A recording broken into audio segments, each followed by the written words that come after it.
Welcome FrostyTools.com.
Check out the Pando Pet Cafe to play with me.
Incoming ad break.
What's up, everyone? It's your favorite neighborhood pirate wolf boy, SilverDFanng, saying, how's it going?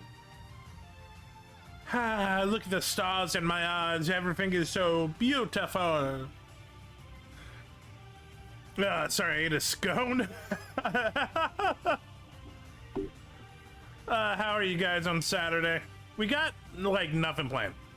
We're gonna watch some videos for sure. I don't know, maybe do something else. I kind of want to play Headliners. I don't know why.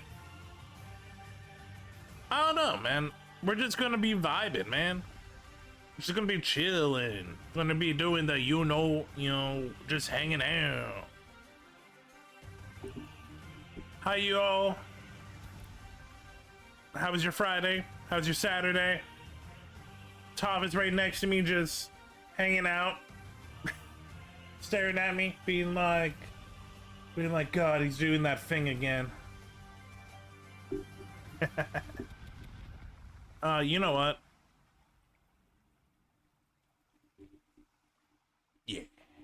Now we have virtual and real Toph. It's a good day. It's a good day. Okay. Nothing really to update. Tomorrow, still the podcast. Afterwards, we're hanging out with Shy. Today, we just vibing. We're going to be watching a lot of YouTube YouTube videos that we are reacting to. And then, yeah, I don't know. We'll do other shit, I guess. I'll be honest. I'm probably going to change some shit up for the next year because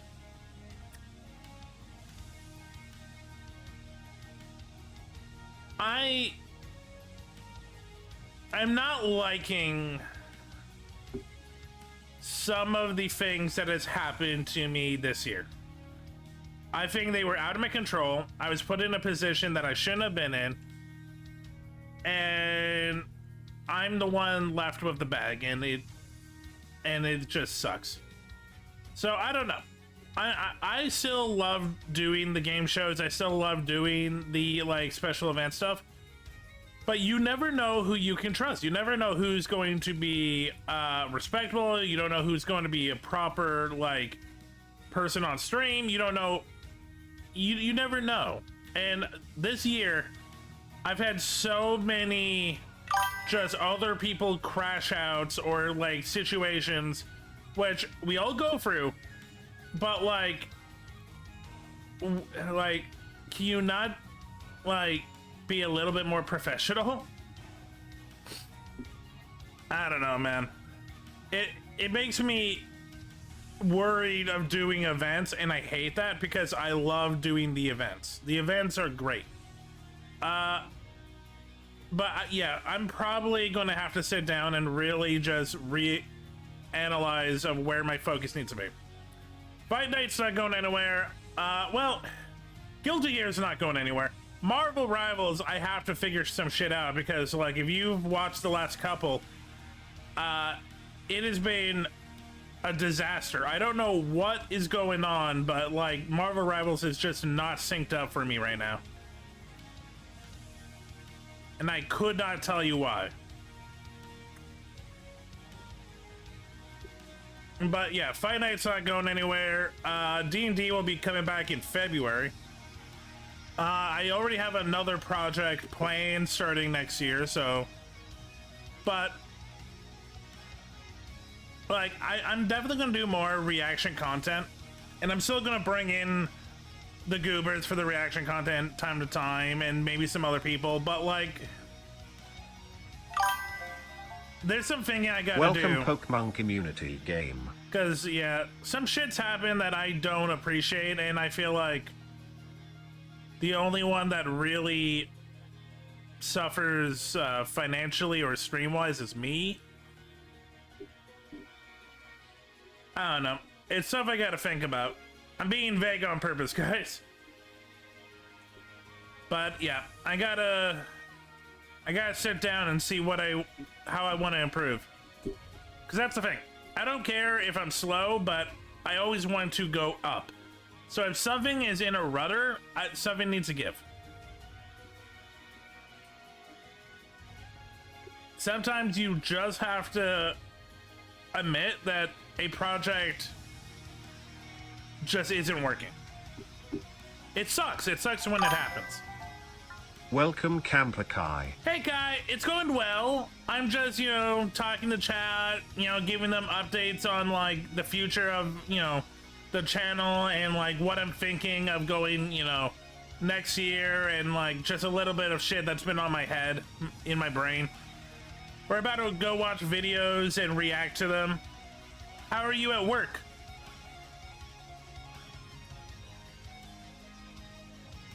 Yeah, I'm just talking about, you know,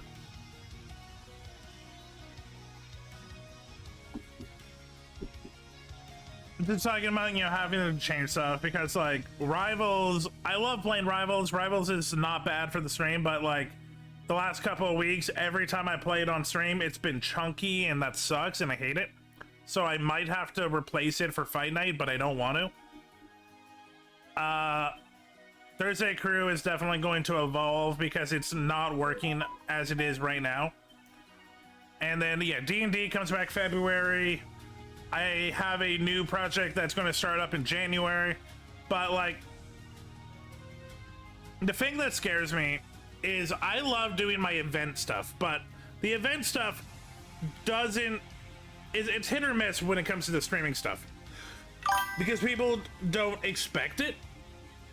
So unless my fans are really into it, I'm not getting any real new people for the events. But that is what I love doing. I love doing the game shows, the improv stuff, the hear me out, the tier list. But it's also like, even if you're friends with someone, you never know if they're the right vibe. And like, I've been burnt so many times this year by people's inability to be professional on stream and just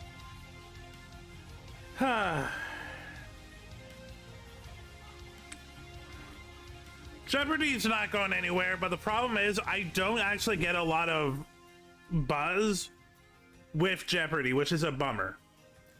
What I might do is I might do a list, I might do a playlist on my YouTube channel for the Jeopardies to get them better recognized, but like I don't think that's going to help the stream. But no, Jeopardy's not going anywhere. I've been doing that for about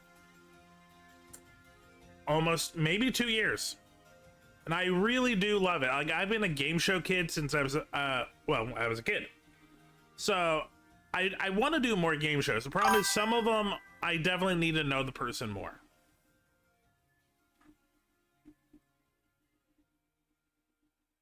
God.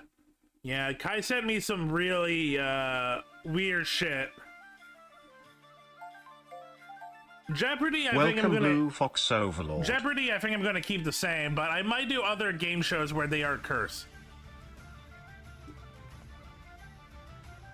You're doing good, Blue.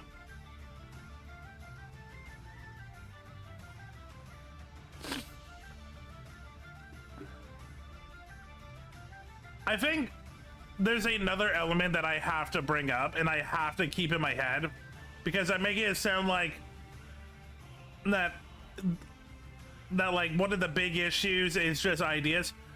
I need to figure out my fucking sleep schedule because like my energy has just been drained,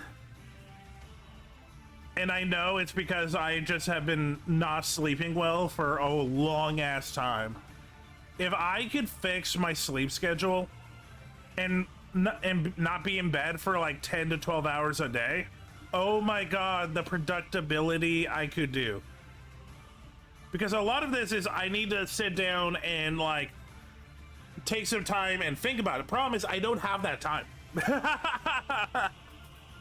Like my day, Kai knows this, but my day off yesterday was not really a day off because I spent half of it just catching up on shit that I've been putting aside.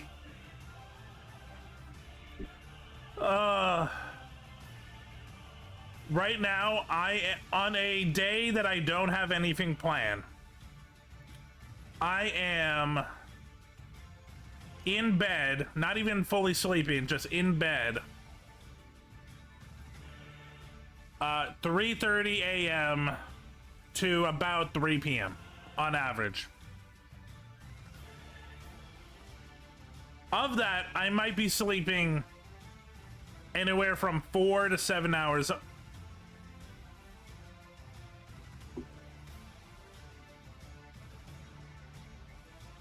No, we're not share chatting. Kai's not streaming. Or is Kai streaming? No, Kai's at work. No, yeah. Kai just came in to say hi. No, we're not share chatting, Blue. Are you playing rounds at work without me?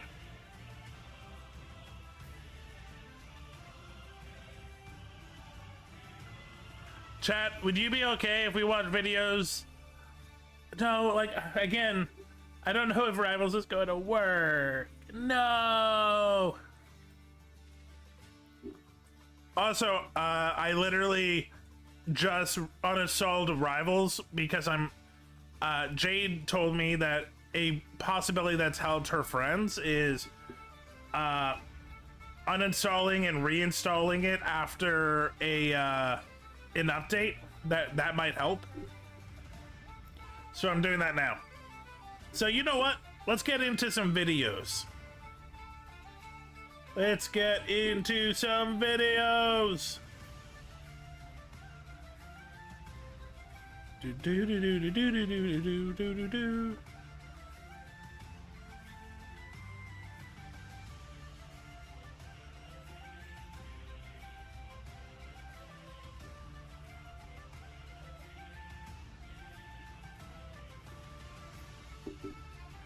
You know what would be really nice if I could find like an editor that like really wants to like grow or like is cheap. That would be great.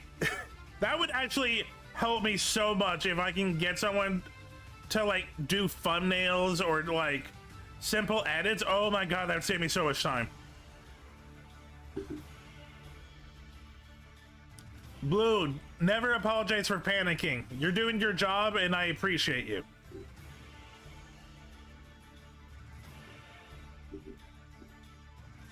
Okay, I don't know why I paused it. I still need to get the video.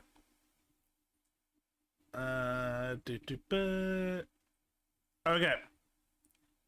Alright, we got a bunch of videos. Let's just go down the list. This one terrifies me a little. I ain't gonna lie. This one terrifies me a little. Actually, I'm gonna keep that one for later. Don't want to start with... No, fuck it. Fuck it.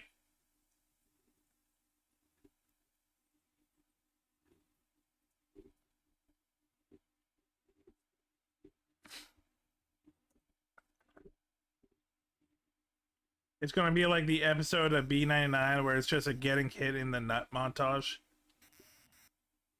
Okay, so Casual Geographic, love this dude. He's great. His videos are fascinating. Why you owe people afraid of butterflies an apology? I feel like this is going to really disturb me.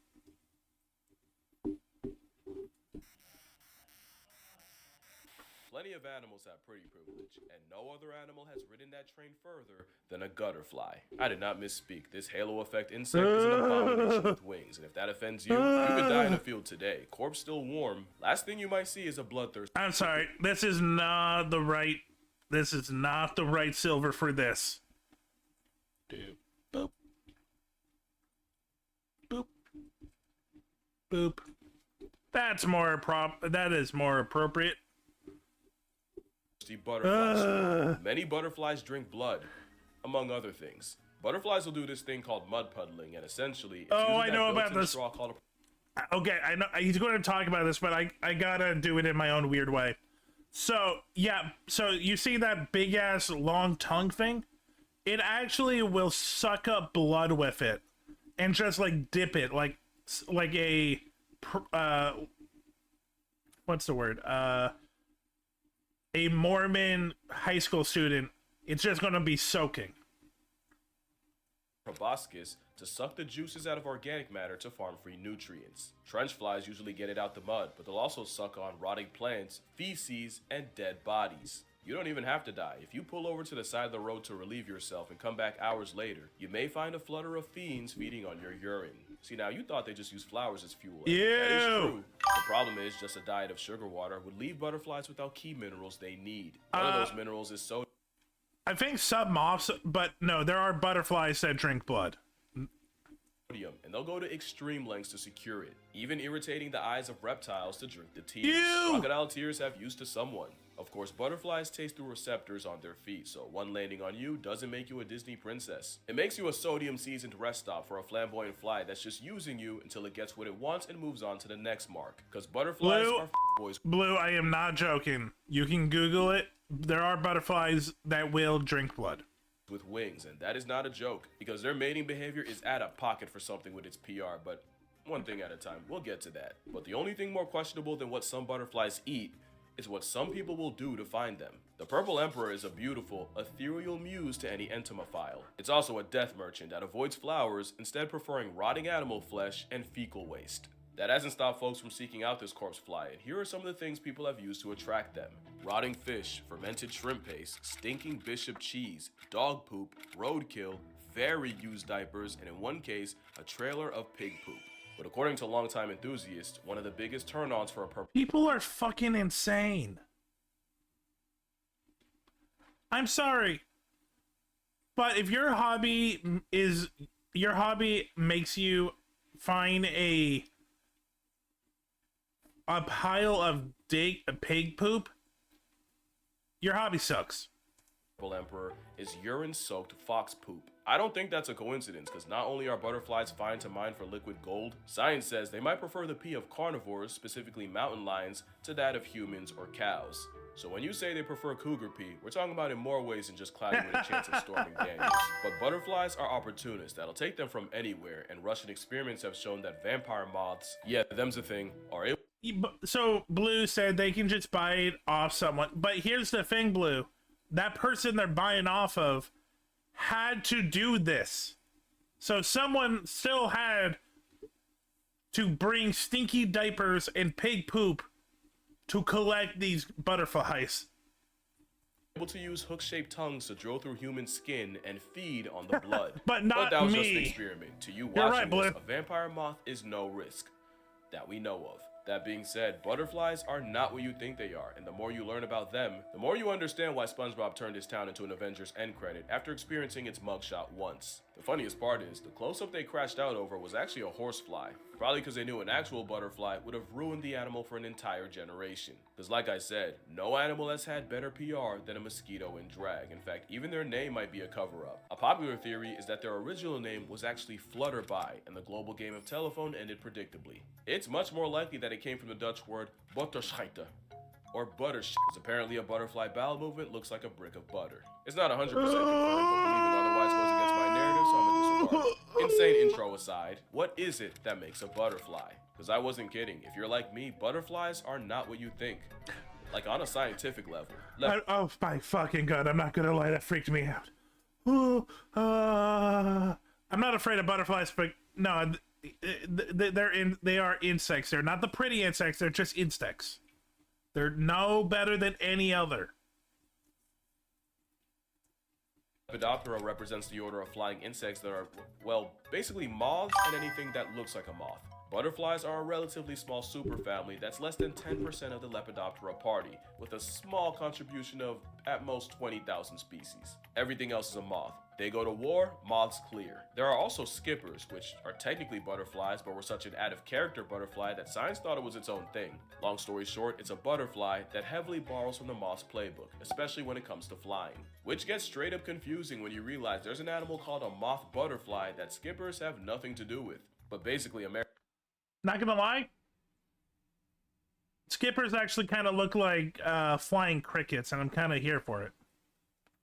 I don't want to collect their carcasses. I don't understand the whole like butterfly like museum thing. Like, it just feels weird. American moth butterflies are that weird. Only ever see during the holidays type of family of butterfly that were so weird and mothy, it kept them from the butterfly function until recently. Boring high school sciencey stuff aside, it's a moth's world. Butterflies are just a small part of it. I say that because there will be mentions of moths in this video, and I just know I'd get my Lepidoptera pass checked if I didn't make that clear. Because there's a lot of evolutionary headassery going on with moths, and I'm not about to leave it out on a technicality. So yeah, butterflies are not what you think, even in an artistic sense. That butterfly's dead. If I ask you all to draw a butterfly, chances are 95% of you would draw this, and you would be illustrating a corpse. For some reason, butterflies are often drawn the same way dead ones are pinned and displayed by those who collect them. We basically did a blobfish to the butterfly, and immortalized their death pose. A butterfly might hit this pose at some point in its natural life, but most times a butterfly looking like this isn't. But it was. My condolences to anyone watching this and realizing they have a dead winger tattooed on them. So while we did do butterflies dirty there, butterflies don't need help doing that themselves with the things they eat, and that really starts as caterpillars. As you know, butterflies have many forms, and the caterpillar's job is to eat as much as physically possible. Caterpillars have the type of greed they warn you about in the Bible. No other animal reaches such biblical levels of gluttony. A caterpillar can eat 200 times its birth weight in the first 2 weeks, which can become 1,000 times its weight in only 2 months. God damn! Now, those numbers probably don't hit as hard as a North American silk moth. No animal alive eats more relative oh god, this I don't like how furry this is. to body size than a marauding moth, which will eat 86,000 times its body weight in less than 2 months of life. To keep that same pace, your 7-pound baby would have to scarf 273 metric tons of mass, or 601,861 pounds worth of Similac. Pot of greed. Caterpillars eating Welcome, constantly cough does stream, have a bud. consequence, and is them being in a perpetual state of dropping bombs. The scientific name for caterpillar waste is frass, and these hedonists Blue, pile on I'm the with frass you. by the metric I'm hecton. also If you live in hoping the there area isn't called a the gypsy spider moth. then you've likely woken up to the sound of heavy rain with no water, because it was actually the sound of caterpillars mass flooding folks with frass from above. To be fair, if you could get all your lifetime bathroom visits out the way in only a few weeks, in that time, the toilet would never not be attached to your cheeks. But another consequence of caterpillars unloading enough bricks to rebuild the city of Gotham, or Newark, is predators like wasps will track them down by following the brown brick road. So many caterpillars can ballistically launch their own fecal matter like a cannonball. The skipper caterpillar can shot put its own product up to 40 times its own body length, which is the equivalent of a man blowing it out the other end over 200 feet. Mind you, the world record for shot put is 77. Caterpillars shoot the shit, but ain't no back These guys are gross. I'm just gonna be straightforward. These guys are gross. talk, and the chances a habitual slinger shoots one into your mouth is low. Science won't let it be zero. But they don't always shoot it. only because caterpillars will also use their poop to manipulate the very plants they eat. Plants don't just get munched on all day and just take it. They'll produce chemicals to repel plant predators like caterpillars. Not only that, but those chemicals are like a cry for help, where one plant being eaten can warn others with its aromatic alarm bell. The catch is, they can only react to one threat at once, and the armyworm Incoming ad caterpillar break. exploits this by dropping deuces that tricks the plant into thinking it's being attacked by a fungal infection. The plant can only deal with one problem at a time, and while it's crashing out trying to fight a fungus that isn't there, the armyworm has free reign to eat it along with any other plant taking a cue from it. That's not So, okay, we know how animal evolutions work. They evolve to their environment and what they need. At some point, there was a caterpillar that's like, okay, these plants know that I want to eat it. How about I use my poop to deflect my eating habits? Like, god damn. diabolical. The plant's get back is devious. Some Nice plants can to release meet a you. chemical that turns I'm caterpillars Doff. into cannibals. Apparently, methyl jasmonate is such an insult to a caterpillar's palate that when plants would produce it as a defense, the caterpillars decided they'd rather eat each other instead. Simply not eating is not an option, and the moment a plant becomes less palatable is the moment you see a bunch of sandworms start ripping into each other. Although in the plant's defense, caterpillars don't need much to turn on each other, and the moment caterpillars realize there isn't enough milkweed to go around, they'll start aggressively headbutting each other to steal food.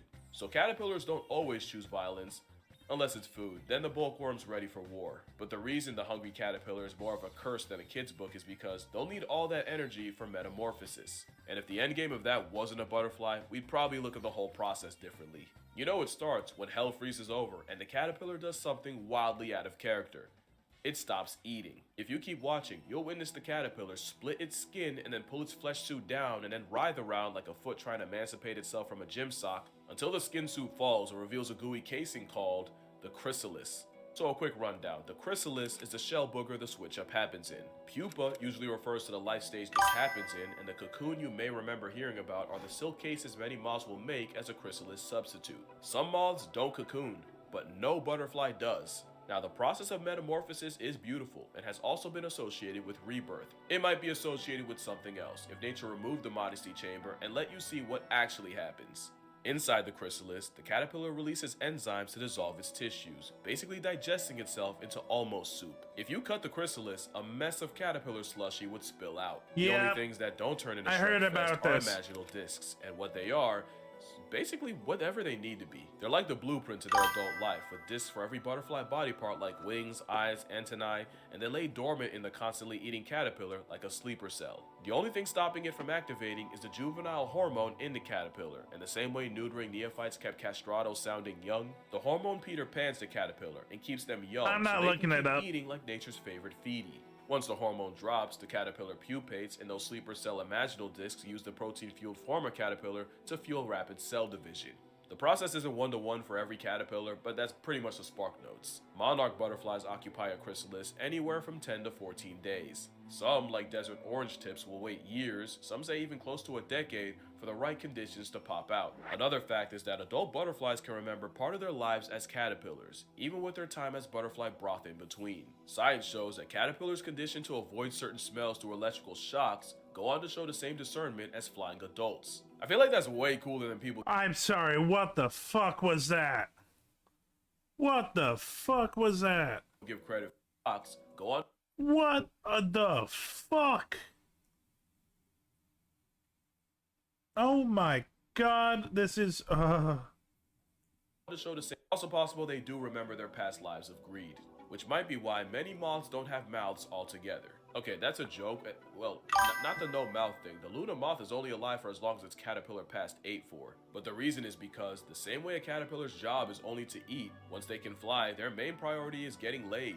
Flutterbys have one job, and it's to mate, and some moths take the sentiment literally. Because a closed mouth won't get fed, but no mouth might get my bad, I mean her abdomen. Touching abdomens is how butterflies mate, and the process is much less innocent than you want to believe. Yeah, it's about that time.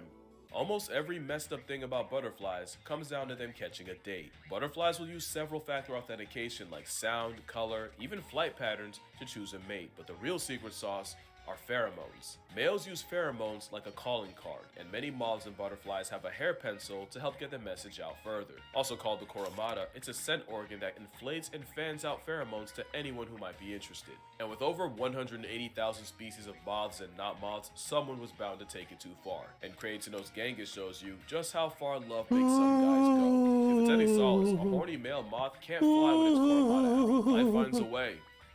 Also, yes, Australia. Males use the food they collected as caterpillars to help fuel pheromones, which is why it's often the males you'll see puddling the juices out of a compost pile, especially since the chemicals are more for just attracting mates. After mating, male butterflies will often spray their partners with an anti-aphrodisiac that makes the female completely unattractive to other males. That wouldn't even be that bad, but parasites like wasps clock the method, so now I got wasps tracking a recently deflowered female by her anti-aphrodisiac after spray and hitching a ride on her, waiting until the female lays eggs so the stowaway can parasitize them. The end game is her larva getting eaten from the inside by a brood of xenomorphs. Luckily, in studies, less than 10% of wasps were successful, but that's what an insecure man can do to you. But some males don't stop at man repellent. Some went ahead and invented chastity belts. Few males will excrete this weird, waxy substance designed to plug up his partner's female parts, which physically seals her off from other males. It's a literal breeding block, but that leaves a problem. It's in the female's best interest to mate with as many males as possible, but it also behooves the male to brute force monogamy, which has led to this evolutionary arms race, with females flexing increasingly harder to plug junk and males producing even more blobs of scabby petroleum jelly. But that is far from the most felonious way males bump their chances. Some people have experienced the rare occurrence of two butterflies in one chrysalis. Really, it's the scene of a crime. Some, like the zebra longwing, won't even wait until the female is fresh out the pupa stage. As the female is getting ready to break out of the chrysalis, a gang of males can swarm her and start fighting for position. The winner then rips into her chrysalis to mate with her while she's still stuck in the stage. There's a term for this. Some call it pupa-ero. Now, insects can't really consent, so maybe that's too far, so forced copulation is a nicer way to describe it. But the rising female has zero choice in the matter when she basically gets spawn camped, and that just feels illegal. Still just butterflies, right? But when you only have a couple weeks to live, you pull out all the stops to make sure your genes don't pass tense with you. And it's why male butterflies are more likely to suck the sweat off your back. Not only do those nutrients help form pheromones, during mating, males will pass off nutrients to the female as a sort of consummation gift that helps the eggs, and in some species, the males will transfer 25% of their body weight in the process. Which explains why male butterflies are crackheads when it comes to some mineral, and some males take it so far, science had to invent a whole nother word for what they do. Because in North Sulawesi and Indonesia, milkweed butterflies were seen harassing, scratching, and eventually sucking the juices out of caterpillars. The same claws they use to scratch the sweet out of leaves, they'll use on a caterpillar until their internal essence spills out, and at that point, the butterfly treats its own kind like a juice box, which led to the term kleptopharmacology. Because they're not exactly preying on the pillars, more than just stealing their substance, and a lot of times the caterpillars actually survive. Although knowing that they keep their memories as adults, probably not without PTSD. I think I'd rather die. But yeah, that's gonna do it for this video. If you come away from this video thinking less of butterflies or even hating them, then I failed at my job. I never want to be the reason y'all hate an animal when there isn't an animal alive that I hate. There's no cutaway. I meant that. The butterfly didn't ask to be put on a pedestal. If learning more about them ruins them, that is a failure of your own expectations. And to steal a line from friend of the channel, Hank Green, butterflies aren't here to please us. Their beauty is an accident, and we are merely spectators. Especially when the monarch population is down 99%. That's the scariest thing about them. Also, I want to thank y'all so much for 4 million subscribers. I've said it before, but y'all have changed the trajectory of my life in ways you cannot even begin to imagine. I got a lot more stuff planned, promises to keep. I did not forget the checks my big mouth wrote this year. But for now, as a thank you, I'll be doing a video on whatever the top comment says. Within reason. Within reason. Anyway, been a minute since I said this, but drink water, hug your mother, save the butterflies fam, and moths too. And I'ma see y'all in the next one. Probably the last one of this year, to be honest. No, I don't hate butterflies, but yeah, butterflies are gross, man. A lot of insects are gross. Like, I will say that I now know that butterflies are abusive and misogynistic. I didn't know that, but no, I don't hate butterflies.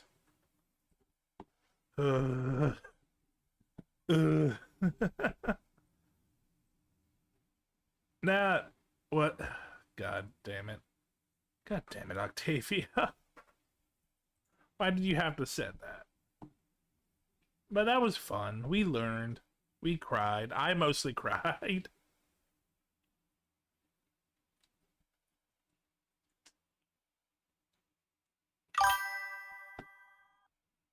Okay.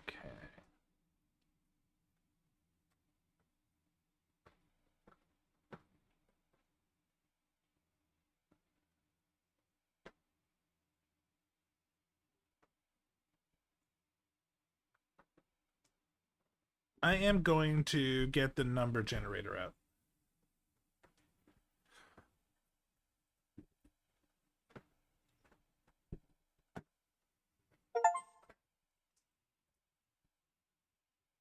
Okay, 4. Okay, what is the fourth one? The fourth one would be History Matters.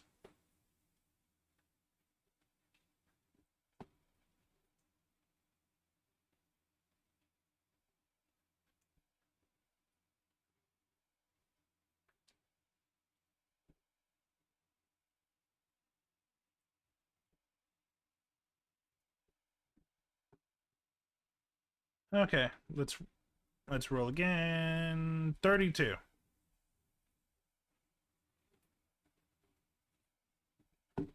Four, 8, 12, 16, 20, 24,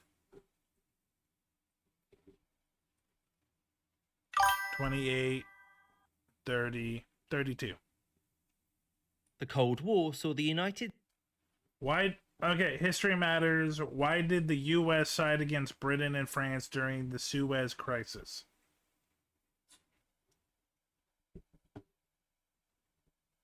States do everything it could to build an alliance of countries to oppose the USSR. God, Keeping the these allies haircuts. on board meant that the United States often had to make concessions. These concessions were not extended to Britain and France, though, during the Suez Crisis, throughout which the US threatened economic repercussions unless Britain and France Oh, look at Square Lincoln. Square Lincoln looks adorable.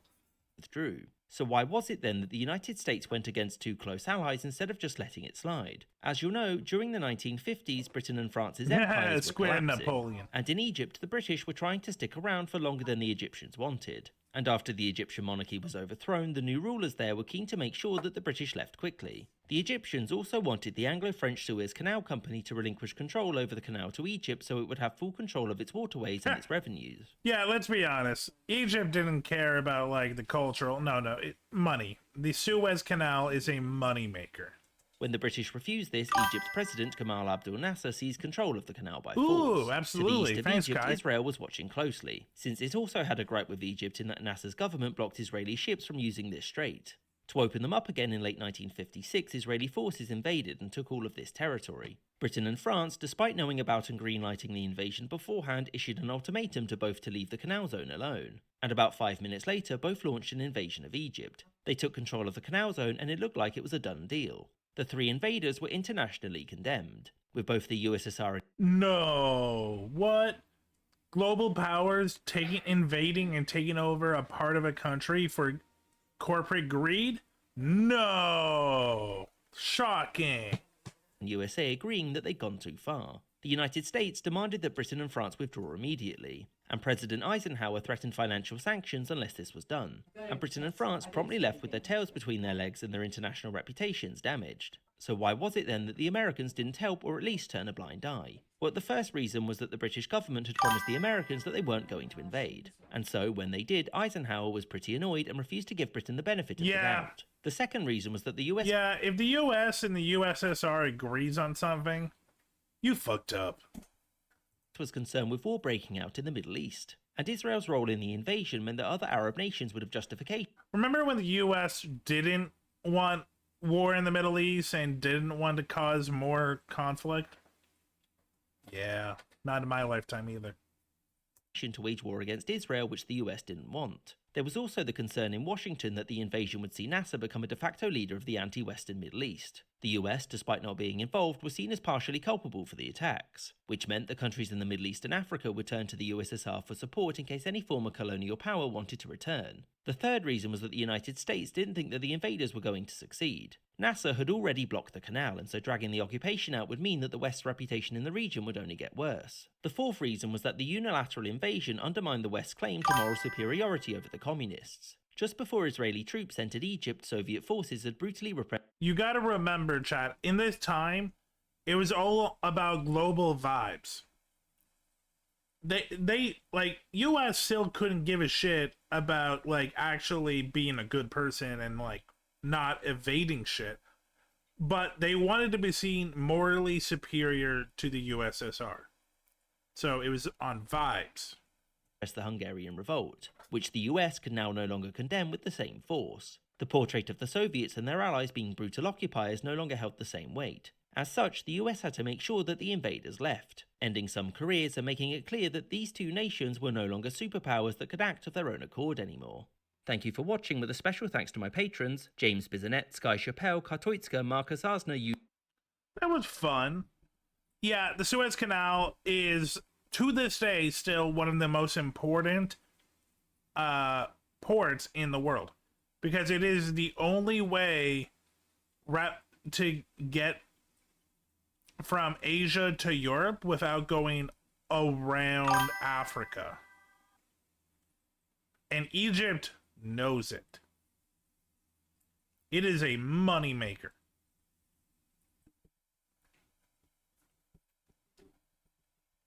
Okay, let's see, what's next?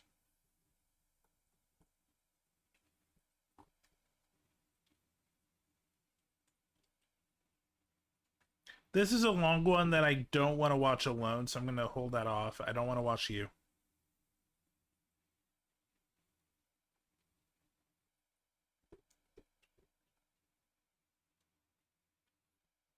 Okay, this is recent. This is still relevant. Let's get it out of the way. Hope everyone enjoys it here. Something else. Please follow the stream. Okay, this is the trailer, the official trailer for Iron Lung. So if you don't know, Markiplier made a movie. And it's based off of a low-budget horror movie. Not movie, horror game. Called Iron Lung. So let's check out the trailer. I see that question in your eyes. For what purpose do we remain alone in the dark? Beginning the descent. Comfort. Cruising depth in roughly 2 minutes. Stand by. I ask myself that very same question. I'm seeing some voltage irregularities on the instrument, so keep an eye out for sparks or flames or anything like that. Why would there be flames? You did test this thing, right? This is the test. Closing porthole shielding. Where's the reason for this quiet rapture? Too few to rebuild, too many to feed. You're Not- the first one not down. bad. All we have are surface scans, that's why you're there. Well, one of the reasons. I know nothing about the Iron Lung game, so this is interesting.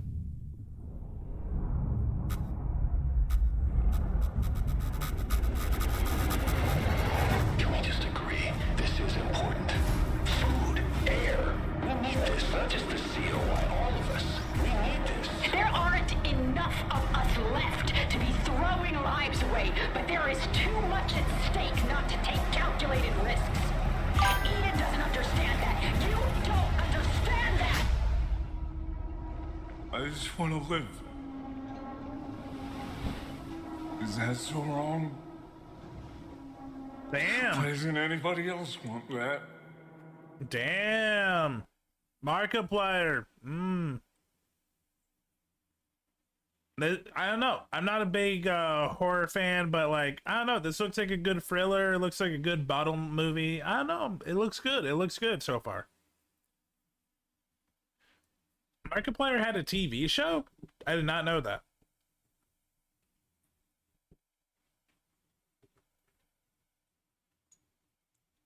You know what? This is also relevant.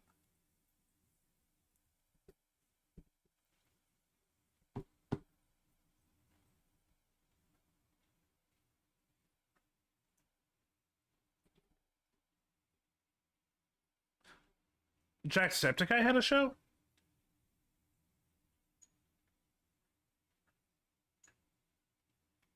Oh, Jack is also making... Well, he was in Dispatch.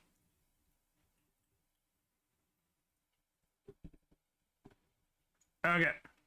So this is Jay Schlatt, Let It Snow, fan-aided music video. I know who Jay Schlatt is. He's a big, like, Twitcher streamer.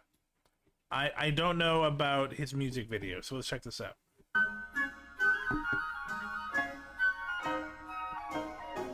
Oh, the weather outside is frightful, but the fire is so delightful. And since we've no place to go, let it snow, let it snow, let it snow. Man, it doesn't show signs of stopping, and I brought me some corn for popping. The lights are turned way down low. Let it snow, let it snow. When we finally kiss goodnight, how I'll hate going out in the storm. But if you really hold me tight, all the way home I'll be warm. And the fire is slowly dying, and my dear, we're still goodbye. But as long as you love me so, let it snow and snow. This is cute.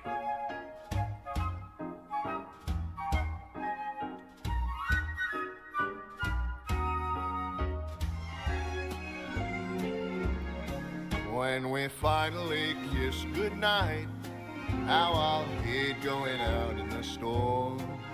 But if you really grab me tight, all the way home I'll be warm. Oh, the fire is slowly dying, and my dear, we're still goodbye. But as long as you love me so, let it snow, let it snow, let it snow.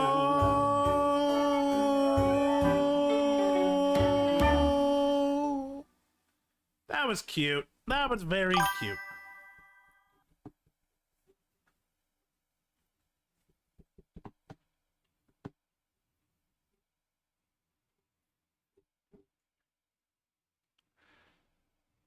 Yeah, I mean, look, Mark, I think, can perform. Look, my levels of good acting are different because I know the nitty gritty, and I know, like, I'm a nitpicker. He is better than most YouTubers who pivot to acting. I'll say that.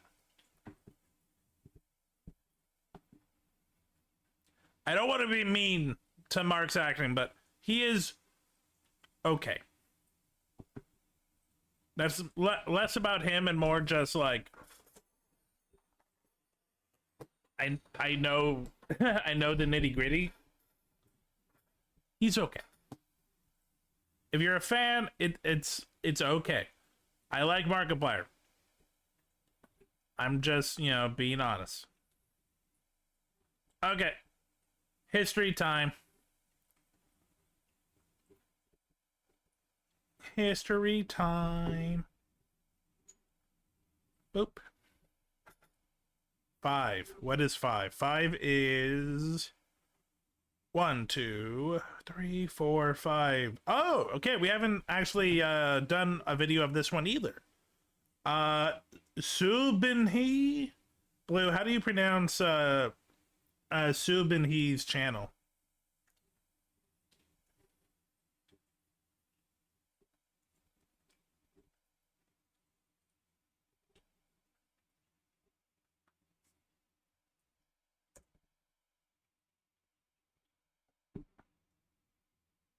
SilverDFanng, baby.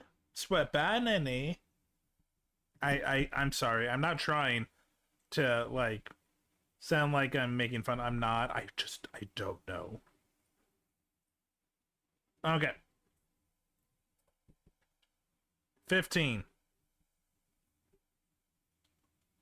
8, 9, 10, 11, 12, 13, 14, 15. We're looking at Ukraine. The Samurai Limited. This feels like I can't get away from the Ukraine for the last like 8 years. No, I don't. I feel bad. I know very little about the Ukraine culture except for the war, and that sucks, and they don't deserve that. So, Subni Borderlands, the animated history of Ukraine.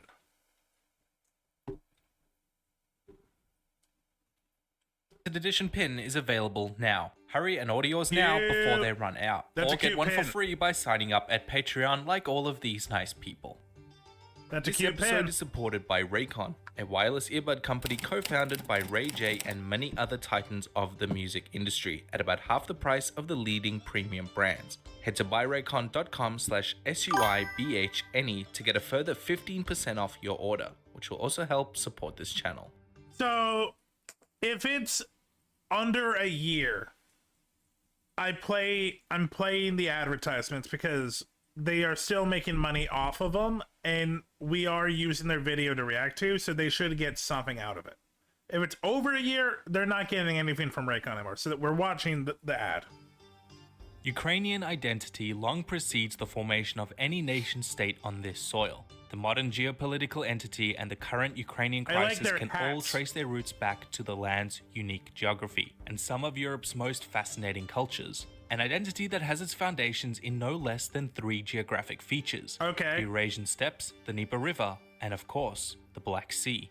These 3 very important parts of Ukraine not only shape its culture and identity, but have also made Ukraine a pawn in the strategic and economic games of larger powers, especially between Russia and the West. During the centuries of Russian hegemony, this was less of a problem. Monarchs and autocrats don't really care much for identity politics after all.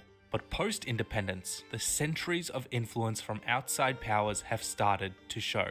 But Ukraine has its own nationhood and a story that goes all the way back to the migration of nomads through the Pontic-Caspian steppe. Okay. Oh shit! Oh shit! Oh shit! Rice farming!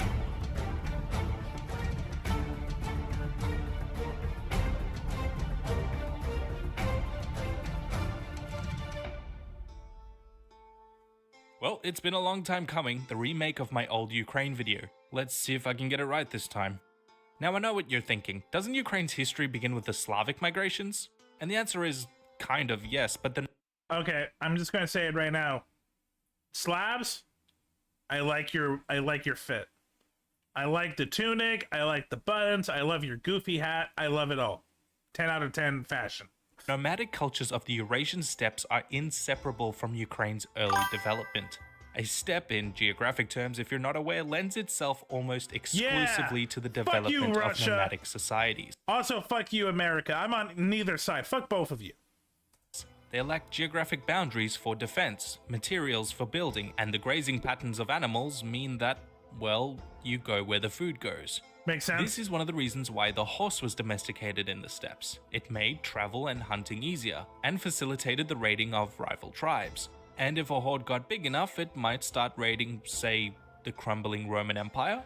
I Hordes wasn't of going to Alans, bring up the Huns, third one, Avars, Kai, but I Bulgars, and agree with Khazars you. had passed through this area on their way to the rich lands of Rome, and each had left a massive influence on the Slavs and directly caused their migrations in the first place. If you think about it, the only place being worse than Rome would have been like anything on the way to Rome. Next is our second geographic feature, the Dnieper River, which means we get to talk about Vikings. Now, the lands of the Slavs you see were pretty irresistible to the Swedish Vikings. No centralized control, tons of wealth to raid and trade for, and hundreds of miles of long navigable rivers through it all, at the end of which lies the jackpot itself, Constantinople.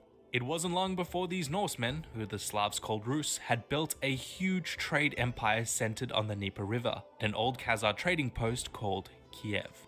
Now, of course, the Slavs did eventually This is starting to feel a lot like Canada. Not going to go in full detail, but Canada, the reason why Canada developed the way it did was also because of other countries' want for wealth.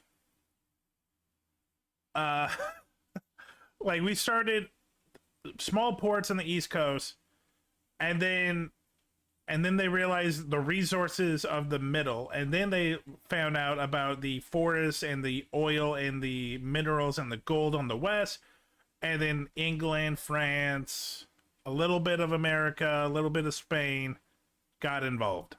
And that's how we got Western Canada. I'm not even kidding. British Columbia was literally just a port town for Hudson Bay Company for a long ass time. expel the Vikings from their land, but then quite ironically politely asked them to return and rule them, which began the medieval state known as the Kievan Rus. To try and create some unity through religion, Prince Vladimir the Great sent envoys to all the neighboring lands to study sorry, I missed this. Kai said OpenAI, NVIDIA, Micron are Captain Planet villains. I agree. Trying to figure out how to work my NVIDIA is fucking insane. various faiths, who reported that the Jews had lost Israel and therefore couldn't possibly be a blessed people. The Muslim Bulgars were sad and stinky, their words, not mine, and also prohibited drinking, to which old Vlad here laughed, saying drinking is the joy of the Rus, before finally settling on Christianity. To be specific, Eastern Orthodox Christianity, ostensibly because of how impressed his envoys were with the Hagia Sophia, but between you and me, I think they were just trying to suck it up to the Byzantines. His son, who had become known as Yaroslav the Wise, greatly expanded the prosperity of the Rus state with Ukraine's oldest body of codified laws. Although the Rus were pretty prosperous, they soon fragmented into regional rival city-states for two main reasons. One was the arrival of the Cumans, who took control of Crimea and severely handicapped their trade routes, and two was the decline of its most wealthy ally, Constantinople, thanks to a little event called the Fourth Crusade. You really can trace a lot of Europe's history to this event, huh? You can cause good or bad a lot of Europe's sad destruction, or not sad destruction, but some of its worst moments and its most depraved to the Crusades and the Catholic Church. Due to increased infighting, the Rus cities were at their weakest point in decades, and so probably wouldn't deal very well with, say, a horde of more than 30,000 mounted archers from Mongolia. Wow, that feels very precise. Ooh, just their rotten luck. The part I want to focus on here during an era called the Mongol-Tatar yoke is not so much the rapid rise of the Golden Horde, which made the Rus its glorified cash cow through extortion, but rather its inevitable and arguably more important collapse. Because in what was the medieval Rus state, three regional powers would come to fill the Mongol vacuum, forever driving a wedge between the northeast and the southwest. Moscow would consolidate in the north, becoming the genesis of the Russian state, but for Ukraine, send me a video. That genesis was in Lithuania. It's hard to conceptualize this today, but the Lithuanian state once stretched from the Baltic to the Black Sea, later forming a union with Poland, absorbing swathes of those. That's insane, because today, how many of us actually know where Lithuania is on a map? I'm going to tell you right now, none of us. Old Mongol Rus lands, which in Latin they called Ruthenia. This was the turning point for the lands of the Rus controlled by the West, diverging from those controlled by Moscow. Through the Polish-Lithuanian Commonwealth, what would become Ukraine had a direct line to Western philosophy and liturgy, with the Greek Catholic, or Uniate Church, flourishing in this period, whereas Moscow was isolated and inherited its autocratic rule from the Mongols. Even more so, symbolically, Moscow saw itself as the Third Rome, the defender of the Orthodox faith, which further alienated it from the West. Then we have our third regional power, the Crimean Khanate, a rump state of the Mongol-influenced Cumans, whom the Slavs simply called Tatars. And here we get to talk about one of the most fascinating aspects of Ukrainian history. With the introduction of serfdom, a more severe form of feudalism, thousands of peasants fled to the vast, open, sparsely populated frontiers to escape subjugation. Embracing their nomadic roots, living off the land free and fairly, they constructed a whole society with refugees, peasants, escaped serfs and slaves, Tatars, Ruthenians, Catholics, Orthodox, and Muslims alike. They would become perhaps the most important piece of Ukraine's identity: the Cossacks. I know that word. It's hard for me to overstate just how powerful the Cossacks became. Not only were they instrumental in leveraging their autonomy and powerful armies in service of the Polish crown, but they became inseparable from the idea of self-determination. The roots of Ukrainian ideas of independence were the Cossacks. And if they weren't treated the way they wanted to be, as equal autonomous partners, then they would be more than happy to fight on behalf of someone else. An opportunity they soon took during the Second Northern War. The Northern Wars were a long series of not altogether related events, but basically amounted to these four powers butting heads for more territory. Okay, we got the Swedes, we got the Russians, we got Poland, Lithuania with their awesome winged armor, and we got the Tatars. Got it. Especially over the Baltic Sea. But the part we're going to focus on is the Khmelnytsky uprising, and for this we have Joe from the channel Jabzy. Although the Cossacks had formed a close bond with the Commonwealth and had participated in numerous wars against the Turks cool and Tatars, armor. the spirit of independence within their homeland, the Zaporozhian Siege, lived on. Tensions had reached a boiling point when King of Poland, John Casimir II... Oh, no, it's okay, Blue. Poland's not being invaded. Poland is the invader. ZZZZ.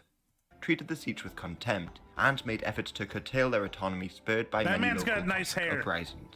When wars broke out between the empires of Russia, Sweden and Poland-Lithuania, the Cossacks took the opportunity to assert their independence and revolted under the leadership of Hetman Bohdan Khmelnytsky, allying themselves with Moscow.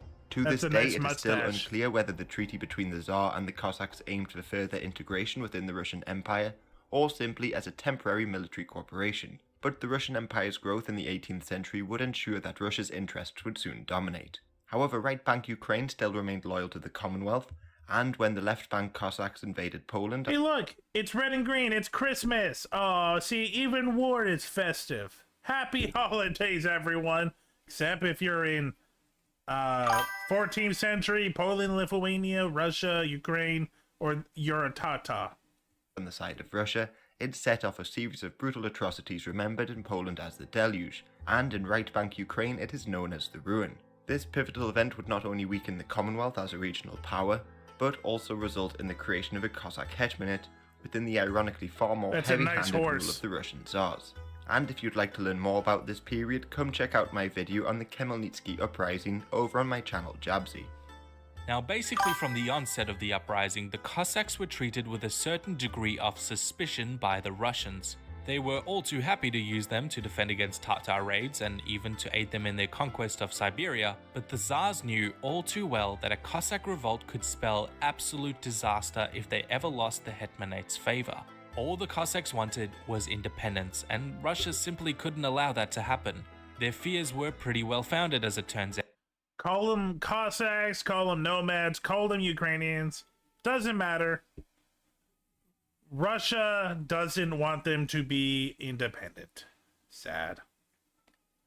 Also, 1 second. Tov, I'm down here, baby. Come on.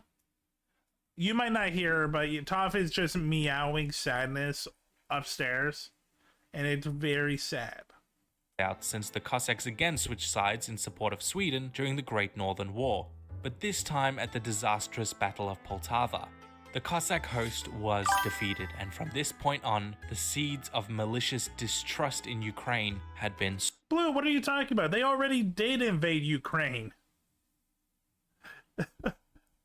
Twice! ...sown. Russian control over the Cossacks, and Ruthenians in general, would slowly increase over time, accelerated by the partitions of Poland, where all of Ukraine, save for Galicia, found its... I hate to tell you this, Blue. Call it Ukraine, call it Poland, call it Hungary, Bulgaria. It's not going to cause World War III, because none of those countries are super connected to the Western superpowers or China. It's just the sad truth of what we live in. Self under Russian rule. There was of course an added benefit to increased control over the Ruthenians, and that was because they stood between them and something the Russians deeply coveted, the Black Sea. From the 15th century onward, it was clear to the Russians that the only way to truly become a world power like those of Western Europe was through a large, powerful navy, but they lacked much in the way of seaports. This was one of the motivations behind the Northern Wars after all, gaining control of the Baltic Sea, and it wasn't long before Russia started eyeing the Black Sea as well, inconveniently controlled by the Ottomans and the Tatars. One Russo-Turkish war later, Crimea was now easy pickings and annexed in 1783, just in case you thought Russia annexing Crimea was a new phenomenon. As with most of the territories acquired by the Russian Empire, Ukraine was heavily suppressed. Its Cossack hosts lost more and more of their autonomy, the Ruthenian language we now call Ukrainian was banned, and rebellions were violently put down. This was all part of a process known as Russification, and one of its largest proponents was Catherine the Great. Jews were especially affected by these policies, restricted to stay in an area known as the Pale, in small, economically disadvantaged communities called the shtetl, which greatly contributed to the suppression of Jewish culture.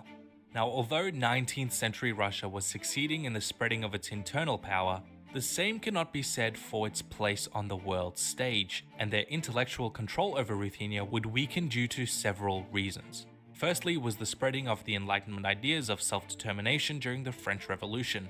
Secondly, the revolutions of 1848. And thirdly, People don't realize how important the American Revolution was. Not just because the US, but because it showed that the Incoming furthest, ad break. most like dirtiest, the most forgotten colony of England can take them down and can like do something new for the people. Any country can do that. So the French Revolution started and really showed that that the nobility is a outdated thing, and it really started to spread revolutionary concepts over Europe, and it kind of is the beginning of the end of monarchies and kingdoms. the very overt demonstration that Russia was not the invincible power it fancied itself, losing major world conflicts in the disastrous campaigns of the Crimean War and the Russo-Japanese War, had exposed a weakness in the Tsarist regime that had stubbornly lacked reform and industrialization on the scale of other nations. It's not surprising then to see that Ukraine was at the ready to go its own way during the worst conflict Europe was to know at the time, World War I? the outbreak of the First World War, the effects of which would lead to the Russian Civil War. It's worthwhile to remember that the Russian Civil War was by no means a monolith. It was a complicated network of ever-changing alliances, and this is no more evident than in Ukraine, where it is remembered as the Ukrainian War for Independence, an independence they ultimately did not achieve. The anti-Bolshevik White Army allied with some of the Ukrainian nationalists, who in turn had allied with the Second Polish Republic. The Black Army had initially seized swathes of territory to form an anarcho-socialist society before eventually allying with the Bolshevik Reds, and the Bolsheviks even used Ukraine as a bargaining chip to seal a peace with Germany in 1918, but also with Poland in 1921, which is where the borders were ultimately settled on again, splitting Ukraine in two. It was not until the Second World War that West Ukraine would be reunited, by force. I've covered the history of the Soviet Union in a separate video, so I won't go into too much detail about this era here, but I do want to go over some important details in Ukraine's more contemporary development. The first was that of exploitation. Ukraine became a massive center of industrialization and natural resources in the Soviet era, making it a huge target for two of humanity's worst dictators. Not only Hitler during the invasion of the Soviet Union, but also the Soviets' own premier, Joseph Stalin, whose Yeah, this is something that, there's a lot of shit that Western history classes like to just go quickly over when it comes to World War II. I'm Doff. They love to talk about how it was unified against Germany and this evil, evil man. What they forget was it wasn't actually that unified. they probably could have taken down the Axis of Powers a lot sooner and a lot cleaner. But England, France, America were worried about Russia getting more power. And Russia was absolutely trying to take advantage of Germany's, like, the Axis of Power, Germany, Italy, and Japan's conflict, and they absolutely were trying to take more land. And yeah, Ukraine was definitely used as just fodder. Like a lot of these, Poland, everyone knows about Poland, Germany invaded Poland, Ukraine was used against Russia, Hungary, Bulgaria, they're all fucked. But it never gets said, because World War II is like the last time that the US is seen as the pure good guys in a war, but even then, not really. Land reforms would cause the Great Soviet Famine, known as the Holodomor, which led to the deaths of between 3... I agree with you. Everyone stop trying to kill people for land that you don't own. Landlords, fuck off. Fuck off, landlords. And 12 million Ukrainian peasants. A majority of the more than 2 million Soviet Jews who perished in the Holocaust were also from Ukraine, which erased almost all of its historical Jewish community. In Kiev alone, the SS killed more than 30,000 Jews in just 2 days during the infamous Babin Yar massacre.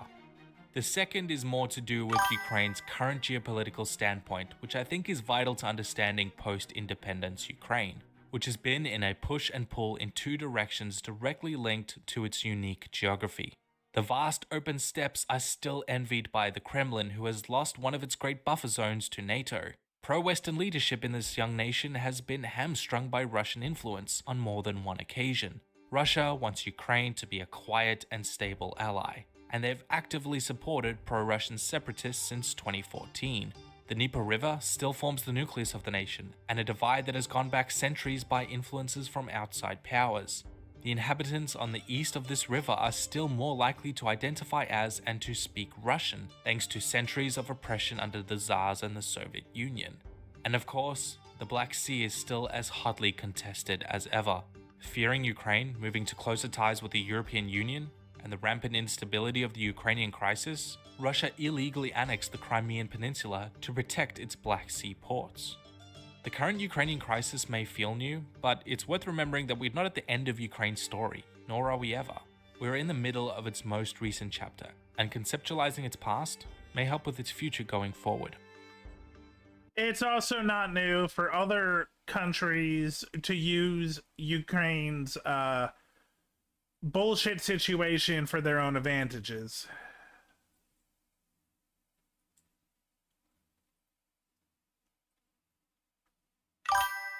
I'm just shaking my head.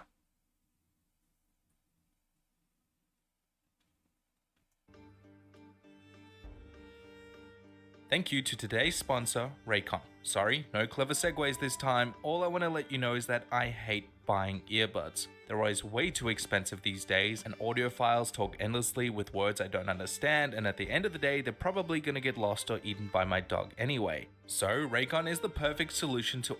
That's a cute dog. Yeah, poor Ukraine. Let Ukraine just be a fucking country. Stop using them as, like, propaganda fuel to hate Russia. Stop using them as a foothold. Just let them be their own fucking thing. Just leave them alone. Let them be happy.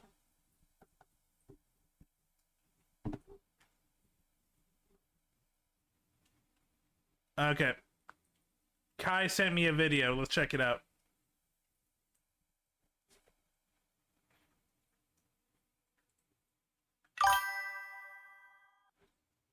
Good video. I wish I could pronounce your name, Subini, but honestly, that was great.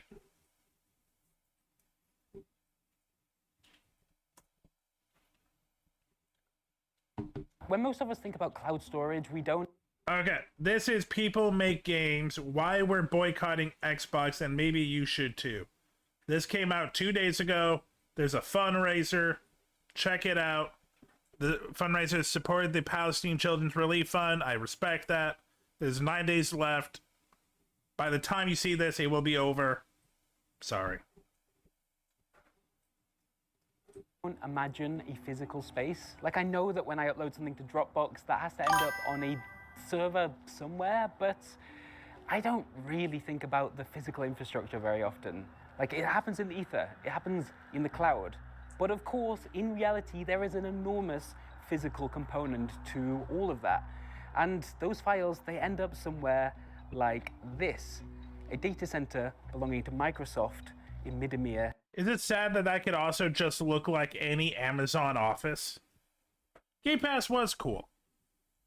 North Holland. Actually, this isn't just one data center. Microsoft describes it as a campus, currently taking up around 14 hectares of space, with construction set to break ground on a further 50. By the time they're done, this place will be nearly as big as Middenmeer itself.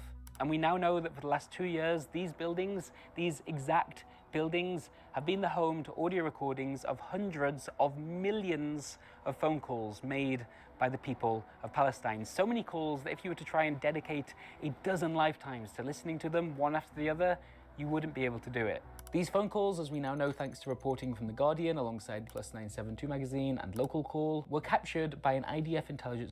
Okay, I'm not gonna lie, I didn't know anything about this. Let's just be honest. Israel is right now one of the most disgusting, corrupt superpowers in the world. And the only reason they're allowed to exist is because of their connection with the U.S. and the U.S. wanting them as a foothold in the Middle East. That's all. And they get away with some disgusting shit. And we live in a global plutocracy. I mean, not plutocracy, which means it's all corporations. Billionaires are the new kings and royals, and like the new servants, it's just employees. It's disgusting, it is gross, and I hope something happens. But this might be one of the most blatant. The fact that Microsoft legitimately is just using their raw footage and what they have taken from people and giving it to a superpower is disgusting. Agency known as Unit 8200. I'm going to interject here very briefly from the future to say you might be wondering why we're discussing all of this on a YouTube channel called People Make Games. And, well, I'm going to get to that in just a few more minutes. There is a direct link between the video games industry and this surveillance that I'm describing. Just let's fill in a bit more context first, okay?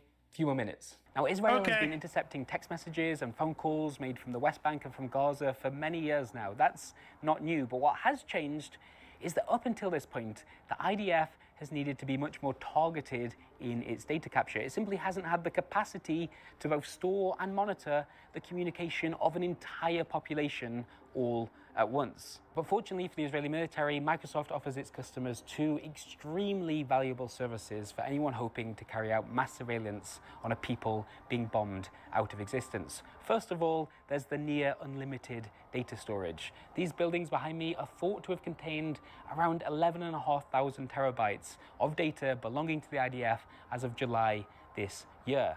And then, of course, there's the AI tools. Here's how Microsoft describes what it has to offer on that front.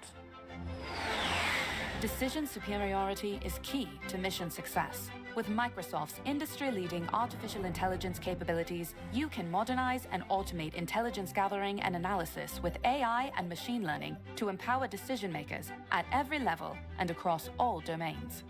The ability to share data is the single most... Bill Gates was not a saint. Bill Gates did some also disgusting shit. But I have to hope, if Bill was still running the company, that even him would be like, what the fuck? Why is my computer company / gaming company getting into the arms military black ops race and becoming a pseudo international data for any country? Like, what the fuck? Yes, it's a real ad. AI ads are the most just blatantly disgusting and corrupt shit. Most important enabler to enhance interoperability. Turns out these companies use the exact same word soup whether they're selling to the military or any other industry. I don't know about you, but I always look to empower my decision makers across all levels and all domains. Oh, sorry? Do you have permission to take the video here? Oh, that's. I thought this was. This isn't this a public road? Yes, but you cannot film the data center.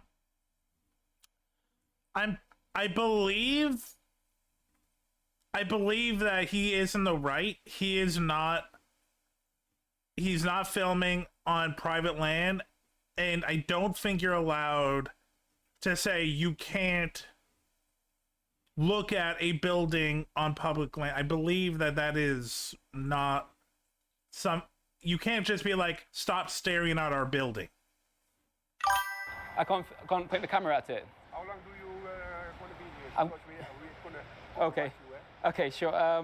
Maybe another 30 minutes. Yeah, the reason the security guard is not like telling him to leave because he also knows it's bullshit. It's all just fear tactics. A little bit touchy about being filmed, apparently. The old data center.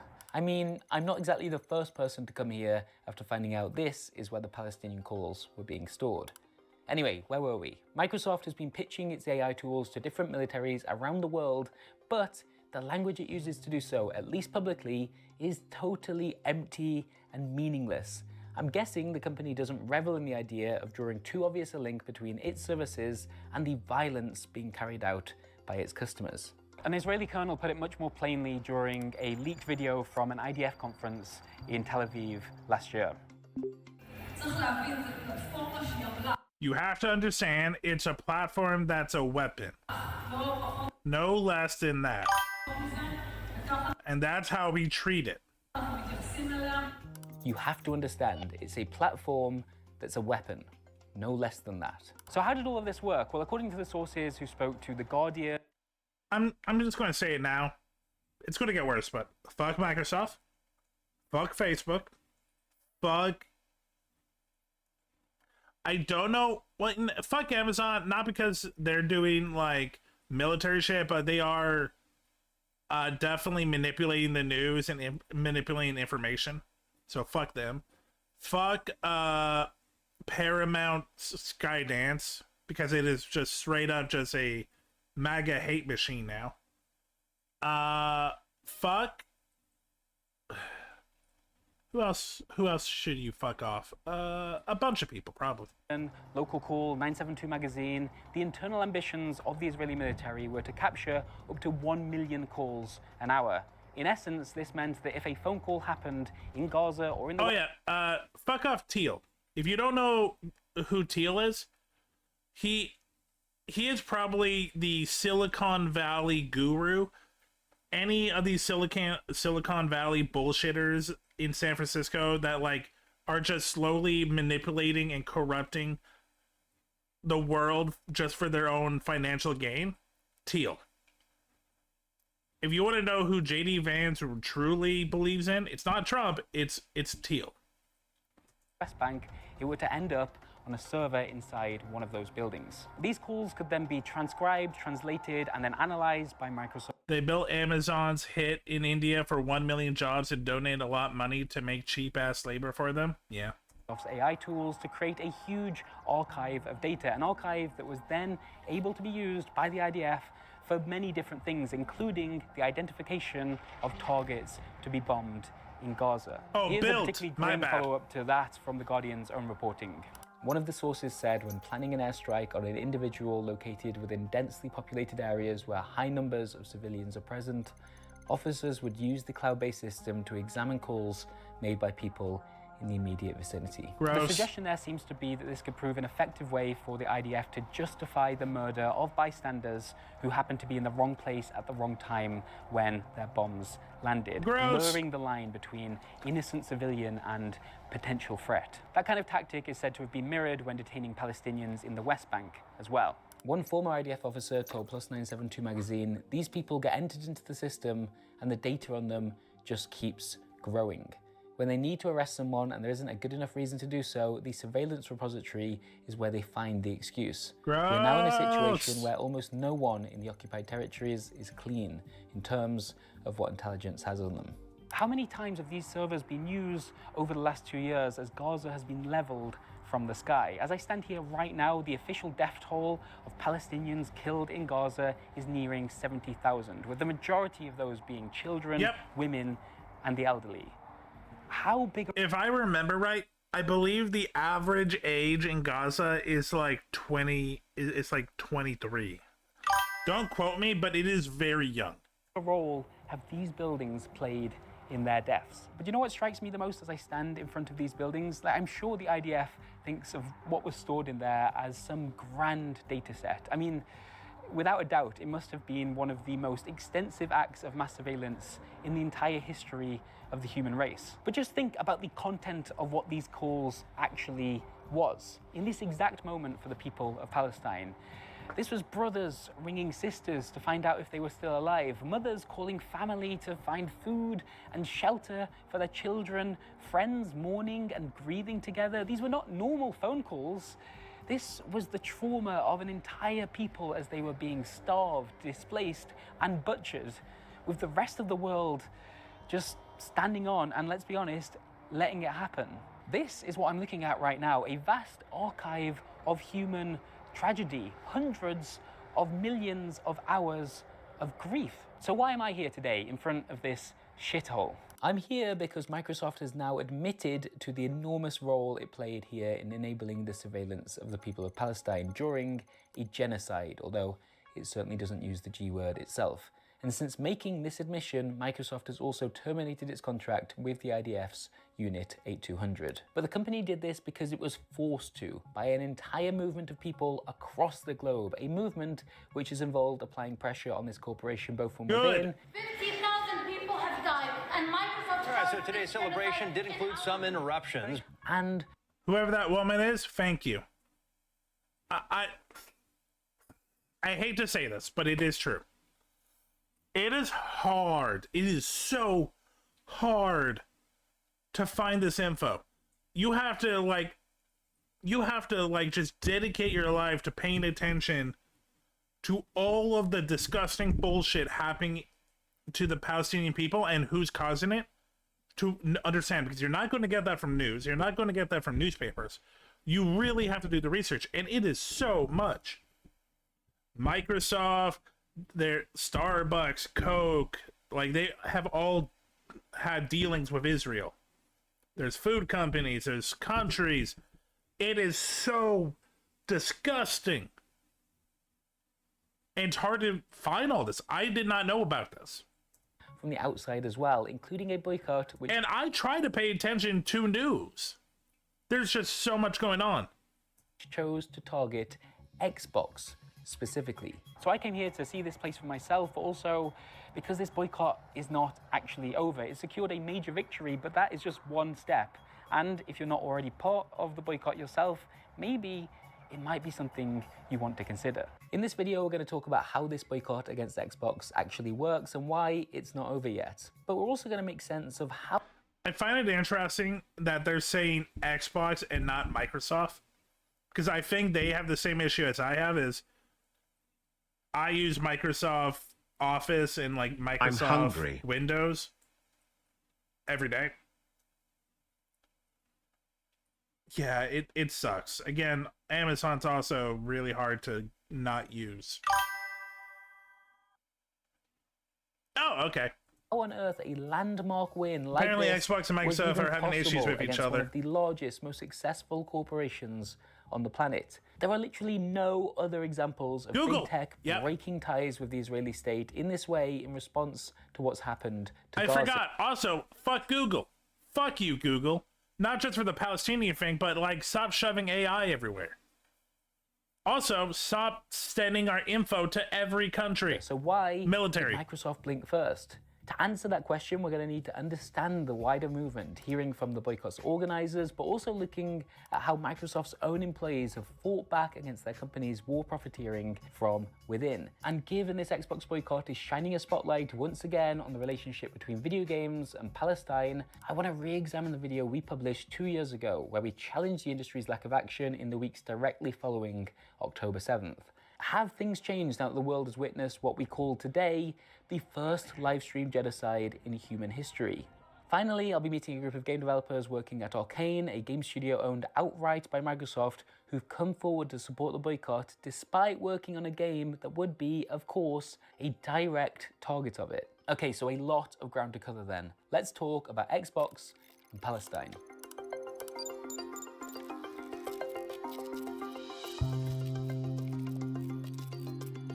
So, a few weeks ago, we ran a poll on our YouTube channel asking our subscribers, asking you, how many of you are currently taking part in the Xbox boycott? We received about 11,000 votes, and of those 11,000, 64% picked this option. I don't know what that's referring to. Yeah. In fact, judging by the comments, even some of the people who did actually vote yes here thought we were asking about an entirely different Xbox boycott altogether, one prompted by the recent Game Pass price hikes instead, which is really not the one we had in mind. And to begin with, these numbers caught me massively off guard, to be honest. We all live in our own little social media bubbles, I get that, but 64% not even knowing.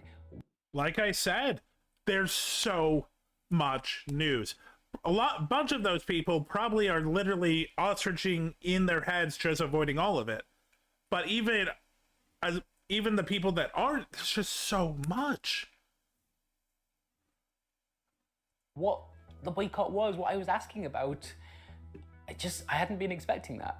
But the more I sat with that feeling, the more I started to think, well, how would the average video game enjoyer even come across news that this boycott was underway? This isn't easy to find. Has been covering this story, the largest, most mainstream sites, certainly in the English-speaking world anyway. IGN, one of the biggest in North America, nothing. GameSpot, 1. Eurogamer, I wouldn't even call them that big. Kotaku, big 1. 2. Polygon, probably 2nd or 3rd. Only 3. These 3, some people will pay attention to PC Gamer. Rock, Paper, Shotgun, whatever this is, they're not that big. IGN, GameSpot, Kotaku, Polygon. Those are the big 4. Eurogamer, I'm sorry. And 3, 5, 6... 6 articles about this. That's the problem. Have also been the least likely to actually write about it. If you go and look at the front page of Twitch right now, you'd almost certainly have no idea anything was going on. And if you watch... Okay. Minecraft I knew was Microsoft. I didn't realize Blizzard was owned by Microsoft. Overwatch... Well, yeah, that's Blizzard. Call of Duty makes sense. I didn't think about it, but incoming ad break. Yeah, I did not know that Blizzard was owned by Xbox. Yeah, didn't know that.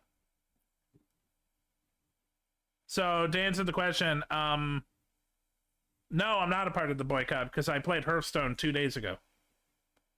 Say a recent trailer for Call of Duty Black Ops 7, a game owned entirely by Microsoft, you will see boatloads of frustrated comments underneath it, but none of them, zilch, are talking about this boycott. They're instead mad about, I don't know, aging? And so, if this is your very first time hearing about the boycott, you're not alone. You're part of the 64%. Yep. So first things first, let's catch you up. Back in April of this year, the Palestinian-led boycott, divestment, sanctions movement, often known simply as BDS, put out a call for a global boycott of all Microsoft products, describing the corporation as, and I quote, perhaps the most complicit tech company in Israel's illegal apartheid regime and ongoing genocide of the Palestinian people. Microsoft has been complicit for many years, but we saw an increase in Microsoft sales to Israel and customized AI and cloud technology after the genocide. After the ICJ put out its ruling, Microsoft then decided to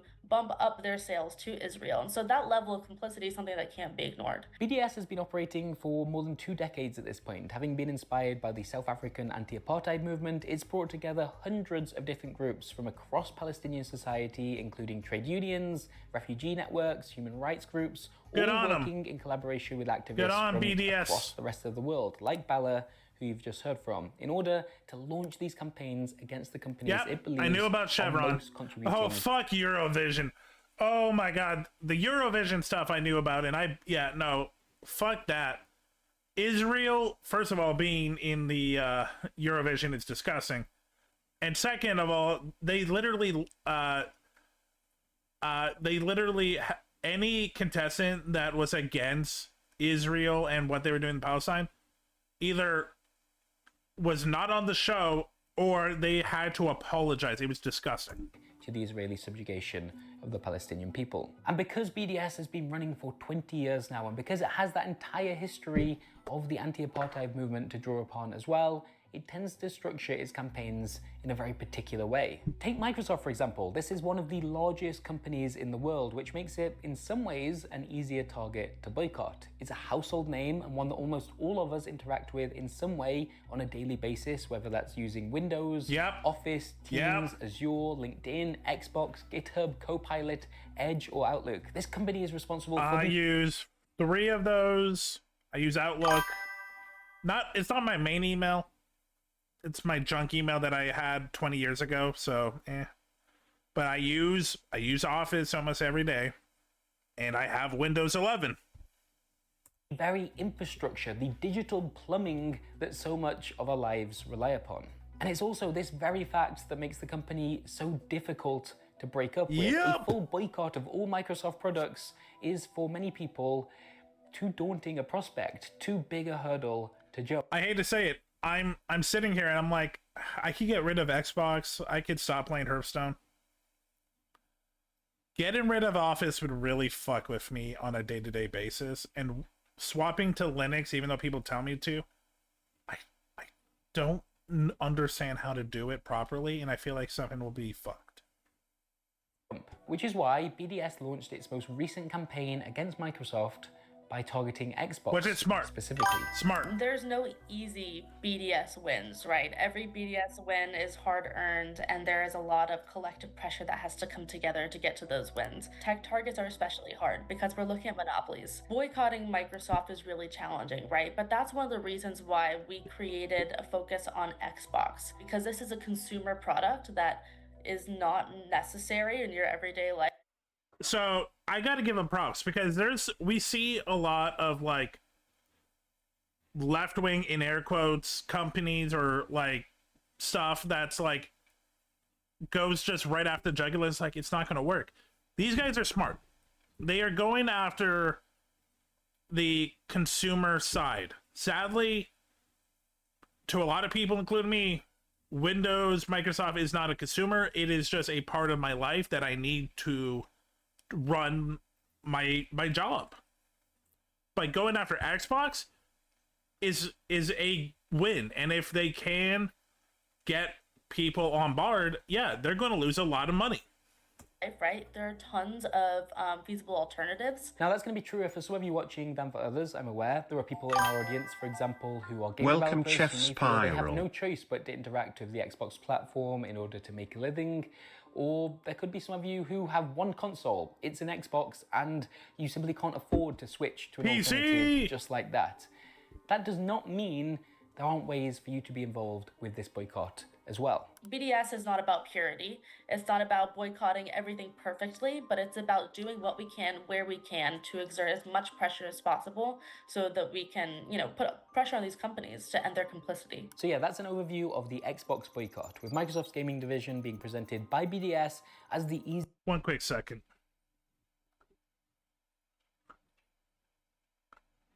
Okay. I just had to realign myself.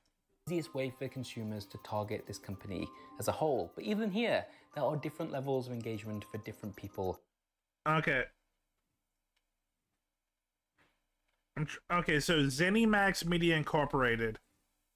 ZeniMax owns Elder Scroll, Doom, Fallout, Dishonored, Wolfenstein, Starfield, Prey. To consider, it could mean Xbox Game Studios, outright Minecraft, Halo, Gears of War, Outer World, Wasteland, Age of Empires, State of Decay, Psychonauts, Sea of Thieves, Forza, South of Midnight. This sucks because this really sucks because like real people put hours and time into this, and they're going to be screwed because of their bosses, and it sucks. But something has to give. Like, sorry, South of Midnight. Sorry, Sea of Thieves. Sorry, Psychonauts. Psychonauts was not Microsoft when they made it either. It's just, it sucks. Minecraft, like, Mojang must be, well, no, probably the people who sold it are, like, living their lives carefree, but, like, god damn. Halo, yeah. Halo, Gears of War, they are pure Xbox. And then, yeah, Blizzard. Fuck Blizzard and Activision. Both these companies, even when they weren't connected to Xbox, were disgusting. They just can't get away from being disgusting. Right, refusing to purchase or even play Candy Crush any game developed by a company owned by Microsoft or one of its subsidiaries, you could cancel your Game Pass subscription or pull the plug on your Xbox altogether, committing to not use the console again until the BDS movement is... So, I haven't used my Xbox in a long-ass time, like years. I don't have Game Pass for years. So I'm good on that. Satisfied the relationship between Microsoft and Activision has been well and truly severed. Now, on its own, the idea of an Xbox boycott may sound kind of small. Like, how many Game Pass subscriptions would really need to be cancelled in order for there to be a perceivable dent in the revenues of a company valued at something like $4 trillion? And how big would that dent need to grow for Microsoft to actually do anything about it? I'm gonna hazard a guess here and say whatever figure that would need to be in this example likely hasn't been crossed yet. Likely is a million miles away from being crossed, to be honest.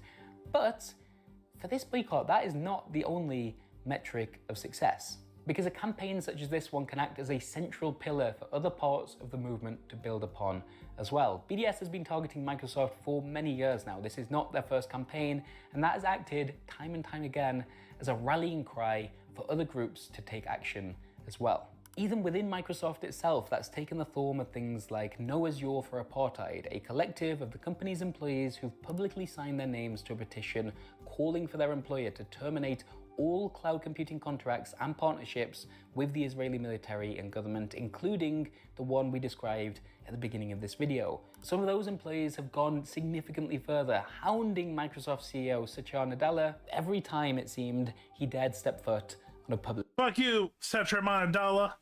I didn't know you existed, and now I do. Fuck you, Satya Nadella. ...stage. How about you show how Israeli war crimes are powered by Azure? There have been current and former employees who've been arrested after staging a sit-in inside the company president's office, an action which then prompted him to give an emergency press conference that same day to talk about the incident. And oh, a middle-aged, over 40 white man in corporate. Yep. Yeah, this is going to look good. Answer questions and on the out of relationship touch between his company and the Israeli occupation of Palestine. Activist shareholders representing about $80 million of Microsoft shares have put forward a resolution demanding the company publish its own investigation into whether its military customers are using AI and cloud technologies provided by Microsoft to violate international humanitarian law.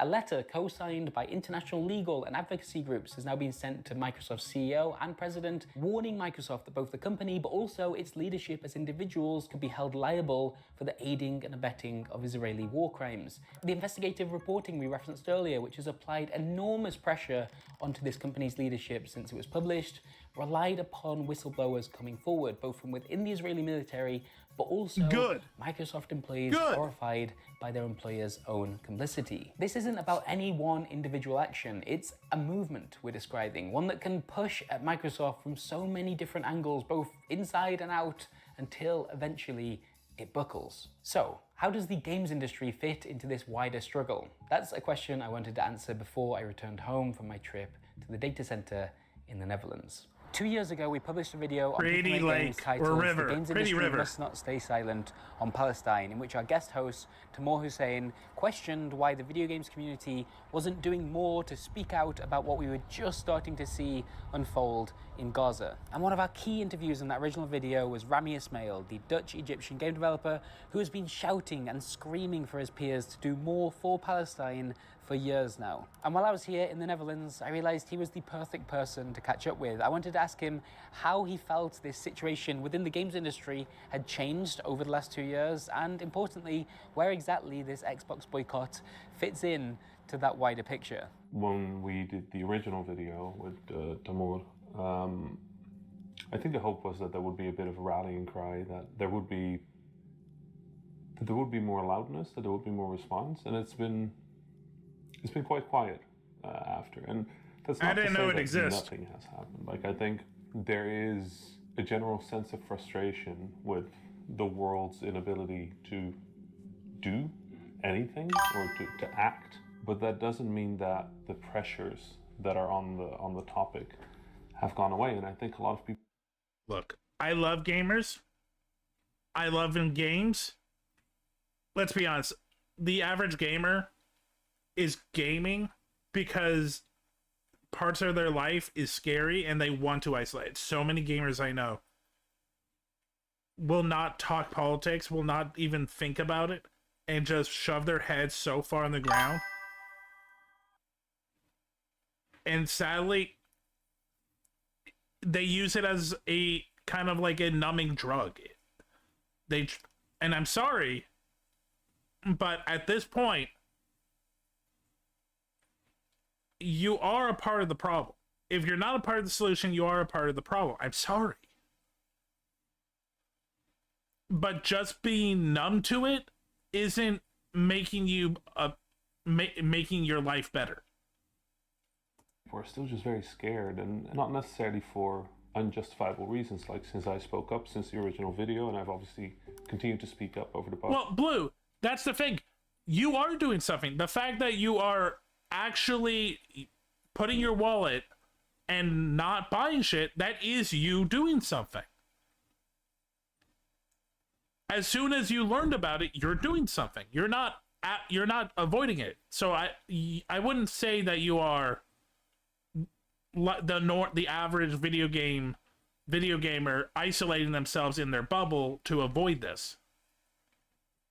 2 years, I've heard multiple times from friends, investors, others, that people have been told to sort of like distance themselves or to step away from me because I was becoming too controversial or too political. And that never happened with any other topic. And I've been a quite loud person. I've been a quite political person throughout my career, or at least the latter part of my career. But this is the first time where I've had dozens of people come up to me and say like, hey, listen, there's certain people that are telling us to back away from you, and we're not gonna. But I think part of that is just because I have quite some reach and some name in the industry, so it's probably a little harder to step away from me. But for a lot of people in the industry, that kind of pressure is terrifying. Now, although there have been important examples of support for Palestine from the games industry during these last 2 years, including fundraising efforts, new developers, Welcome, Sound and Alert. other actions related to what was in this video as well, I wanted to hear Rami's thoughts on how games, broadly speaking, has compared to other cultural industries when it comes to standing up for Palestinian life since the genocide in Gaza began. I actually think we did worse. I think for the first time in a very long time, we did notably worse than other media, because I think traditionally games has been very good at taking these larger topics and talking about them and coming in and being very loud, fundraising for millions of dollars. I think that's been sort of like a staple of our industry. It's like that we want a good world because we want a playful world, we want a joyful world. I think for the first time ever, I can look at movies and say, well, at least very loud about it. And I can look at music and say, well, they're stepping in front of the camera and they're just saying the thing. And I look at games and I'm quite disappointed, I'll be frank, because I'm not used to this. I'm used to us being on the front line of important topics. Because we are the culture, we are the youth culture, we are what kids grow up with. But why? Why do things feel so different this time around? What pressures exist for people working in this industry that differ so much to their contemporaries working in other kinds of media? I think that's two parts. I think games, for how many personalities we have, is not a personality-driven business traditionally. Like games is a product-driven business, and I think very often when we have had political causes and we've had people stand up for that, we're not talking about a person. We're talking about IGN saying something. We're talking about a game studio doing something. We're doing about HIO sort of like bundle. Like we're very used to brands being the face of a thing, and that works against us right now because brands are a lot more susceptible to these kinds of outside pressures than an individual is, because the individual can just agree like, listen, I'm going to take the blow on this and I'm just going to speak. I think the other thing is that right now funding in games is in a extremely precarious position. It's in a very odd position. So we know about this. If you've seen my streams with my friend Thule, who is a professional game designer, the gaming industry is on a downhill when it comes to workers. So many workers are losing their jobs, they are being paid less, and AI is really not helping it, but this was even before AI. He's going to go into it, but like we know how true the statement of the industry being in an interesting position is.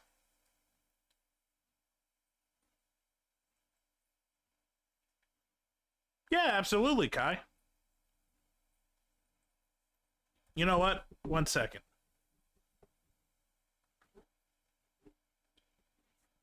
One second, chat.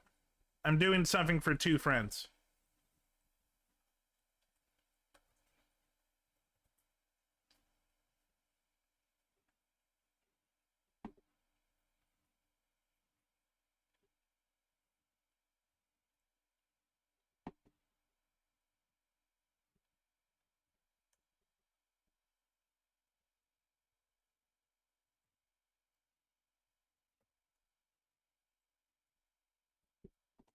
Super quick, chat. Don't worry. Still here. La la la la la la la. Still entertaining. Do do do do do. Hope everyone enjoys it here. Please follow the stream. I just know that if I don't do this now, I will forget. Because it's me. I have a lot on my brain. And I want, cool people to know other cool people.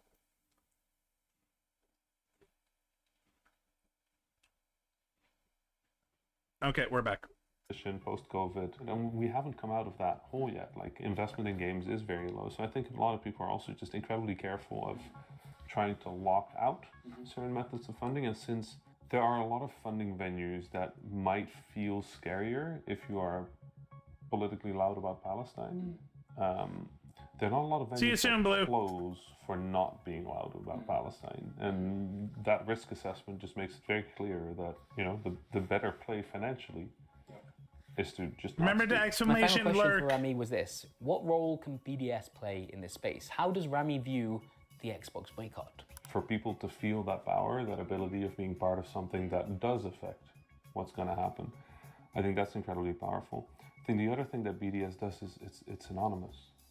You don't have to say that you're doing BDS. You can just stop buying, right? If you add an M, they won't show it up. Everyone knows when someone's is doing BDSM.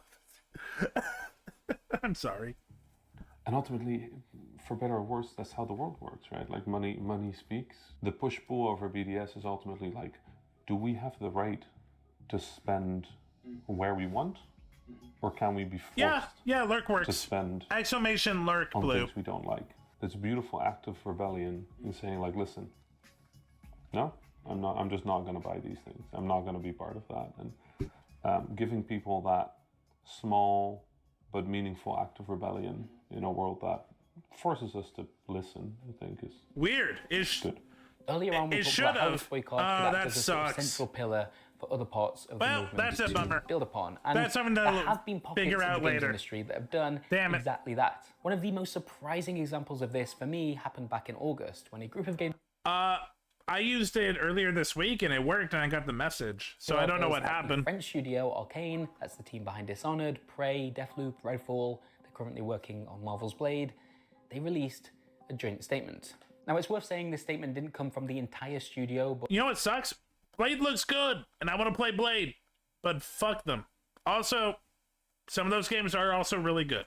rather a group of employees who are also members of the STJV union. It's quite common in France for, within one company, employees to be represented by multiple different unions, and that is the case at Arcane Studios. And so these STJV union members, these Arcane employees, put out a statement in support of the Xbox boycott, despite the fact that Arcane Studios is owned by Microsoft itself. To be crystal clear about what this means, these developers were asking us to boycott their own work in the name of Palestinian justice. This felt hugely significant to me. It is massive.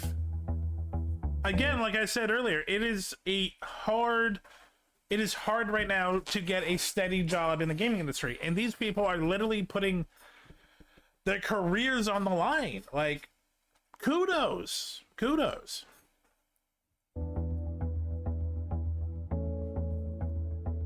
But Which is why I've come to Lyon. It is also very French. There's a lot of things you can say about the French, but there's one thing that I respect the French. They are never afraid to fight back. If, like, literally, if they believe in something, they will come together and will fight back against bigger forces. On to meet them. This union represents something important in this story because here is a group of game developers employed directly by Microsoft who've been able to come out publicly and call out the company. Inevitably, in doing so, they've asked for a boycott of the very games that they themselves work on. Now, there's some context to understand when it comes to this open letter and why it's perhaps unsurprising that it was a French games union that was the first to speak out in this way. And to begin with, well, the labor laws in this country are just a world away from what you can expect in many other places around the world, True. especially the US, Absolutely where so many true. of Microsoft's game studios are currently based.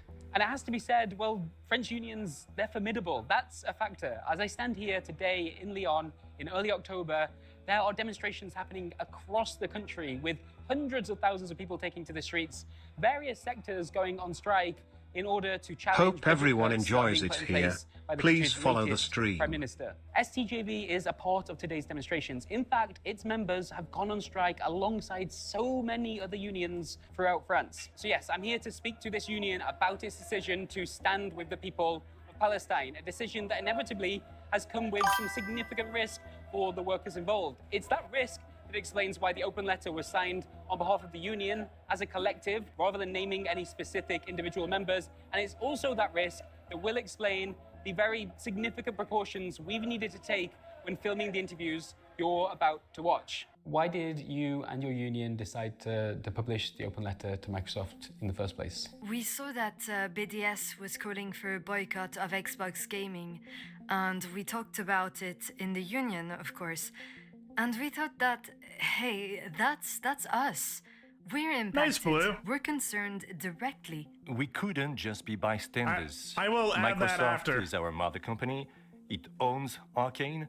It was horrible for us to be linked to that in any way. We thought that it was very important to get across to Microsoft, and particularly internally, what is happening in Israel thanks to the services that Microsoft provides. In general, our union has been pretty vocal about the subject, even outside of Arcane, since a few years already.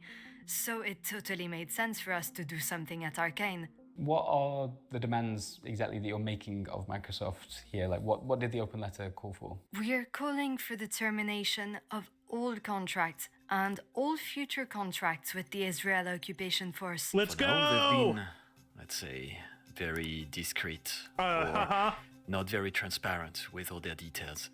As we are employees and our workforces contributes to that, We want to know what is going on. We're calling for a public audit of the connections between Microsoft and Israel and the disclosing of all information that could come out of this audit. And the final one is to protect and uphold free speech within Microsoft. There's been people that have Incoming been ad fired break. for talking about it, Yep. holding vigils. There have been reports that they might be filtering on emails talking about what's going on in Palestine. And until the demands that you just listed are met, are you asking people to boycott all games directly owned by Microsoft, including those that you yourself are working on? Of course, we think that it's very difficult for us not to ask everyone to boycott. The money that Microsoft is making is contributing directly to the genocide. Calling for that, of course, is difficult, and it's not an easy decision to make. But I feel more serene going to work and working on that game and hoping that someday people will play it and enjoy it. But also knowing that I took a stand for it as much as possible, not to be used in ill ways. Some people that will have read your open letter may think, like, okay, hang on, you guys are game developers at Arcane. You're not a part of the Azure team. You're not part of a division within Microsoft that directly interacts and engages with the Israeli Gross state. commercial. Why does it need to be you? Why do you feel in your role that you still need to speak out? Why not? I'm not in the Azure team, but my work is benefiting Microsoft. So indirectly, I am contributing to the Azure team, or Azure team is contributing to my work. It can be seen both ways.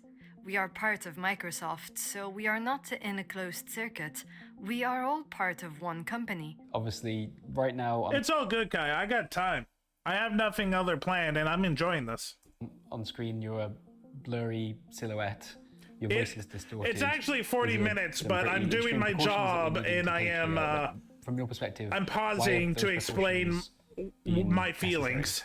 Even if French law protects us a lot, it's not foolproof.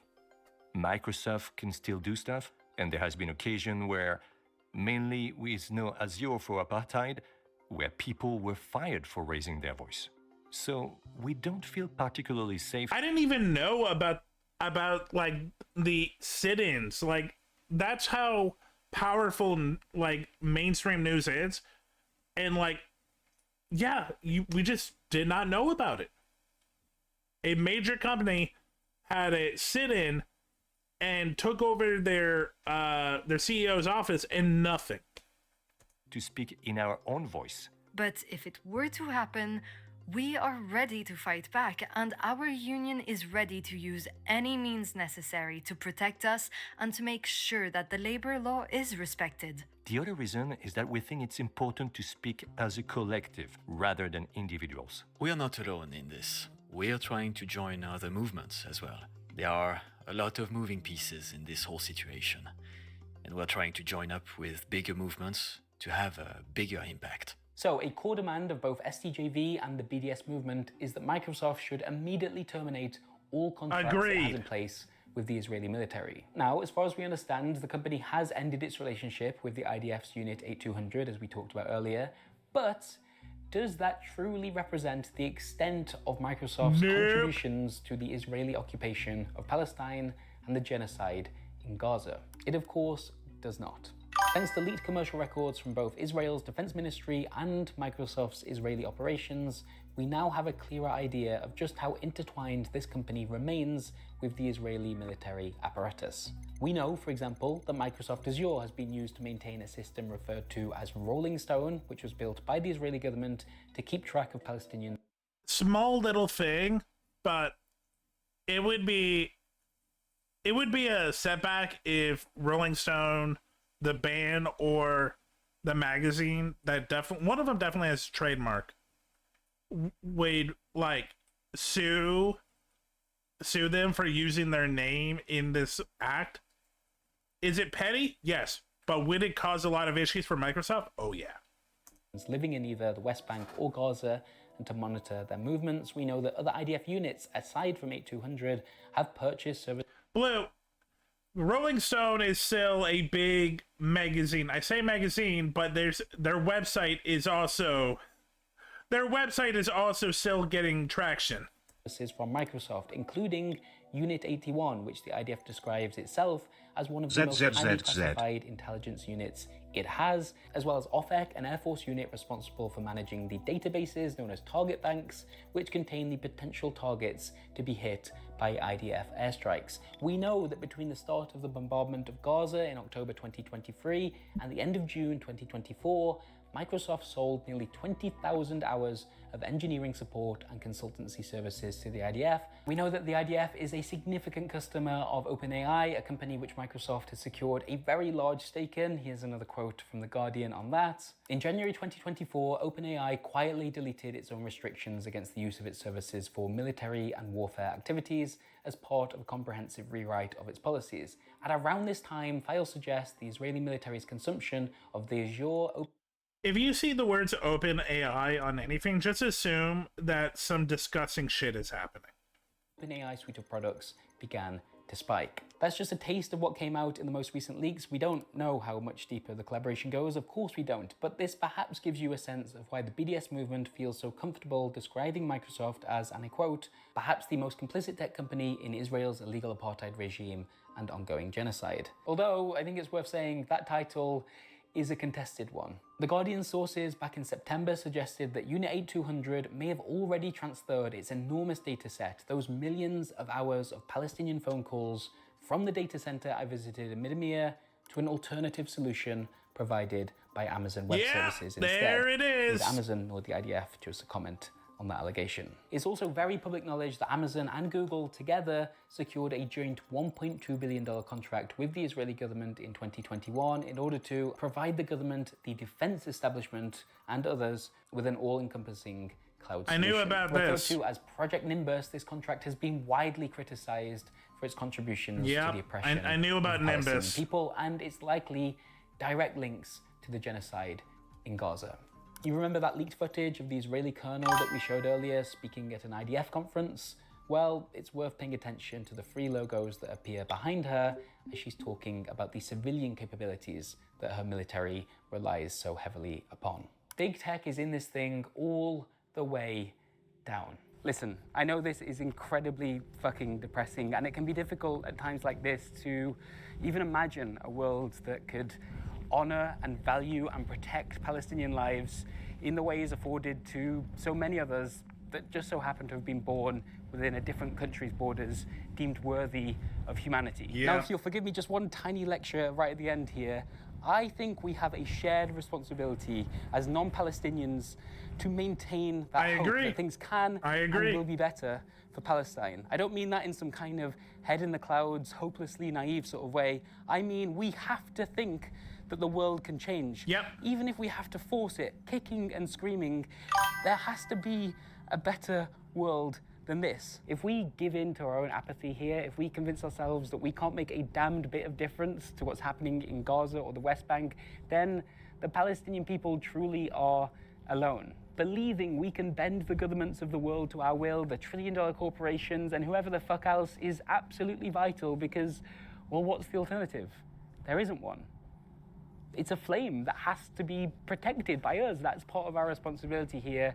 And yeah, hopefully you've made it through to the end of this video. I did. With that still being the case. Yeah. And if you have, let me direct that feeling right now to a couple of actions you can take to feel active in this moment and to, in a real way, as small as it is, participate in the liberation of Palestine. First of all, if you believe you'd now like to take part in this boycott yourself, please take a look at nogamesforgenocide.com, which launched just a few days ago and does a fantastic job at taking the BDS boycott of Xbox and then breaking it down into different levels of action for you to consider committing to, depending on who you are and what your relationship is to the games industry. For example, if you're a games journalist like me, it asks for a commitment to halt any typical coverage of Microsoft-owned video games, but with an exception to be made for stories relating to certain issues, including, for example, union activity. All of this was written for the games industry, by the games industry, and it benefits so much from that fact. And if you'd like to, and you feel comfortable with your name being publicly listed, you can make a pledge here through No Games for Genocide to commit to the Xbox boycott. This is something we've already done as People Make Games, but it's worth repeating here as well. We refuse to cover Microsoft-owned games and studios in the way that we typically might until this company ends its complicity in the subjugation of the Palestinian people. Secondly, and this is hopefully something you've seen running alongside this video, we have a fundraiser up right now. You can see it on YouTube, if that's where you're watching this, for the Palestinian Children's Relief Fund, and we would love for you to chuck a few quid its way if you can afford to. As the name suggests, this is a non-profit which seeks to provide medical and humanitarian relief to the children of Palestine, children who are growing up in the most inhumane, devastating of circumstances.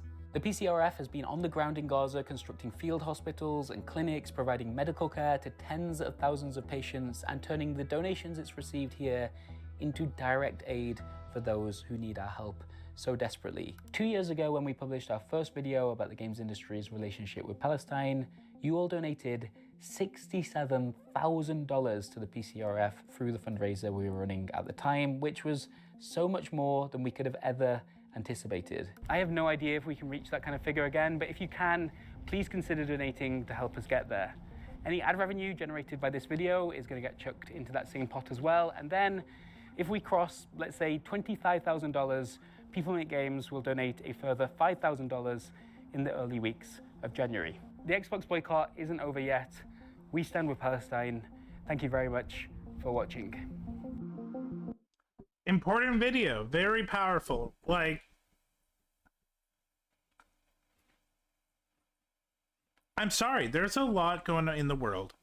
But if you believe in something like gaming, and you also believe in people not being hurt, you gotta do something. You can't just be like, well, I'm gonna just be here in my corner and no one pay attention to me, and then, you know, everything will be okay. It's like, no, that's not how it works. You exist, you live, you have to be a part.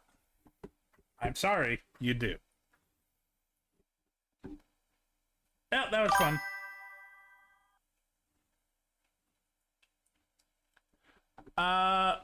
What was History Roulette? History Roulette.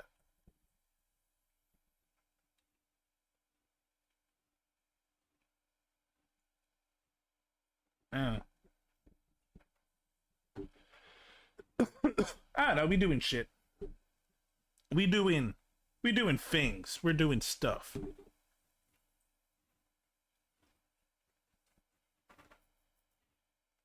Oh, I know what you're saying. You just want me to just do nothing but history stuff. I get it now. Blue, don't worry. We will watch more history stuff. But it has to be divided. Because not everyone's going to watch me pay attention to history. I enjoy it. Diversity, my friend.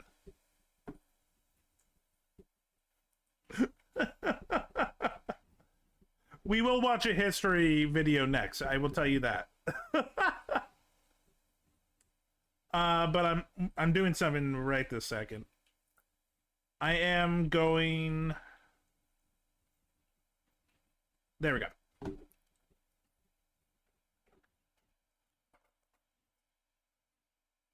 I am inviting the goobers. If they want to come and talk to videos, they can join. But before that, let's do a history video.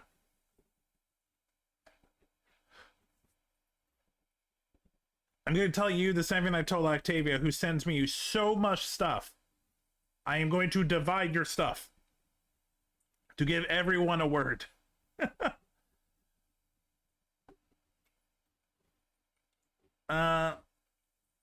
3. That is... Oh shit, I do know about this guy, but I've not really watched this stuff. It's oversimplified. I know of him. He's like pretty big. And I've like seen him in other people's videos. But I don't think I've actually really checked his stuff out.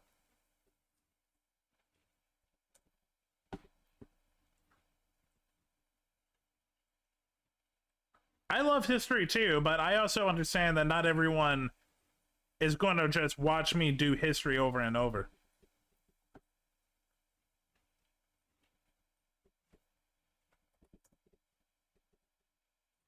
26.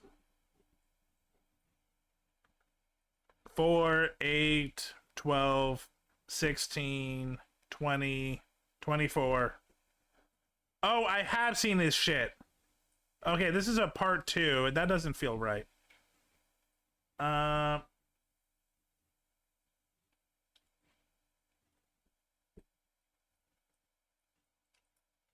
Okay, we're going to 25. This video was made possible by Skillshare. Oh, I love history too, man. In school and not in school, man. I love history. I just know that not everyone, and like, I think the fun thing about me doing these reactions is doing a combination of stuff I do know and like also just my first looks at shit. Okay, we got oversimplified, the war that changed the English language. Apparently, I'm not good with it. An online learning community with over 17,000 classes in just about anything you can imagine. Keep watching until the end of the video to learn how you can get your first 2 months for free. You got it. England in the Middle Ages. The sun is shining. Ironically, England in the Middle Ages just looks like the English countryside today. Birds are singing. The children are playing in the village square. What a wonderful time to be alive. Hey, you're dying of dysentery. Oh. And also we're being raided by Vikings. Oh. What an awful time to be alive. It's the year 900. Europe is a Viking's wet dream. Raids galore. Hey, you want to go raid Paris? Okay. That particular raid didn't go too well, but the King of the Franks said, you guys... We saw this in Vinland Saga Season 1. Are pretty tough and scary. How about we give you land in northern France, and in return, you protect us from other Vikings? And it was agreed. The Vikings set up the Duchy of Normandy, and then they went full-on French, converting to Christianity, learning the language, and making babies with the locals. England also had its fair share of Viking problems. In the 800s, Danish Vikings had conquered most of the country, but the Anglo-Saxons eventually also managed in to kick Season them out, 1 of although they England. left behind a bunch of Viking settlers. Now this guy's king. He sucks. Replace him with his brother. And he was like, hey baby, how you doing? And had a son, and then turned around and was like, hey baby, how you doing? And had another son. And then he died and no one was sure which son to make king. This one, because he's older. Not if I have anything to do with it. That works for us too. Then he grew up and married the Duke of Normandy's daughter and had a bunch of kids. I'm sorry, but Aethelred the Unready, like, the fact that that is the name given to you, you gotta be like, fuck. This ain't gonna end well for my country. Remember this one. He's important. Then his advisors came to him and said, hey man, all those Viking settlers that are living here, they might band together and kill you. Well then, why don't we kill them first? And so it was. This pissed off the Danish king, who launched an invasion, and the Vikings conquered England once again. Then the Anglo-Saxons Yeah, he wasn't ready. Conquered it, then the Vikings reconquered it.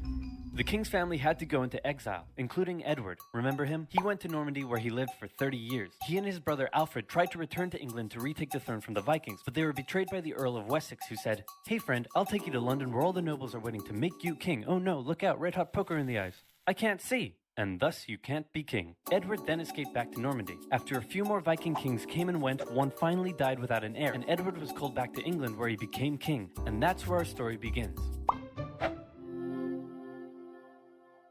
Battle of Hastings. Here's the thing about becoming a king in the Middle Ages. Often your entire country won't support you at first. You can be vulnerable to rebellions, and it's up to you to take control. Fortunately for Edward, there was already a super powerful guy who had a lot of control over England, and if Edward could get his support, then England would be his. Who is this guy?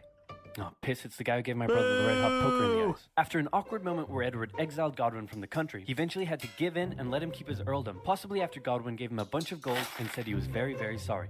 King Edward also married Godwin's daughter. Then Godwin died, and his massive fortune was passed down to his sons, who all became earls. In particular, this one became the new Earl of Wessex. Harold Godwinson was now King Edward's brother-in-law. He was a close advisor to the king, a brave warrior who had proven himself in battle against the Welsh, and in many ways he was almost like a co-king. Welsh. Uh-oh, Edward got old and he's on his deathbed. Possibly for religious reasons, or maybe because he wasn't happy about having to marry her, he didn't boink his wife, and as a result has no kids, meaning there's no obvious heir to the throne, meaning I'm gonna be king. He does have a grandnephew, it could be him. No, let's go with me. Just one problem. I mentioned that Edward's mother was a Norman. Edward grew up in Normandy, and he had a lot of Norman friends. The current Duke of Normandy was William the Bastard. Why was he called the Bastard? One day his father was sneaking out of his castle when his advisors said, where are you going? To the tanner's shop? Why? To get a... Tan? Tan. But that was a lie. Firstly, because tanners give you leather, not tans, and secondly, because he was really going to see the tanner's daughter. One thing leads to another, and out comes baby William, born out of wedlock. Thus, an absolute bastard. His father died when William was 7 or 8, and he became the new Duke. He spent most of his childhood narrowly avoiding assassination, which probably turned him into the big balls tough guy he's remembered as today. In 1051, the town of Alençon tried to rebel against him, and the townspeople beat on dead animal skins as an insult to his commoner mother. William was furious, and he responded by, I'm just imagining just this town be like, yeah, what do you think about this? We're doing the work of leather making. Ooh, aren't you so upset about your childhood? Ooh. It's like, what the fuck? Oh, it doesn't matter what era. Petty bullshit, petty bullshit. Well, let's just say it wasn't pretty. That's the kind of guy we're dealing with here. William and Edward were good friends, and Edward allegedly promised that William could have the English throne after him. A decade later, Harold Godwinson even visited William and pledged an oath to him over holy relics, promising that William could be the next king of England. Although it's possible Harold only did it because William was holding his family hostage. So when William heard that the king was on his deathbed, he said, hooray, I'm gonna be king. So now you have two extremely powerful men who both think they're about to become the next king. But wait. This guy is the King of Norway. He spent most of his life as a warrior for hire, fighting for whoever would give him the most gold. You name a place, he probably fought a war there. Poland? Yep. Estonia? Yep. Against pirates in the Mediterranean? Yep. The Holy Lands? Sicily? And Bulgaria? Yep. He got crazy rich off the back of it and was swimming in gold. Then he returned home and became king. One of the previous Norwegian kings had made an agreement with one of England's Viking kings, saying that when that Viking king died, the King of Norway would get the English throne. Hardrada felt that because of this agreement, he was now entitled to the English throne. He was also eager to go on one last big conquest that would turn him into a legend. So when he got word that Edward was on his deathbed, he thought, I'm going to invade England, and then I'm going to be king. So now we have three extremely powerful men who all think they're about to become the next king of England, and that means somebody's probably about to get hurt. Back in England, Harold Godwinson is watching over the dying King Edward. Suddenly, he comes out with a shocking announcement. Hey, everyone, gather in. That's it. Come closer. Don't be shy. Okay, so I've got bad news. The king is dead. I know, very sad. But good news. He said that I should be the next king. So, hooray for me. And, oh yeah, he said that if he once told anyone else they could be king, that he doesn't like them anymore and they should just stay in Normandy. And also he said that no one should ask any further questions. Okay, good talk. Go do whatever it is you do.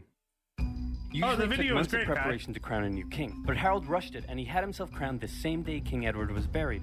In Normandy, William's advisors came to him and said, hey Big Willie, bad news, Harold Godwinson has taken the English throne. And William was furious, so he sent an envoy to Harold who said, William says you stole the throne and demands you immediately return it to him. Let me think about that. Nope. No. Is he gonna do what his daddy did and hot poke the envoy? He said no.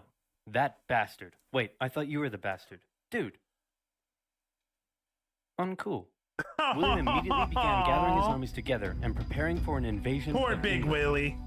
Now, killing a king was generally frowned upon in old-timey Europe because they were considered to have been chosen by God himself. So back in Normandy, William had to get God on his side. He needed the Pope's blessing for his conquest. So he went to the Pope and said, Godwinson made an oath to me over holy relics, and then he usurped the throne. Can I kill him? Sure, why not?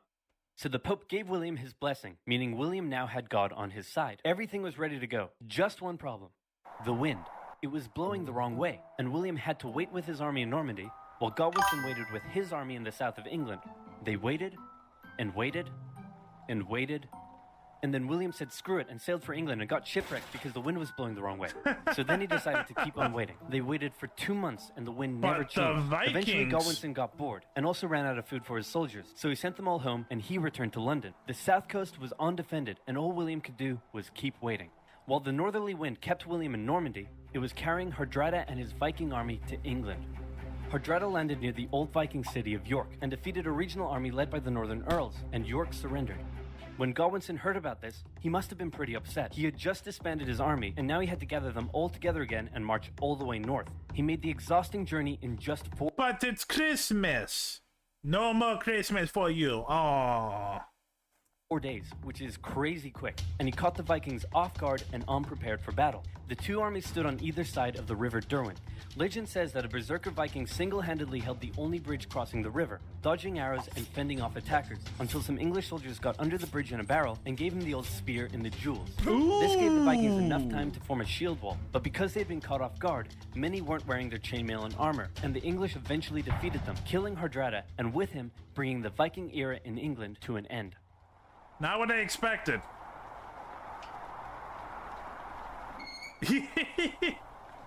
Finally, William's fleet of over 700 ships and 14,000 men set sail and landed on the English coast at Pevensey and set up camp near Hastings. And Harold was still all the way in York. His exhausted army had to march all the way south just days after their battle with the Vikings. Harold made it to London and considered just staying there and waiting for William to come to him.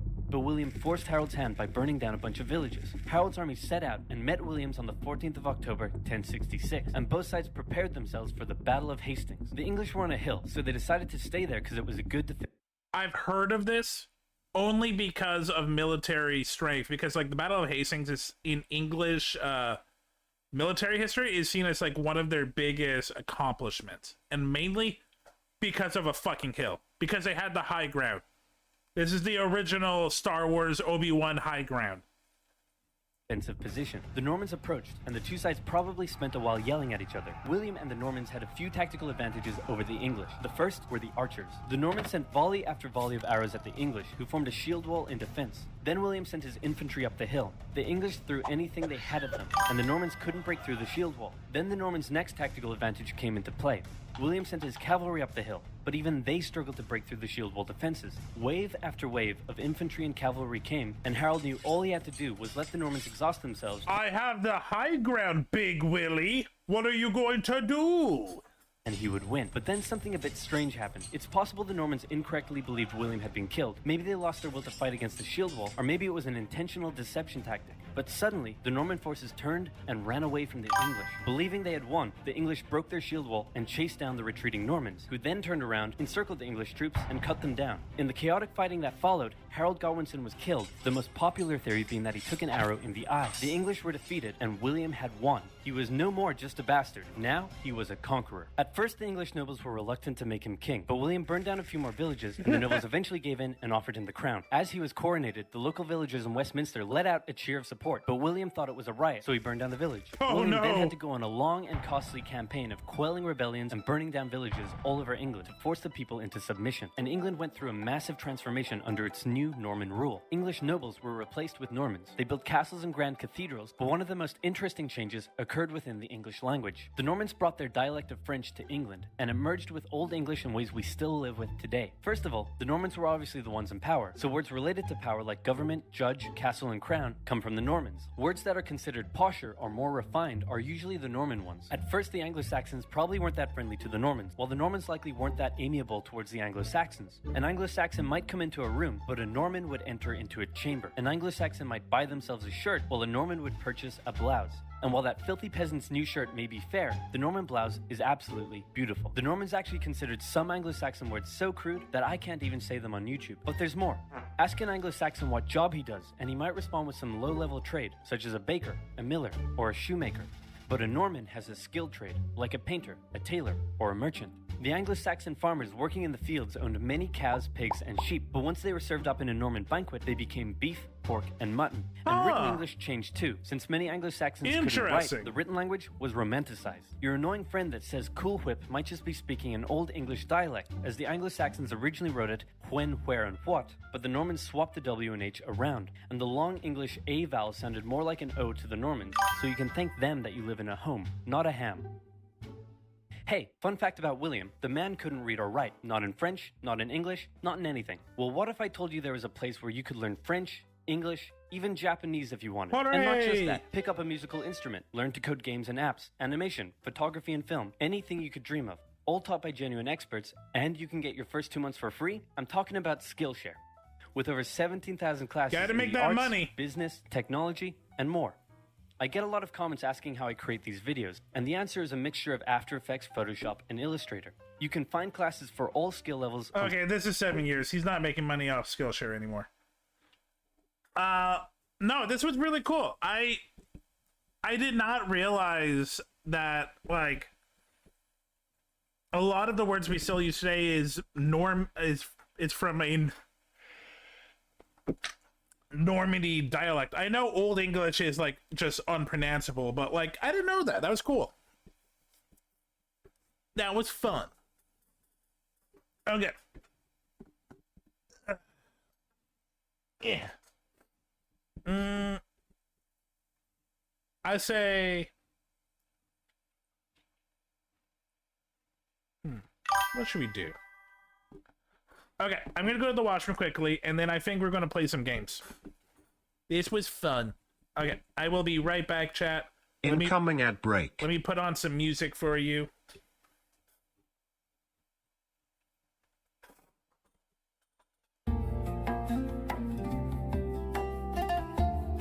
I'll be right back.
I am back.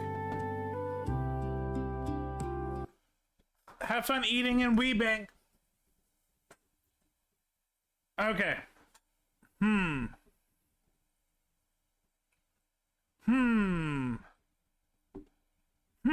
I don't know what to do.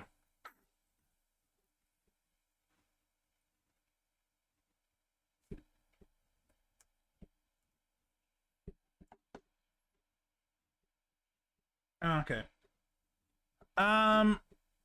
I can honestly, I really can just go for a game. I just don't know what to play, man. What should we play?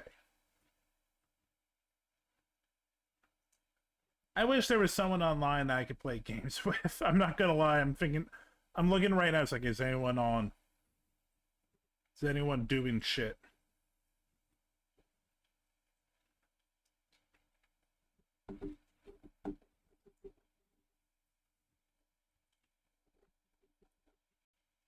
I'm sorry, what the fuck? One second.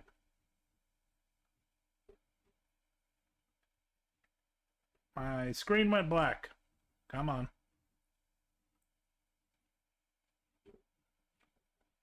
That was uncomfortable.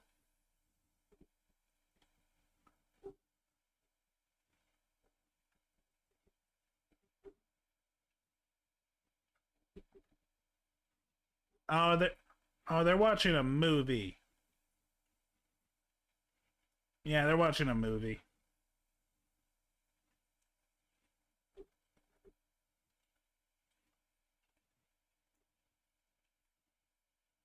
Lucine and Rio are, watching a movie. I think Estella's playing... My guess is Estella's playing that game that she's addicted to. Kai said something. But Kai's at work. Oh, Kai just put a schedule up. Welcome, K-Theatable Queen. Hey, Kai! I'm trying to figure out what to do. We just did 2.5 hours of video, so I'm trying to figure out, like... I don't know, should we watch more videos? Should we play a game? What game? Also, I know what happened. My transparent just died. There we go. Bringing back the transparent.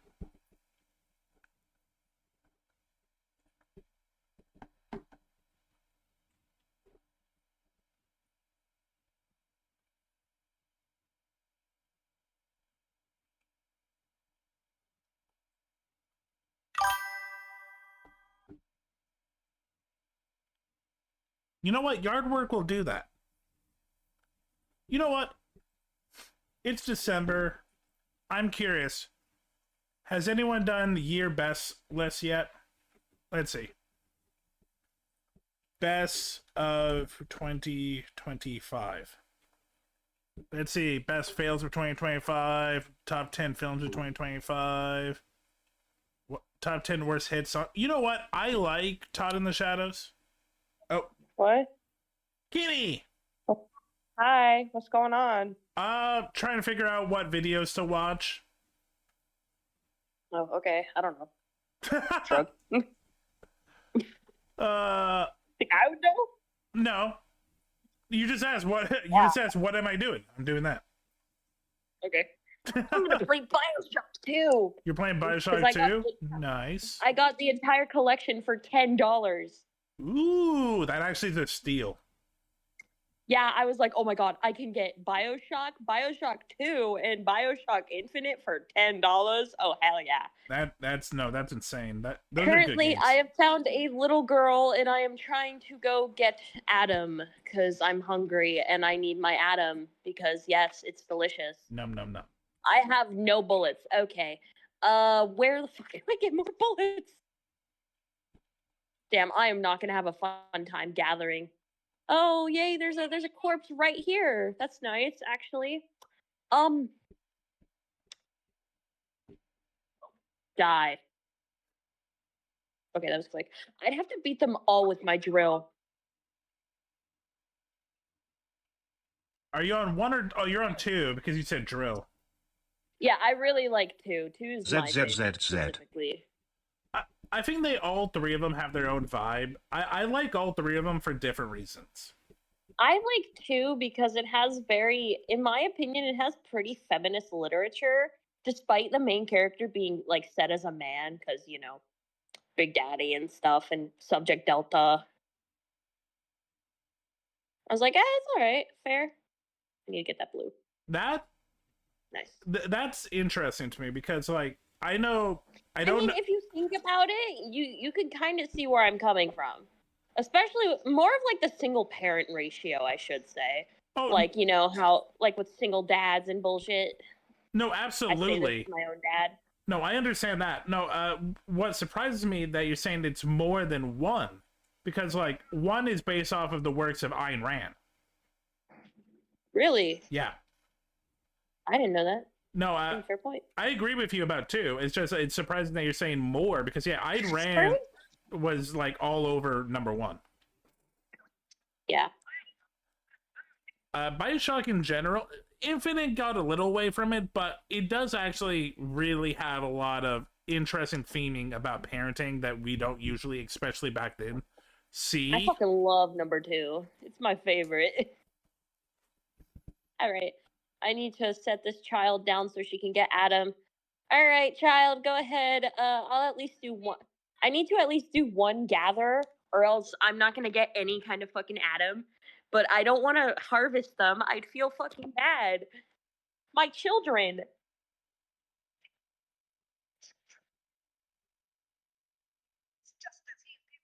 Oh my god, shut the fuck up, lady. Drain the kids. One of my chatters just said, "Drain the kids. Drain them." Kid. Get the fuck away from my kid. You know what? I will fucking. You know what, chat? I think I am going to pivot to a game just because I don't know. I feel like gaming. Also, I just want to talk to Kenny. And Kenny is dumbass selling the fucking water. As you can tell, is Zorg in BioShock. I don't like how a Big Daddy just came in. Excuse me. No.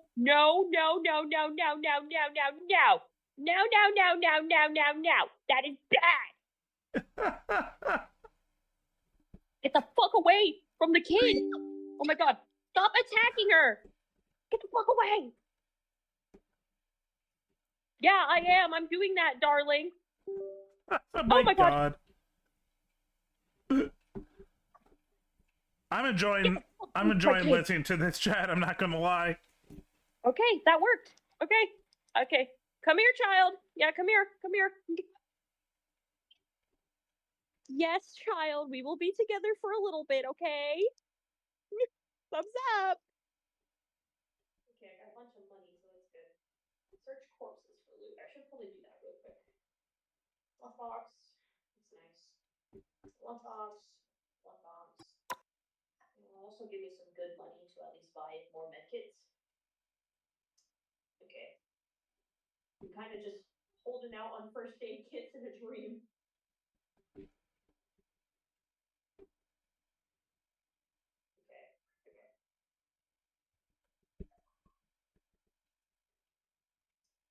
Okay, that's good. I want to keep my med kit for the next gather, so hopefully I can at least get 3 gathers here. Is it Y I have to press? It is Y. That way? Okay. Okay, little girl, thank you. This way? Okay. Great. OBS is being a bitch. I actually remember being kind of interested on BioShock for a little bit, specifically number 2 because I only like number 2. That's just me though. I only specifically like number 2 because of like the themes of fatherhood it has on it. Probably because my dad is a single father, so I'm like, Okay, I got like 10 extra bucks, but that doesn't help me here. No, I absolutely can understand that. Yeah. 1 second.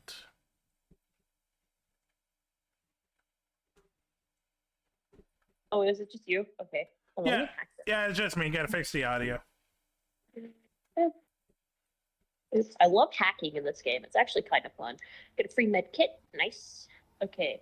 Got a lot of guys that are going to come from this way. There's a hole up here. I kind of just have to defend the room that I'm in. That's really the big thing. What's this?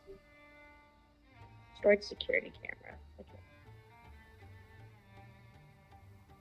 I don't think I have any drones at my availability, so I don't think I can use any of that. That sucks. And there's that. Here's a jukebox. Okay, let's play some Marvel Rivals chat. Me. Drain the kids, leverage the human juice. Oh, I read that already. This is really probably just gonna be defend the room and hope it works. Ooh, PTK late creation.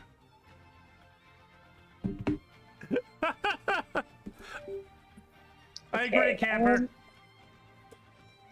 Okay, collected buck. Oh, I also have shotgun shells. I need to remember that. It's not like we literally played this game together less than like 12 hours ago. Well, like 15 hours ago. How much money did I fuck? How much fucking stuff did I get for my fucking guns?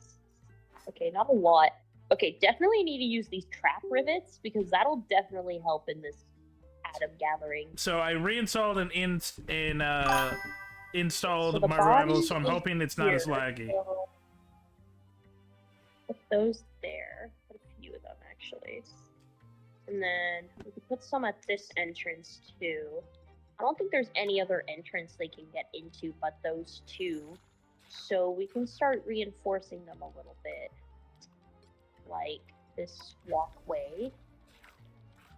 That, yeah, okay.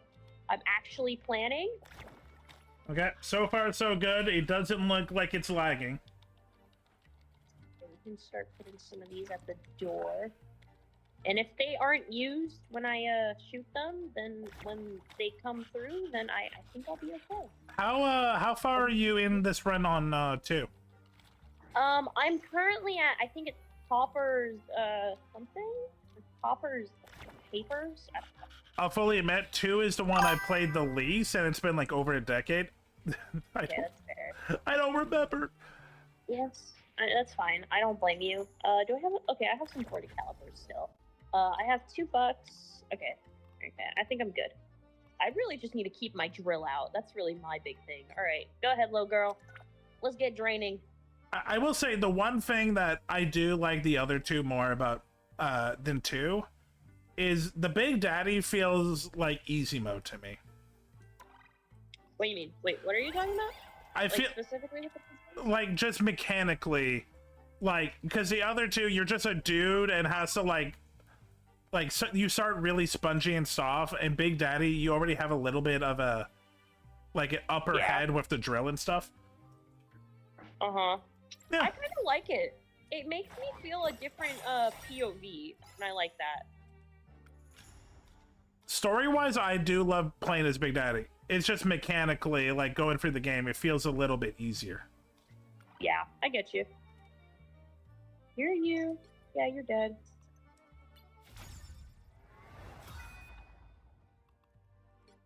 Yeah, you just keep draining, girl. Infinite had such cool concepts, but the ending really irked a lot of people, and I still don't. I go back and forth if it's a good ending or a bad ending. Yeah. Yes, little girl, get your little drink of Adam in. Very much, very much. Good girl. I don't want to spoil All right, because ready? I still feel like people should check it out, but like it is controversial. Drop off the little girl. Okay, first let me loot everything. Don't worry, little girl. I will drop you off at an event in just a second. I was in a bit of a pickle with the other child I had, so I couldn't like get her. I couldn't get another thing in because I had no fucking medical things. So I was like, okay, I just need to get her to like a fucking vent and like leave. Okay, and I'll just pick these up since they were used. So then, okay, let's get her to a vent and get her out of there.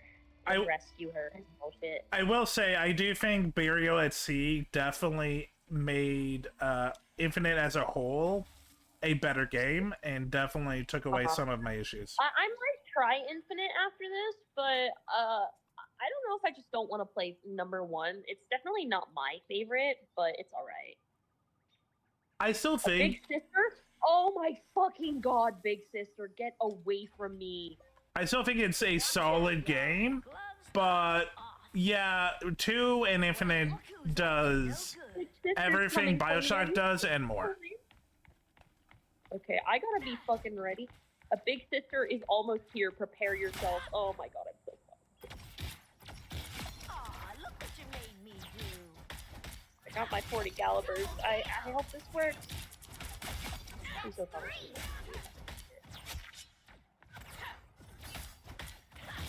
Where is she? Oh my god! Wow, me when I get fucking jump scared, dude. That's not a good combo.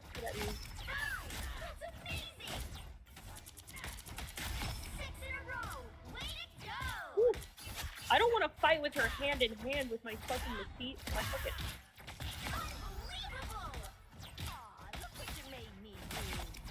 Oh my god! I forgot how hard she fucking hits, dude. I mean, they're big for a reason. That is true. That is true. Stop running away, bitch. Need a first aid. Ow! Oh my god. I need to get my fucking rigid gun out. Oh my god, please do not tell me that there is a fucking slicer. Oh god, that's a Big Daddy. Okay. Big Daddy, please get the fuck away. I have no medkits. I'm fucked. I'm just fucked. Aw, I'm fucked. I know Big Daddies don't attack unless I attack them, but like, dude, I was fucked anyways. Next time, I won't go so easy on ya. Oh my fuck, bro. Like, you need to fight her there to we win, go. bruh. Match time.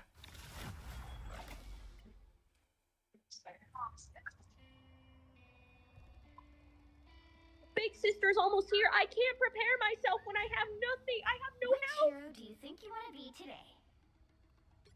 You picked the right gal for the job, sugar. Oh, I'm so fucked. I have no health. I'm dead. I feel. Now, who am I gonna banish from this match?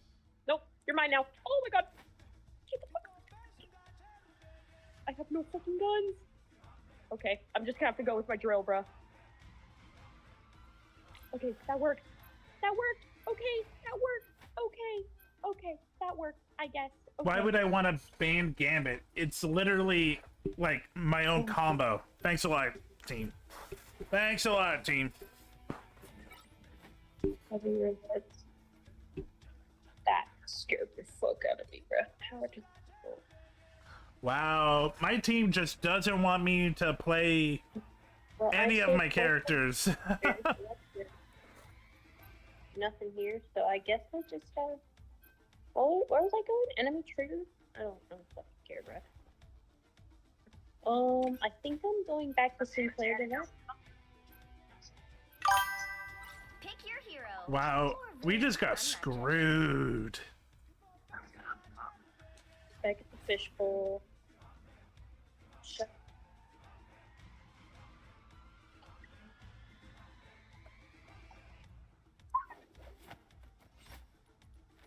You're good. Forgot. There's fall damage. Alright, Sinclair Deluxe. Here we go. Alright, let's do this. Alright, Sinclair. Better give me a good fucking reason for this. I'm done trying to fight who I am. I'd rather fight the folks who hate and fear me for it. Press B while holding ZR to do a drill dash. Oh, damn! Get your ass over here!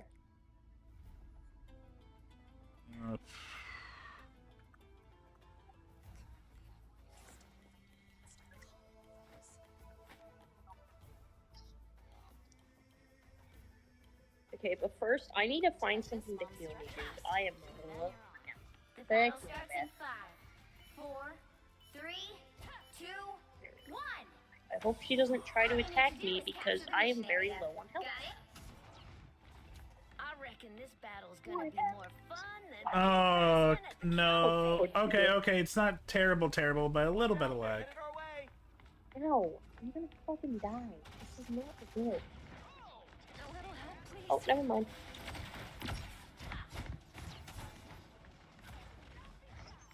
Oh, take that, and then heal with that. Alright, that's better. Hey, Gracie. Oh, I have a built-in flashlight. Oh no. Hey, Gracie.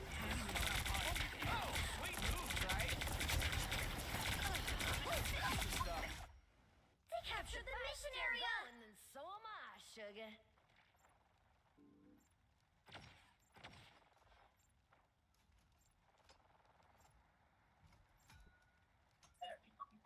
Okay.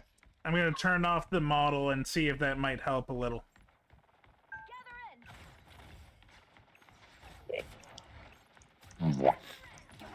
Hey, Mango.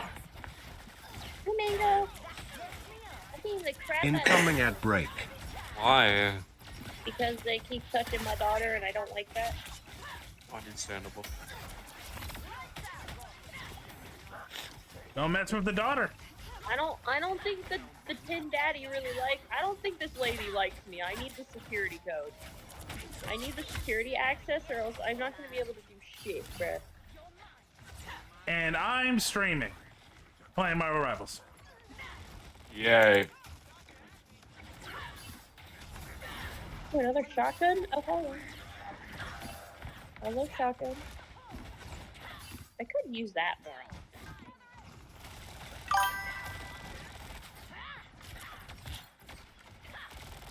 Did you know you can pet me? Check out the pet cafe. Crap out of me. Oh, somebody just hung yourself. Yay, free money. How's your day going, Mango? Good. My lungs aren't good, though. Oh, no. I have made food. Food helps. Yep. That's a good question, Kai. I wish I knew what code OBS is using as well. That one. Right there. I might be CPU throttled. I have no idea what that means. I don't know why, but this is just something that's been happening on stream with me and Marvel Rivals for the last like 2 weeks. Marvel Rivals just does this, I guess.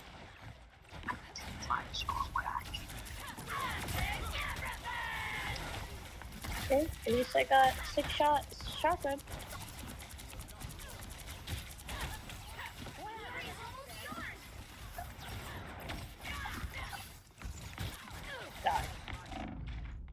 This is really great. Is it meant to be a good 2 frames a second? That's I what. got a new That's what we're talking about. For some reason, this is just happening, and we don't know why. That's why we're talking about the CPU stuff. Open Task Manager and go to Performance and peek there. No, what the hell is hitting me? Oh, I can't do that right now.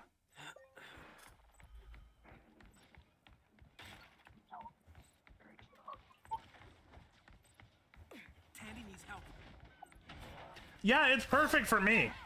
No lag. Nope.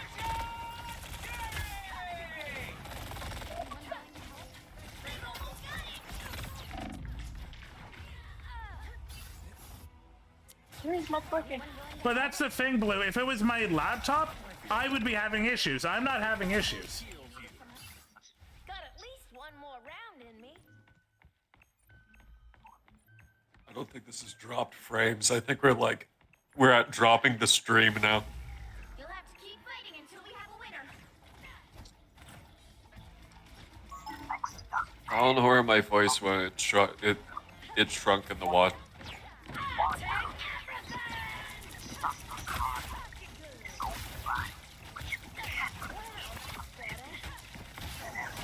I forgot what I was gonna do today. Good, babe. That happens. Hello? Yeah, Yowie! I forgot! Yeah, don't forget the Yowie, babe. Are you reading Yowie or making Yowie? making, yeah. Oh, nice. I love it. Miss Grace, may I graciously get some, the security code terminal stuff, please? The signal? Miss Grace, did it jiggle when you fell from heaven? Not like that big. Oh. Okay. Now that I have a second, task manager. Dude, I fucking hate telekinesis, bro. Not my favorite fucking plasmid. There are just so many better plasmids. Okay. Okay. 30 seconds before you attack. Get Die ready. for this. I'm done trying to fight who I am. I'd rather fight the folks who hate and fear me for it. Oh, 2 first aid kits just for me? No, my daggers Oh, how lucky I am. force energy. Splendid. Okay, how much do I got? I need a bit more buffs, but also I would like more. Okay. The battle starts in 5. Let's go ahead and check in here real quick. 3, 2. I don't like that. All you need to do is capture the mission area. Got it? Excuse me, what the actual fuck? I'll take a cosmic clash Ow. over fighting vampires any day. Fuck Okay. me when I can't fucking hack, dude. Hopefully that will help. Dude, I'm gonna fucking. If I have to, I might have to leave the goobers because Discord is taking 15% of my CPU and memory. Oh. I don't want to, but let's see how it goes. I just closed I just closed VTuber Studio and my face tracking, which was also big things.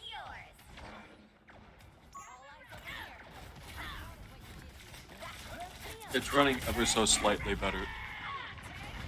That's a good sign. That means we're on the right page. It's like, if you bother to look at whatever the fuck is happening, you can't notice the difference.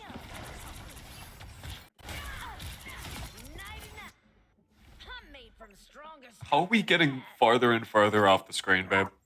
So my OBS is in a weird state of frozen where I can move shit, but I can't see what it's doing. Why are you in limbo, bud? I don't know, man. I don't know why tech hates me. Canadian.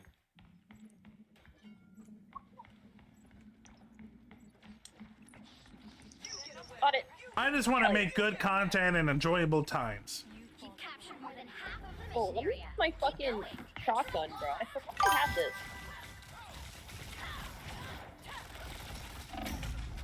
I love fucking dropping shit into.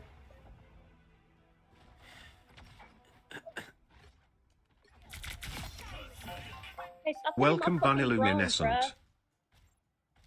Uh-huh. Bro, I'm drowned. Oh, that's a lot of fucking money. In the stove? Are you for real? Okay.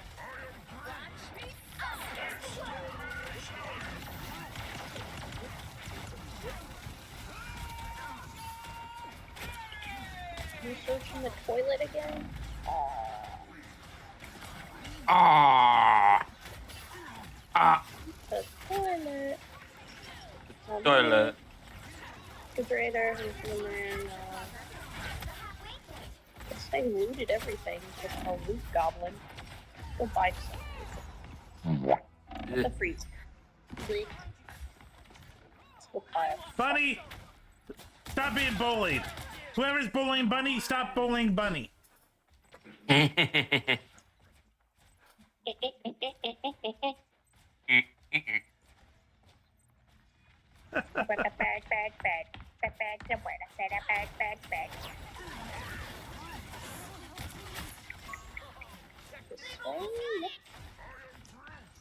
Think.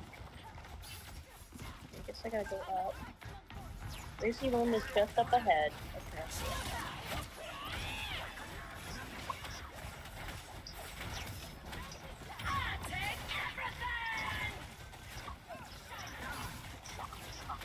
Guess I gotta kill her.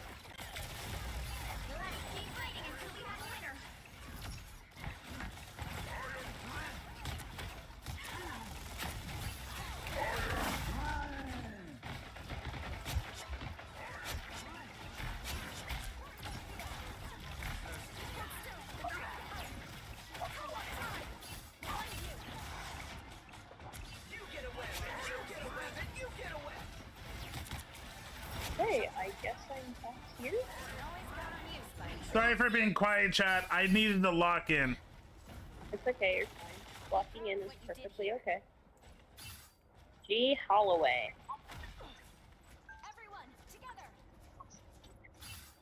Oh, Tonic. Keen Observer. Carrier analysis further. Yes, this is my PNG. Like I said, I closed VTuber Studios to, you know, give some CPU memory to the stream.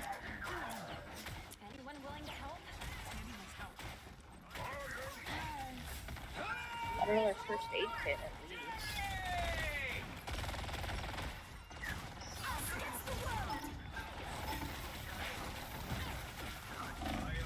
Poor Eleanor. Good. Like going the right way? You'll have to keep fighting until we have a winner. So, Switch. just to give you guys an idea, Marvel Rivals is taking 33% of my CPU RAM. Window examine. What am I looking for, dude? No, I'm wrong. It's taking about 39% of my CPU. And it's definitely the most memory out of everything. Okay, lady, I don't want to touch you either.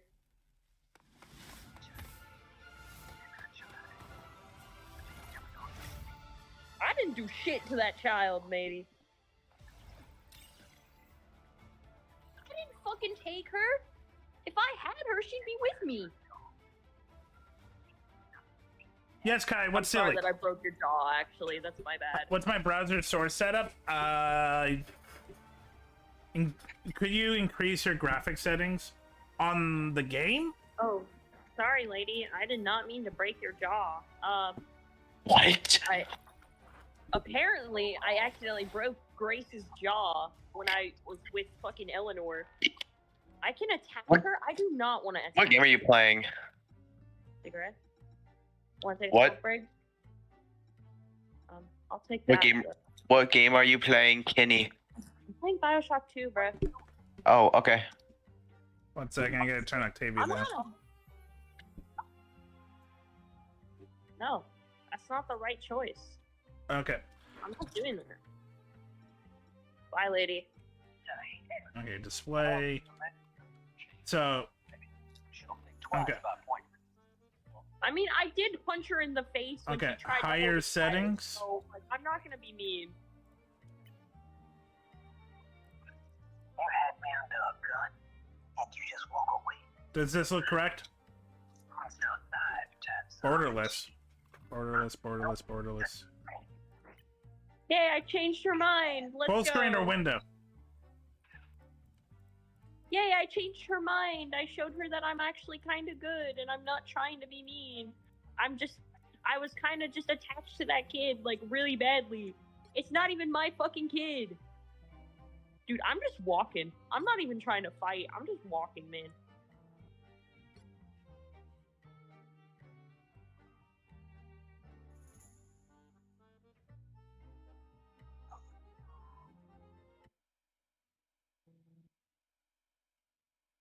I don't know where the hell I came in from. Fuck. I probably got die.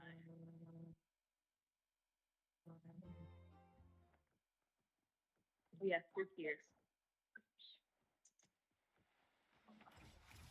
Silver, Yeah? What's up? what rank are you in Rivals?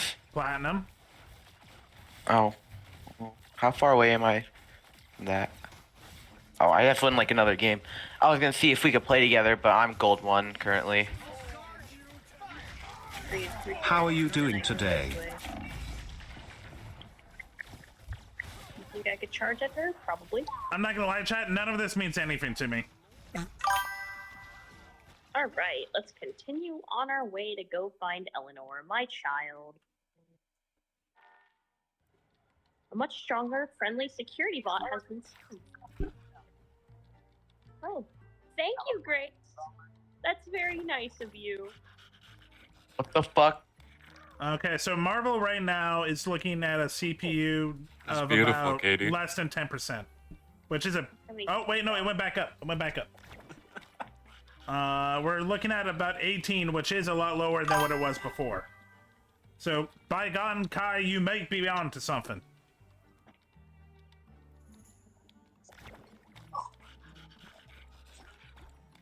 I'm pretty sure I'm good. I don't need anything else from this area, if I remember right. So I could just leave if I really needed to. I already said it, but I'll say it again. It reduced by half. So you are correct, Kai.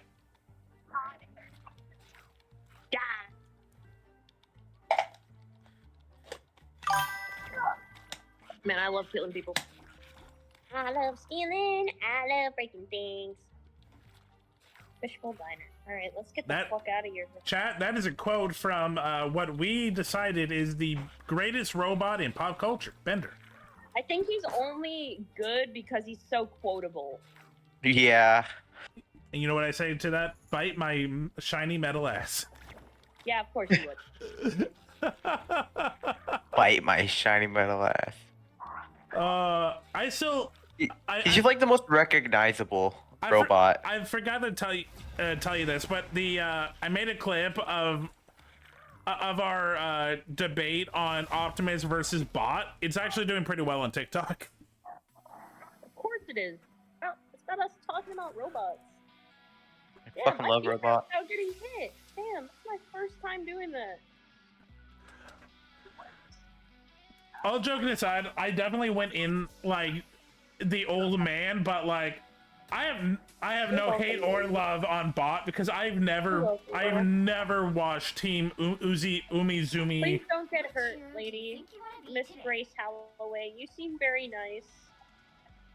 I fucking hate you, fucking lamb. You a bitch. You made me kill myself in front of my adopted I can play kid. Penny. Ooh, wait, the Venom. Okay, Pauper's Oh, yeah, Venom. Drop. That's where I am. I just finished Pauper's Drop. That's where I am currently. I'm okay with Daredevil, but Phoenix will will mess with me and Rocket. I am at the halfway point of the game, if I want to say. Okay. That's not bad. That's about where I... Yeah, no, it's not bad. I just started this today, by the way. That's insane. Because BioShock 2 is definitely shorter than the other ones, but it's still a meaty game. My favorite. So, you're gonna see me playing it and then trying to 100% it. Where'd I get pinged? Oh, nesting session, that's okay. Alright, we're going to Siren Alley now. That's not bad. That one's alright. Silver, how would you feel if I draw you in a Squirrel Girl cosplay? I've said this once, I'll say it again. I respect all fan art. It does not matter. There is literally fan art of me inflated, and I promote the shit out of it. What? Yeah. You should make that your profile picture. You should. God damn it, they banned Penny. Siren Alley, let's do this. That's a good idea. Alright. I'm playing Make it all your- on Twitch, by the way, so this is definitely... Make it your Twitch banner. See, you guys say that, but there is another piece of fan art that I've gotten recently that I know you would want me to make a banner more. What? Explain it. So there is fan art of my D&D character that is also a furry making out with another D&D character that is a hot elf man. Over, Please make that your banner. Oh my god. Why'd you blow up him? Babe, that was not my fault. It was the priest, not mine. Oh, the one who, priests like, keep blowing you up. Oh yeah, go for it, Blue. I don't care. Blue, I am Blows up serious. Silver, making them big and round. Blue, I'm literally thinking of making a Fansly account and seeing what the optics are for that. I have no problem with NSFW art.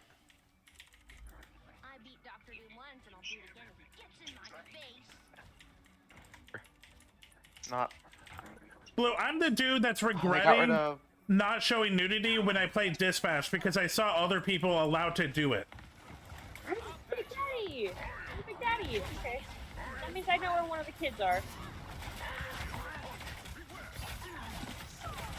Well, that's nice. That's good. I can get any kind of Adam from not hurting a kid. That would absolutely be great. Alright, Siren Alley, here we are. Damn it. And for Eleanor, he would burn first with a smile. What does that mean?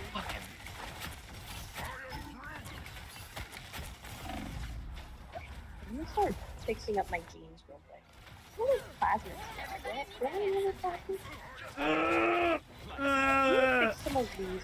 A little bit better. A little bit better. Okay. They got the. So it is. It's a little bit better, but it's kind of on par still. I don't want to use Incinerate. I want to use Electrovolt. Okay. Shit.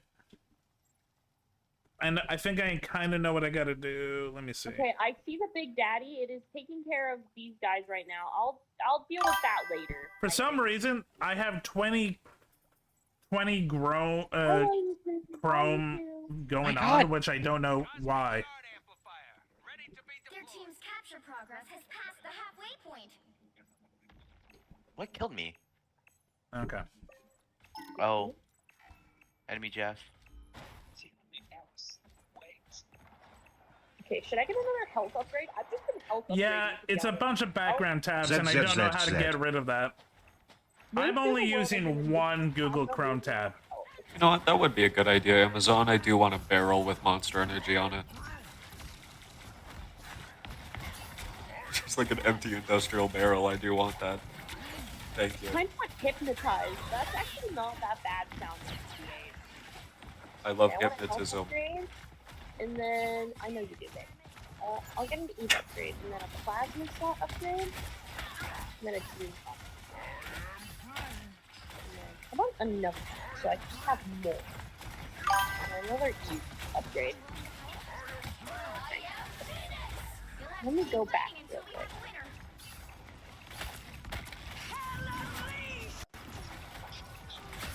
I hear Big Daddy. Alright.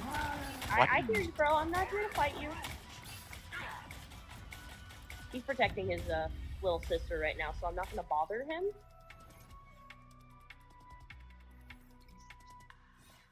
Possibly, Kai? I don't know. Like, again, I only have one Google Chrome tab actually open. Okay, let's see. Let's see if it will work. Give me your gun. Where did your gun go? I need to fucking empty its ammo. Oh, I hear the little girl. Like, I killed a Big Daddy earlier, and I didn't know where the fucking girl was, and I was like, hey, wait, where's the little girl? I hear her, and I was, like, running around trying to find them. It was so fun.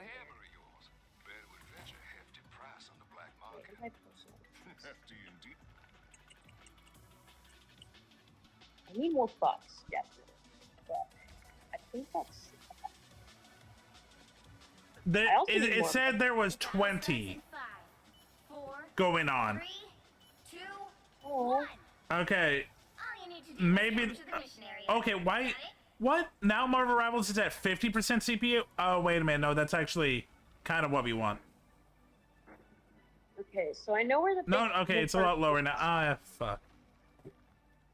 Okay, I want to try and get the good ending where you rescue all the little girls. I'm just, like, kind of afraid of fighting the Big Daddies. What?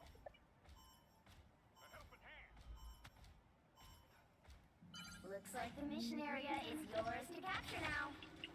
You know, but there's a vent, so that's good to know.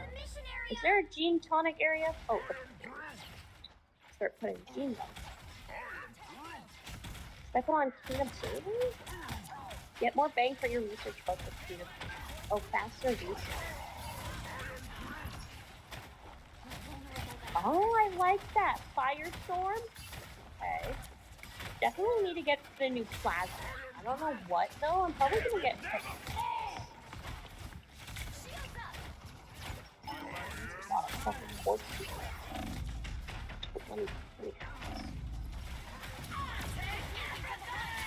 Damn, I'm so good at hacking, bro. What the hell? Hello there, little girl. Is that your big daddy? I'm not fighting. I'm not fighting. Let's go. Hey, we're just standing here. I'm not here to fight. Not yet. Hey, relax. You chill. You chill right now. You handle yourself right now. Hey, I didn't attack him. I just moved past. Attack this spot. Yeah, sir, you're fine for now.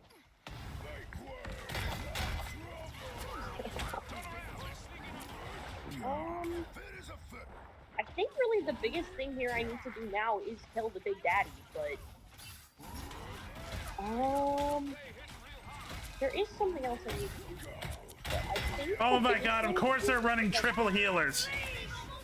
Alright, I'm gonna get my trapper hits that I have. Don't you dare walk over here right as I'm putting it down, bruh. 3, 2, 1.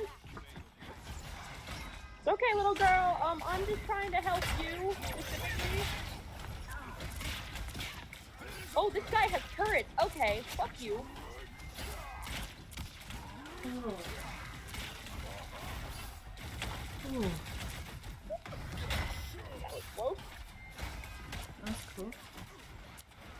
1 second. No, I'm just watching it.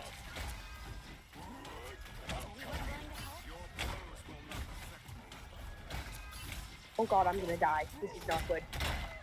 I got you the god. vodka. I'm dead. Finally. Finally. Buck, buckety, buck. What'd you send me, babe? Incoming ad break.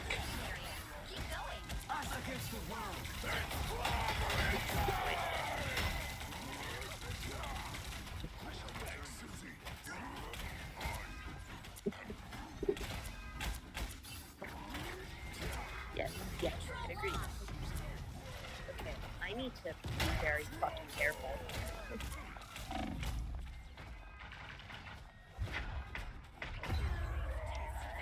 The little sister is healing her big daddy. So does that mean I have to go fight it, or else he's gonna heal up? You'll have to keep fighting until we have a winner. Hey, baby, don't be healing him, please.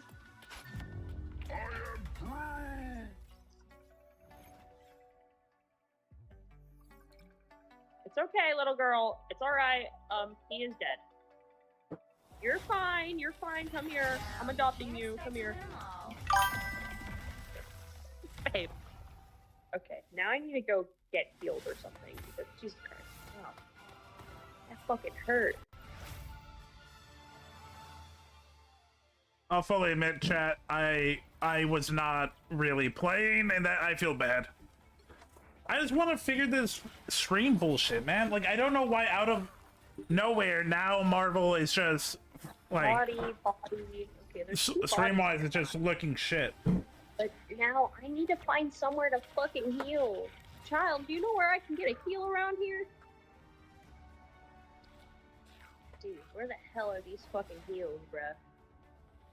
Okay, now people are back from ads. So Kai, to answer your, cause how do I like remove those from being in the background? Is there a way? What? Oh wait, I need this. First aids, get some of those. All right, and then I'll just start draining shit. All right. Because I don't want to stop playing Marvel Rivals on stream because it's fun. Oh, there's the first one. Okay. Is that a trapper? Oh no, I used all my trapper lips, didn't I? Okay, all right. I guess Managing expeditions tab. I don't know what that is, dude. I have no fucking. Oh, those are loaded. Those are in the chamber. Let's make sure these are loaded. Okay, as long as all those are loaded.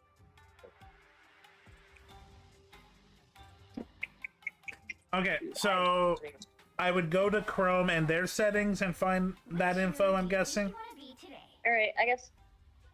I barely have any fucking things. This is not good. I have a mini turret?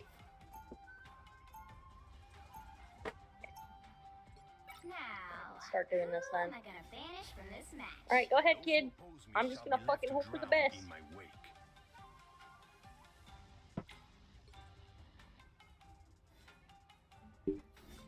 I heard it.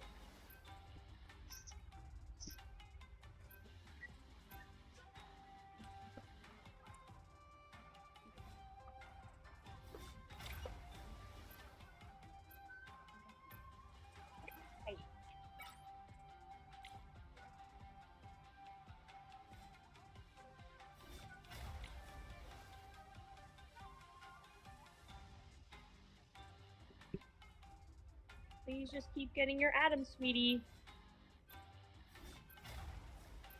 Ow, what the hell? I have no idea what Oh, Beyond my 20 God. is.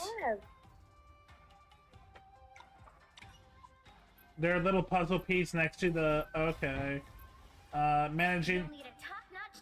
Blue Orkai, I might be picking your brain later because I've said it once, I'll say it again. I am not a techie person. I'm a charming streamer, not a tech streamer. Die. And some of my friends would call it debatable on the charming part.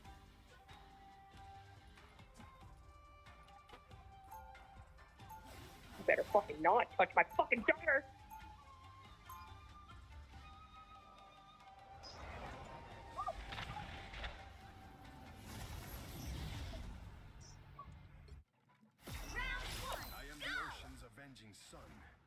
Little girl, please be safe. Camper, Come here, child. Come knowing here. my addiction, your addiction, unless you have other plans, you might be streaming. I have a feeling that we probably will be meeting up probably later tonight to play Rivals again. Oh my god, they keep throwing guns at me, dude. No, handle the guns right now. Or I might just watch Ted Lasso. I'm on season 2 now. Great There's show. another body. 3, 2, 1.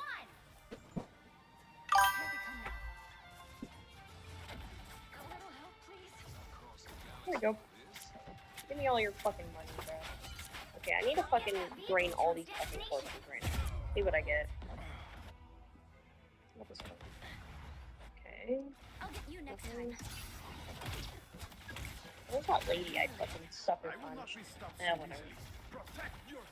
Okay, I have one gathered. I need to get more med kits before I do. Then, whatever that case, I have bucks, so that'll be good. I know what I'm doing, though. You don't have to keep telling me about the plate.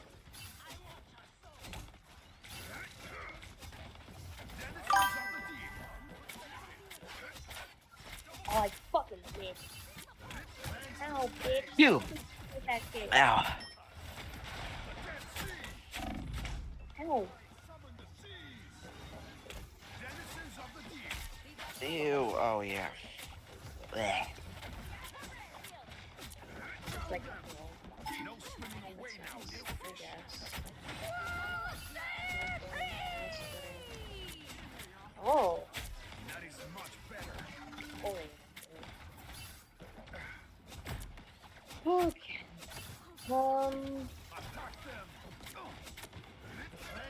No more fuel. It's not good. Ew, not good. Definitely not good. Crap. Do I have any more pods if I can? No. I like my electro mode. It's pretty good. It's bad. Oh, it's not. It's fucking deep, bro. Stuns them and does damage, bro. Greatest shit ever, bro. Maintenance station. Almost there. Don't turn back now. Okay. Well, I gotta either do another draining, or I just gotta fucking suck it up and do another draining, or I just. Sorry, I missed my ult. Fine. I have no more fuel, so I can't do any more of my life. They have guns, and I don't like guns, so I can't really do shit. And I have barely any first aid kits, so I think I might. ZZZZ. Oh, yeah, also, before I forget, chat, I also can't play my other comfort game because I just learned that they're helping with the Palestinian genocide. What was the other comfort game? Hearthstone. Oh, I don't know that. They're a card game owned by Blizzard. Blizzard is owned by Xbox. Xbox actually not Xbox, but Microsoft actually helps Israel tap every phone, internet owned by a Palestinian and watches them like a Big Brother state. That's dumb. It's disgusting. So no Xbox games. Which is anything owned by Blizzard, anything that's owned by Xbox Studios, and Arcane Studios, which is the one working on the Blade game. I have 5 typos. Sad. I think I'm fucking It is, good. but they need to learn to be a computer company and not getting into geopolitics.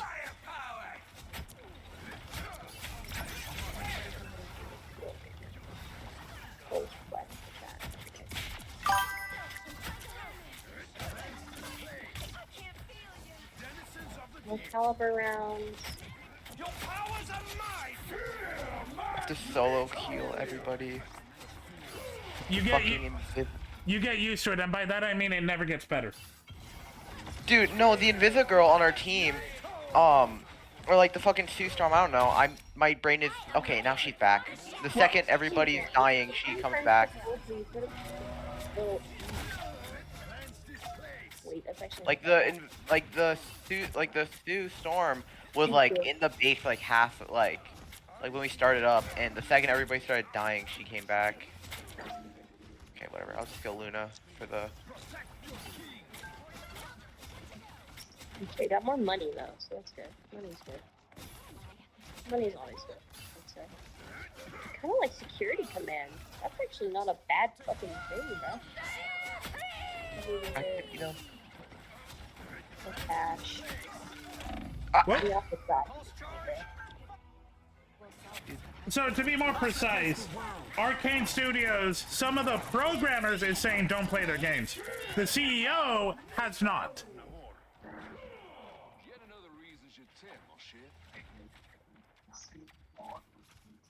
Oh, also something I didn't know. Candy Crush is also owned by Xbox. That means nothing. I just found it weird. Yeah, it's kind of fucking weird. I don't think anyone's playing Candy Crush in 2025. It's just a weird fact that I learned. Get fucking snagged, bro, with security command. Fuck you. That was a bad ult. Oh, is that another Big Daddy? Wait, are you coming for me? Hey, this is my kid, so back the fuck off, bro. Oh, fuck.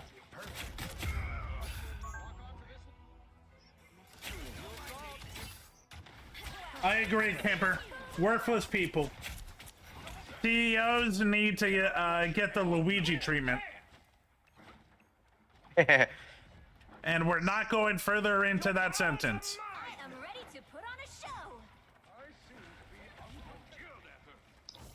Big Daddy, I don't know what the hell you're doing. I don't know why you following me. I got my kid, so how about you fuck off? This is my kid. Fuck off. My kid. My kid. Back away from me. Stay 6 feet away from me, sir.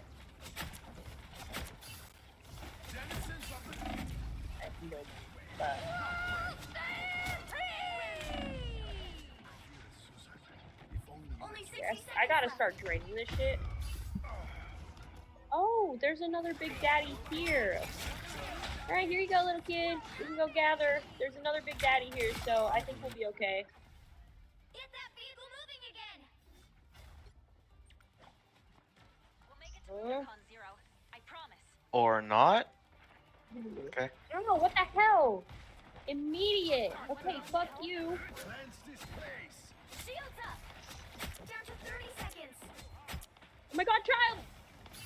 Fuck you! Get the And it might not be the play, but I can mess around with him, I guess. Focus, kid, focus. You gotta be draining that shit. Drain those bodies, Dive kids. to work. Suck Dive to them. definitely work. Suck them like a butterfly. By the way, Octavia, thank you, and by that I mean fuck you, for sending love me that fucking video. that Casual Geographic video on the butterflies. No problem. I fake puked, I think, 4 times during watching it. Oh my god, child, I'm coming. Okay, so that was not the play. Well, let's go him. Get the fuck off my kid! Don't worry, kid. I'm trying my best, but they getting me with the fucking gun. Oh. Oh my god. That fucking kid. It's okay. Don't forget to pick up the little sister. Come on. It's okay. Yes, that's fine. We can do that. The current score is Oh, 3-2-0. maybe I should not have done that. Time to switch things up, including which Oh, yeah. side you're on. Security command over here? So if I were to like throw this right. Team to win this one. Those who oppose me shall be left to drown in my I am Groot.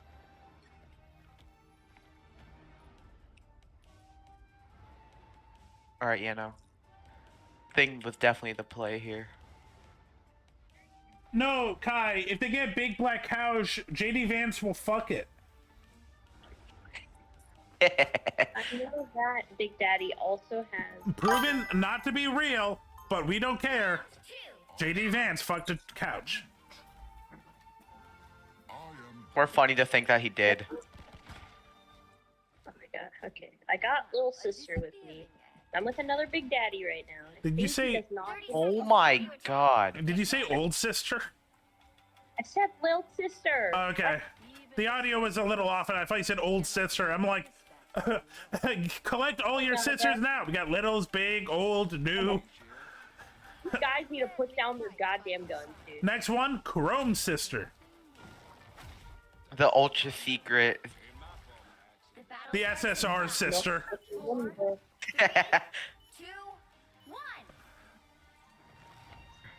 We're not going that way. Ow! Oh my god, I'm literally gonna die. Oh my god. Why don't you get blue?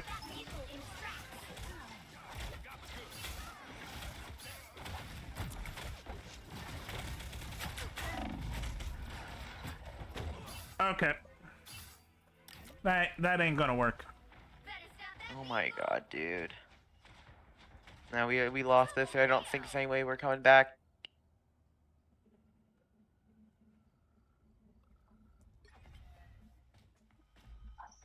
Ah! Oh, hi, little girl. You are right in front of my face. Come here.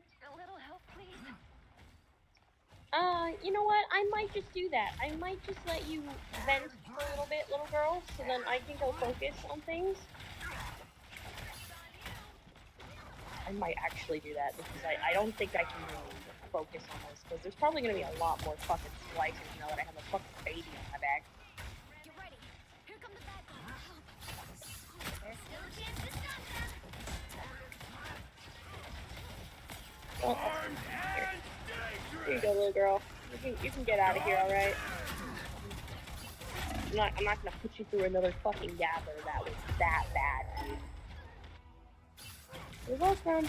Now get out of here, please, and leave. Check the gatherer's garden for a package. Oh, bitch. Okay, going defensive is not working. But I'm not a mutant. And please don't ask me why, just because I don't know. Gatherer's garden for a package. You have found your first reward for the little ones for saving little sisters. Gatherer's garden. Oh, hi there, little girl. Little sister reward. Search. Proud parent, $50 and 80 atoms. Oh my god, they get more atoms? Oh my fucking god, that is fucking big. God damn it. Is the team right next to you? That Winter Soldier is really annoying. let me fix this because I want my speed back. Whoever's phone is buzzing, your phone is buzzing. I think it's Octavia. No, it's not me. My phone is on the floor somewhere. I don't think it's sports boots. Because I like that one. I love the response to that. It's like, no, it's not my phone. I take no care to my phone at all. I don't. That thing is awful. I gotta get a new one anyways. It's like 6 years old. Talk to Zap. He'll give you a deal. He won't shut up. Oh. I don't think they want that. Okay. There's Big Daddy number 2, and there's Child number 2. Then, of course, I gotta fucking.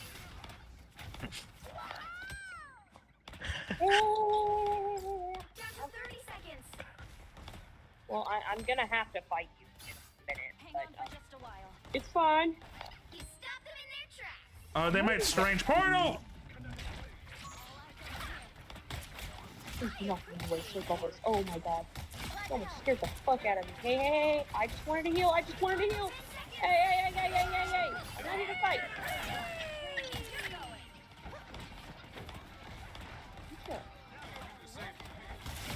I got the Deadpool plush for Jeff. Ooh, that one looks nice. It is. You just have Deadpool's ass in like the corner of your screen. It's hilarious. We now have enough money. I might just have to fucking full send to get this fucking little girl. I was definitely the dead way, but hey, me one chat. He's just hanging there. Oh, that's crazy. Oh, that's funny as hell. How does it look with other skins? Oh my god, Mr. Peanuts? God damn it, that's an Octavia name.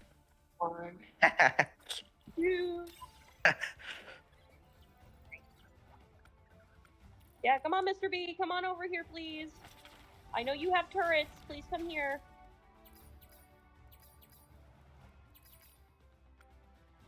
Oh, fuck.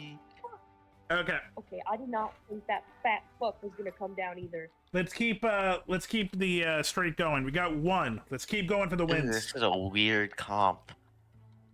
I can already tell. Holy. Where's security command? Okay. We finally made plat this season. We're not going back down. Yeah, no, your little fucks are gonna go after you, dumbass. Oh my god! I have no fucking guns. Okay, this is not good.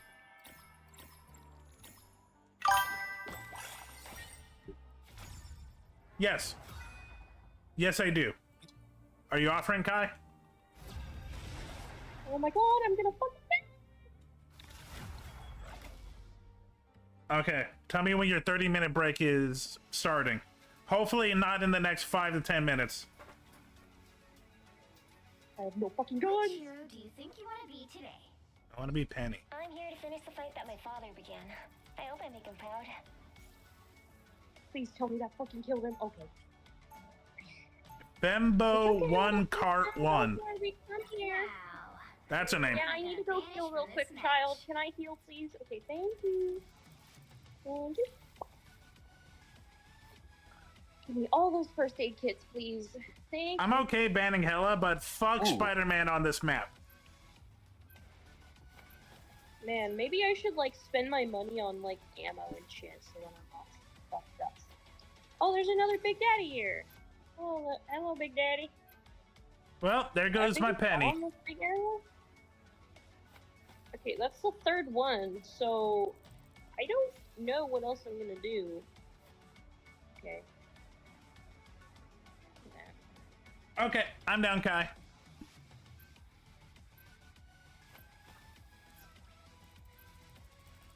One day I would love to play Penny.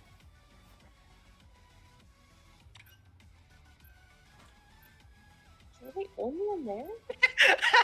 Oh, that's great. Oh, I'm so glad I got that. And now I'm trying to heal my team. I just have Deadpool shaking ass. This is beautiful. I'm so glad I spent spent my Hey, tokens relax, on that. relax. I got my own with me right now. Triple healer, really? Not triple healer, triple DPS. Great. Oh my god. Okay. Hey, I'm not trying to fight you, dude. Dude, It's not triple healer. It's triple DPS. No, I'm saying for my game, we have triple healer. Good. That is a meta. Yeah, I'm kind of mad that is though. You like? No, I'm tired. I'm tired of DPS bros thinking that they're the best thing and the only thing that matters. Yeah. I don't know, I just think triple healer is dumb in my opinion. Like I don't really much against it. I just think it's kind of meh. It's breakable. Here's the thing. It is extremely breakable. The only people that bitch about it is DPS bros. Like that. Yeah. Dude, this fucking Star-Lord is on my ass. But he missed every shot. Like, he's trying to get me, but he's failing miserably, and it's sad. Okay, so she's just grabbing right now. Oh, no, yeah, no, this is already going well. I do love the way the NPCs in Bioshock 2 work. Especially the little sisters and the big daddies. It's so interesting. Ah, God, really, dude? Because, like, even with a little sister on my back, she's still confused and afraid of me. And she's like, don't let him take me, please.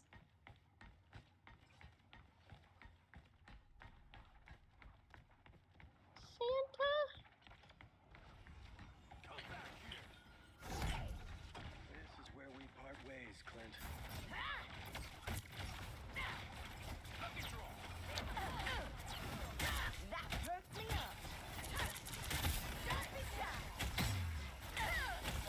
They've at least saved one, so I need to save 2 more.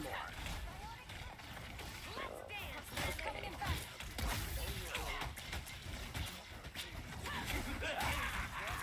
Incoming ad break.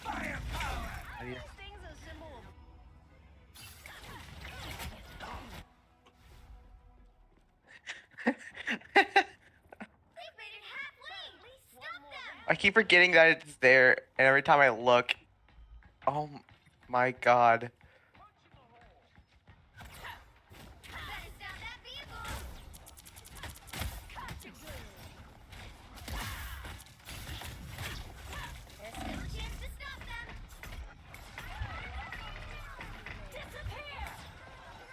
Green Warner, what the hell?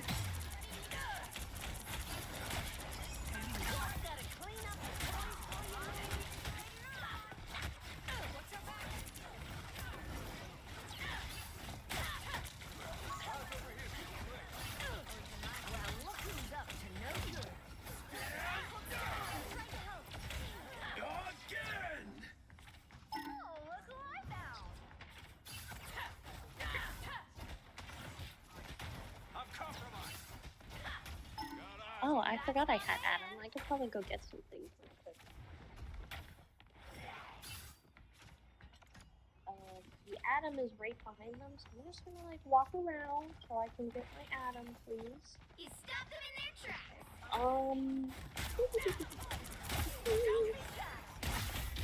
I contract Insect Swarm. Insect Swarm? God damn it, that fucking Frost.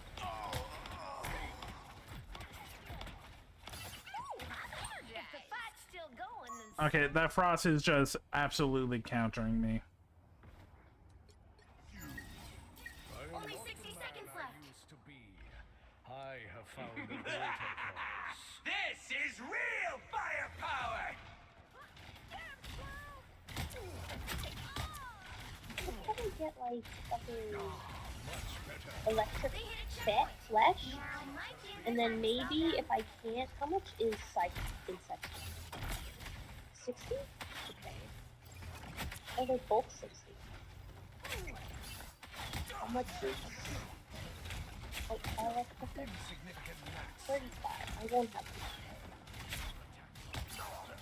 Actually, no, I will. Wait.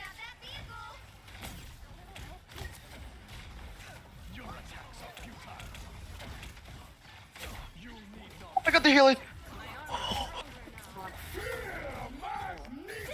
I only got one.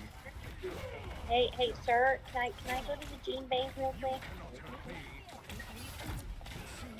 Child, why do you want to come over here? I'm trying to do something. God damn it. Clearly, you needed some help. I will stand right here. I just need to get behind you, sir. I'm not going to bother you. Stop them! Better stop that vehicle! Chad, I hate it. All three DPS are doing well, so they think that they're helping, but the thing is, they're all dying at the same time as well, and they're none of them are getting enough damage for it to matter. But trying to tell them that it's just a losing battle.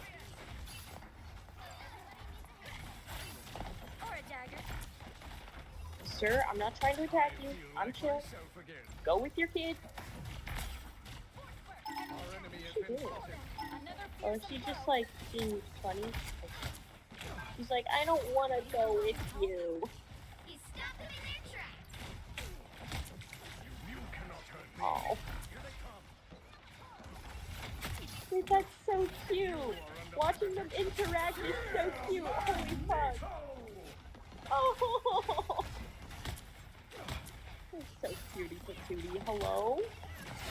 Hello, girl. I'm not gonna bother you. I just needed to move. I will get rid of telekinesis for insect. Great. For hypnotize. Then, There's no way. I'll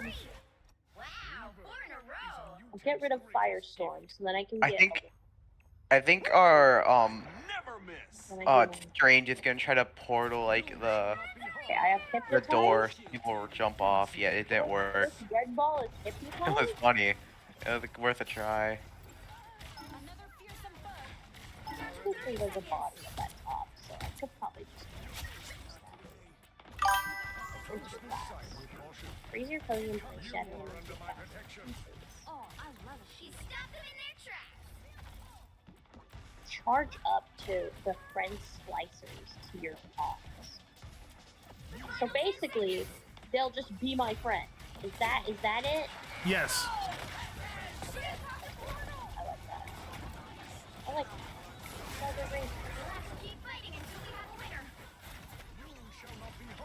Because I want to fight this Big Daddy, but I might do that after I gather some adder. No, I do need to be careful. Because I only have Oh, I fucked that up so bad. money, and that's not good.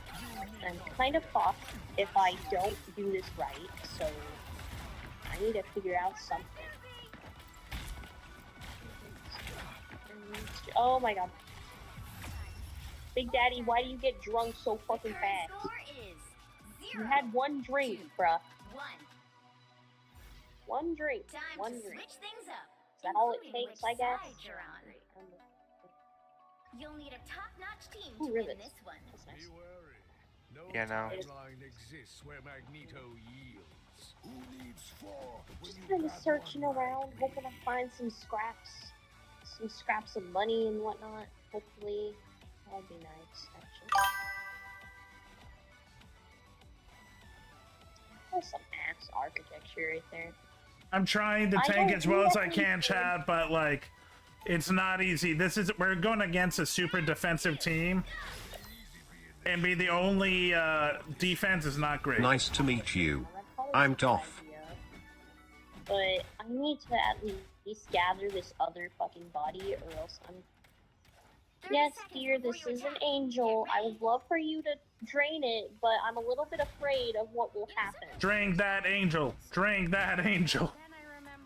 Yeah, but then there's gonna be a bunch of fucking guns on me. Hey, at least I got a little med kit. That's nice. Hey, I have to hypnotize now. Maybe this will be okay. Maybe this will be okay. Alright? Wait, let me just check to see what rivets I have. Okay, I have a bunch of armor piercing. I have 3 traps. 2. Yeah, I guess that'll work. Really, I just have to use this and my stuff. I also have Insect Swarm and Electro Bolt with fish. So, Electric Flesh. So hopefully this will be fine. Oh, I'm so bad. I can handle anything now. I already see you down there. Get the fuck away from me.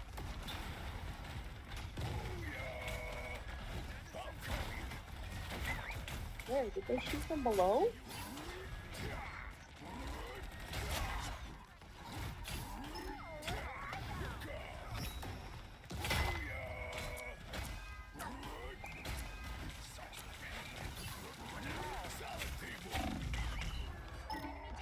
Where the fuck did that enemy go?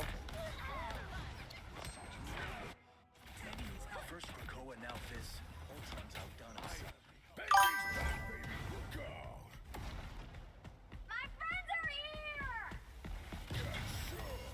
The vehicle reached Keep its gathering checkpoint. that atom, Keep up the sweetie. momentum.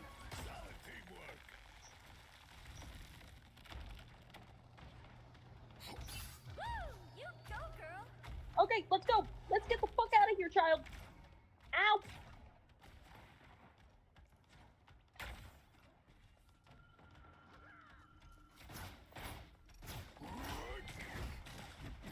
Found one. Feeling better already. That's the stuff. It got broken? Oh, fuck, that's not right. Hey there, Big Daddy. I'm just moving by. I'm just moving by. I'm not doing nothing. Leave me alone. Relax, dude. I'm not fighting you. Not taking much damage. Just the idiots I was looking for. Alright, I guess I'll drop you off, child. There you go.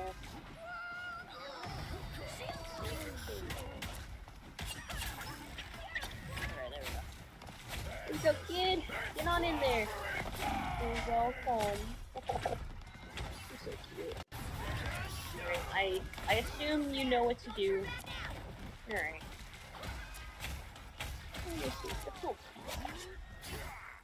Alright, let's get fucking number 2. Are Big Daddies immune to it? Are you for real? Forgot how this fucking works. I forgot how this map works. God damn it. Big Daddies and Bruce cannot be befriended. GG. That's so funny. Final score 2-2-1. Maybe. Wait. I'm locking in. I'm not muted, bud. I'm just locking in. Little girl with me. Then What's I up? could have started another Adam thing, and then I could have started the Big Daddy boss fight, and then just used all the splicers from that to like win. Okay. That just sucks. Yeah, sorry, I zoned out for a second, chat.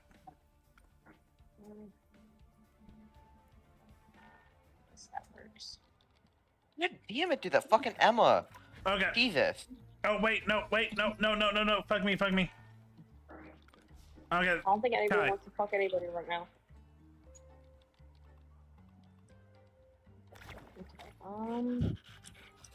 Okay, I need to Dude. go eat. You're welcome.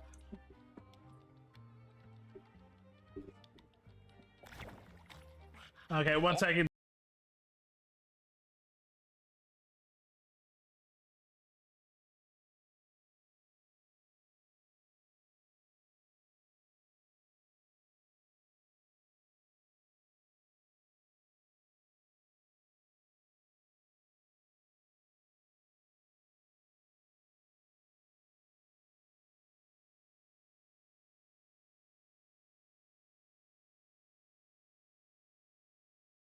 I wish I could show you my little dances right now, but yeah.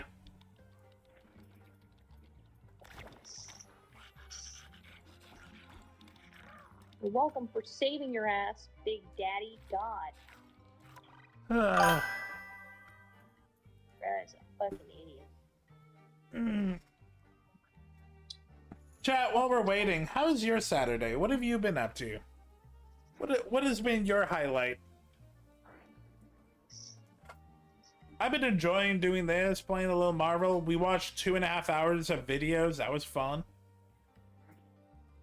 Where are you going? What the Silver? hell? What's up? What did you say, Octavia? Or are you like leaving? I'm not leaving. I thought you were doing like your like a little like outro thing, like we did like this and that. No. I'm just, I'm just being, kind and asking people how they're feeling and having a conversation with them. Small talk. Oh, okay. I'm waiting for a friend of mine to get on Marvel, so I'm just talking. Hey, welcome back. Discord crashed. It does that. Alright, it's not gonna be fun because I'm gonna have to fight this big daddy for this little girl so that I can rescue her and I can get the good ending. You want a ban from the park? You're what? You want a ban from the park for beating up parents? Yeah, babe, can you help? Yeah. They don't know how to take care of their damn kids. Is that you beating up a toddler? I would. Oh, beating up an adult. I'm just so cool and tall and hot. I beat them up. Aren't you also like really like thin and like have no muscle? First of all, when the fuck did I ever say that? And second of all, you're really mean. So mean, Silver. How dare you? How dare you? Aren't you thin and twig-like and like Smeagol built?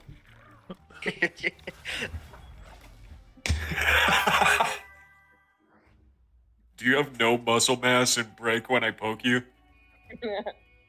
Answer the question. Yeah, answer the question. You thin fucking chud. I'm here to finish the fight that my father began. I hope I make him proud. Oh, free money. Now, who am I gonna banish from this match? Wee.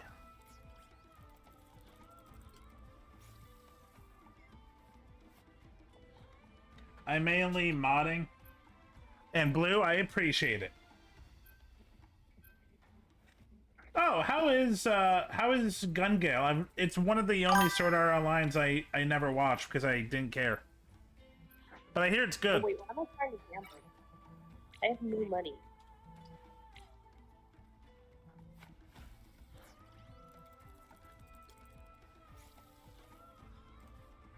I've been going for Ted Lasso now that I have Apple. It is a good show. It's a well-made comedy, but it doesn't hit you over the face with joke after joke. The characters feel like real people.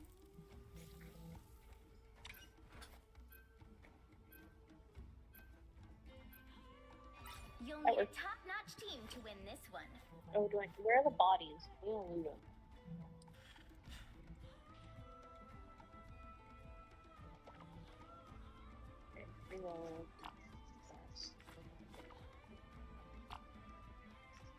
We got $12.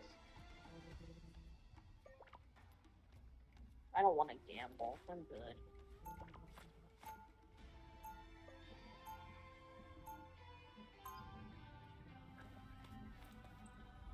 Okay. Okay, Kai. Get me this win. I believe in you. I will get onto your back. Pretty sure I'm still the coolest spider hero in any reality. Take me to victory. 30 seconds before you attack. Get ready. Spider is more than just a mechanized suit of armor. It's my best friend. You don't have a line, bitch. But another set of axons and dendrites did. You owe your existence to us. The sugar cube. Battle starts in 5, 4, 3, 2, 1. And everything Got it? that's a wonder. A wonder. This is gonna hurt. I'm counting on you, friend. Time for some.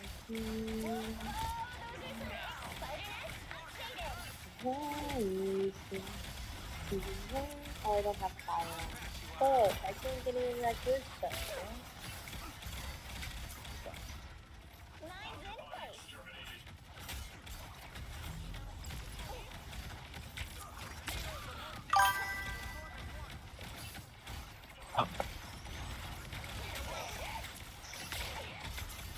Hey, get your ass back here, bruh. No. Okay. Come on. We gotta push up. We gotta push up. Please don't tell me that fucked me up. Yo, fight him. Beat his ass. Okay, good. Cool. I'm not here to bother you, I'm just here to fix some green stuff. Man, I'm getting sick. You like that?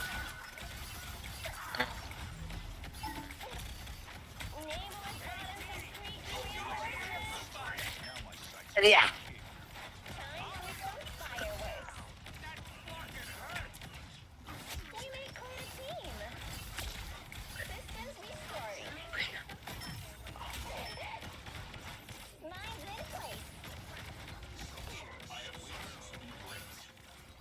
More dollars?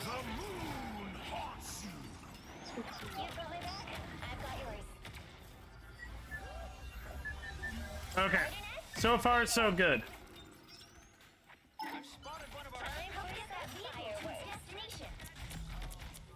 You know what to do, spiders? A shield. Oh, what the hell is that? These creatures may be the guys are about to shoot at us. Extra strength awesomeness. Time for some fireworks. This is real firepower. There might... Should I try to suck it and suck it we ball and go try to fight that fucking thing? Hopefully, maybe that'll work. I don't know.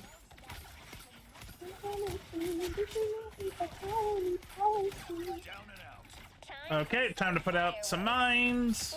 Let's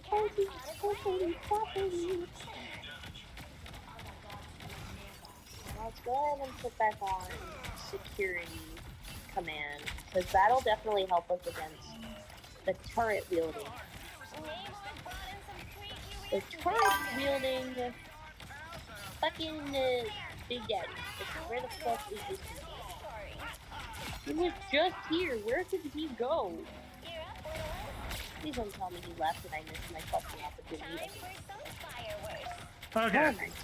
Oh my. You go down, you go down, you go down.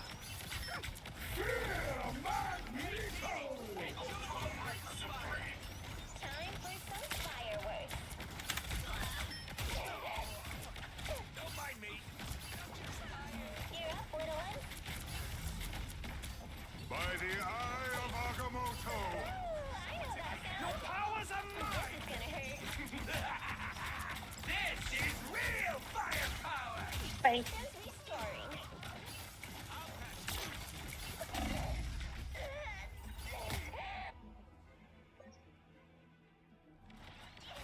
Sorry, Chad, I got the tism in me. What did I put gun gale only there because we're watching it good enough to watch? Yeah, that's fair. Okay, I got it. Give me all your stuff. Fuck that up. I fucked that up. Where did your Whatever. child... Stop fucking Yeah, I'm it dead. up. I fucked. Shut up. Where's the child? Wait, did he already return the child? Are you fucking for real? You know what to do, spiders? Another pretty good stop. This is spider time! This is real firepower.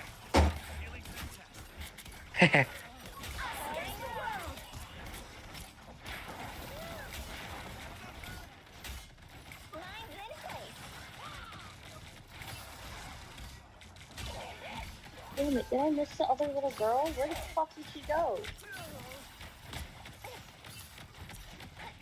This is gonna hurt.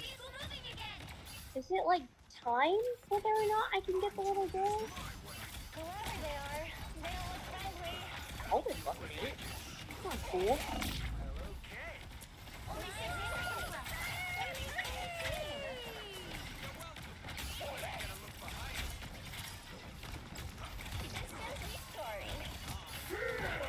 Wait, that's actually so cool.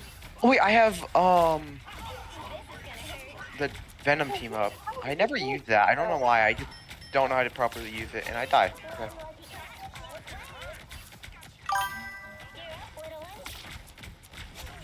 Yeah, I know he died, but where is this child? Did she already get Okay. returned or something? Okay, we're moving forward. We can do this.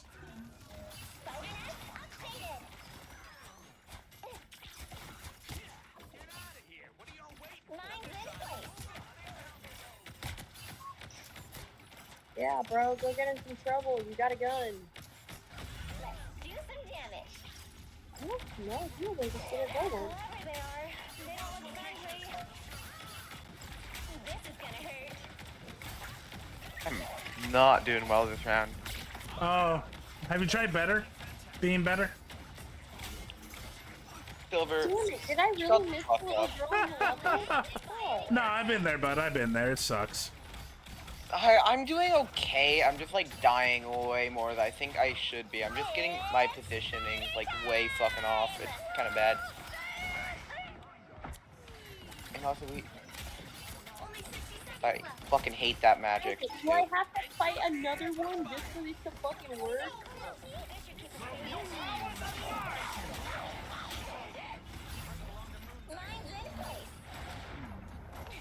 Damn it, and I don't have any of the rounds that I need. Fuck. Okay. Do I have enough money to buy some? I hope. Okay, let me go find the fucking... Where's the ammo shop? It's over here. Okay. We need fucking... We need fucking...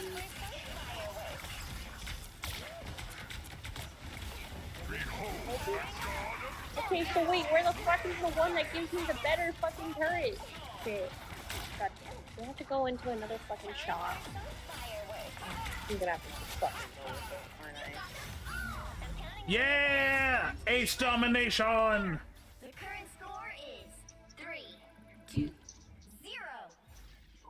Time to switch things up. I don't know where to throw them. Chat, I'm a little glad I'm not using the model, because if I was using the model, you would see my mouth was just gaping open that whole time. Yeah, you're my friend now. I went mouth breather for a minute there.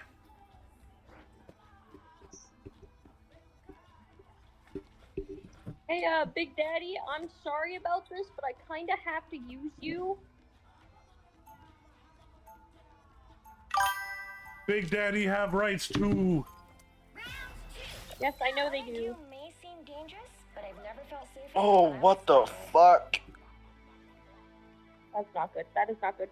Yep, aim at him, please. Aim at the Big Daddy, please. Okay, I'm doing a lot better now. Get ready. Oh, I should not be taking hits like that. Owie.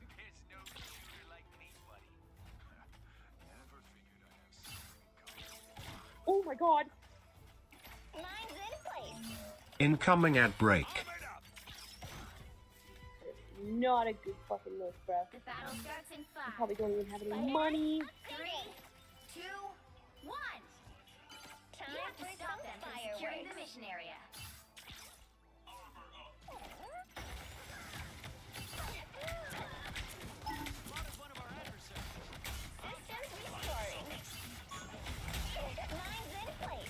Okay.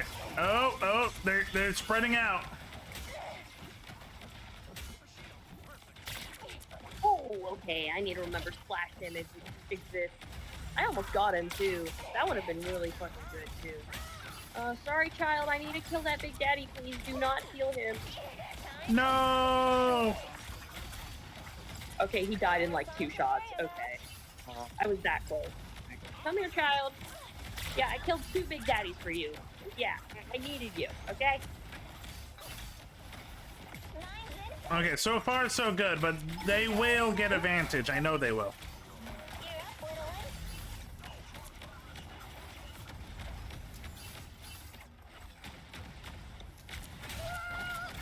Fucking damn it, dude.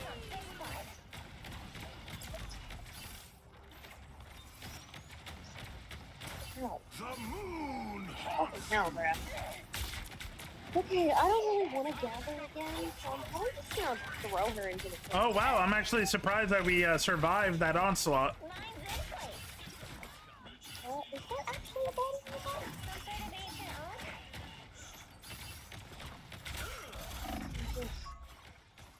Nice to meet you.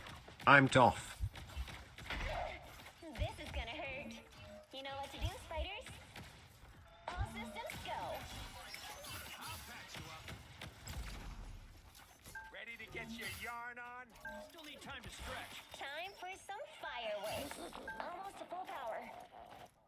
No. Or not. Okay. Okay, we're in good position. Like 4 of us actually have ults.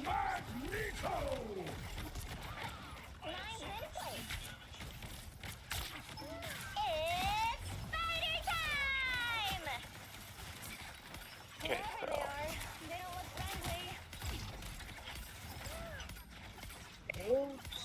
Oh. No, what the fuck?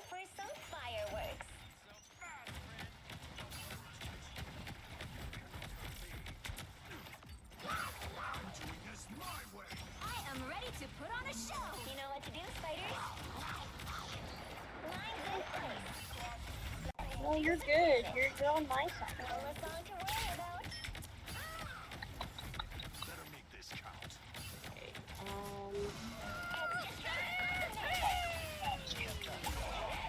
Only 60 seconds left.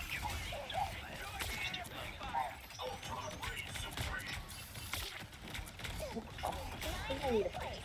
I have Hacker, Candyman, and Fish. So I have my little streak. Dang it! I'm counting on you, friends. Lines in place. Find you a lead? Damn you, Moon Knight, and your Moon Knight antics. Down to 30 seconds. This is gonna hurt. Powering up.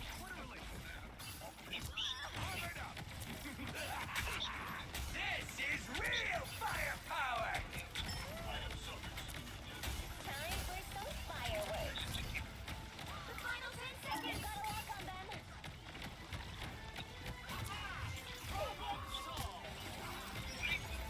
We make quite a team. Sorry, Mr. Stark. Time for some fireworks. You're up, little one. Okay, time to mine everything up, and we destroyed them. Score 3, 2, 0. I won't say nothing, Grace. Thank you. Oh man. Could have been. Yeah, it's not like the play though. I should probably just throw the child into the vent because I don't think it's a good idea to try and harvest right now. Well, that's horrifying.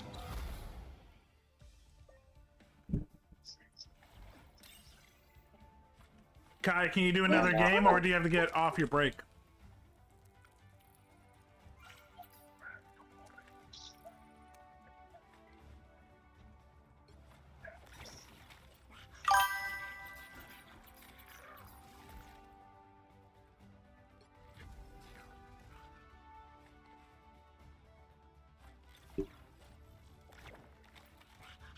Sorry for the chewing, chat. I'm eating. Oh my fucking god. I'm eating at Eat More.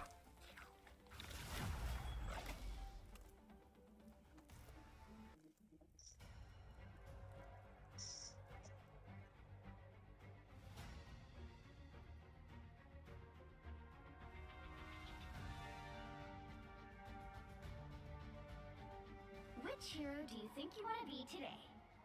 Oh.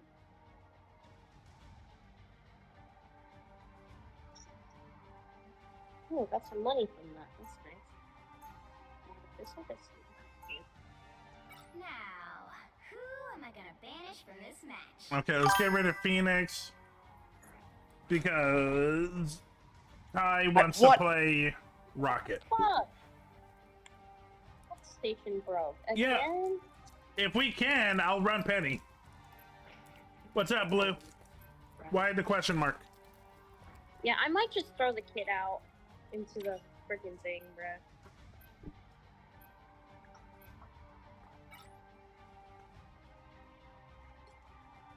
Yeah, okay, I'll just put the kid in the freaking vent and save her.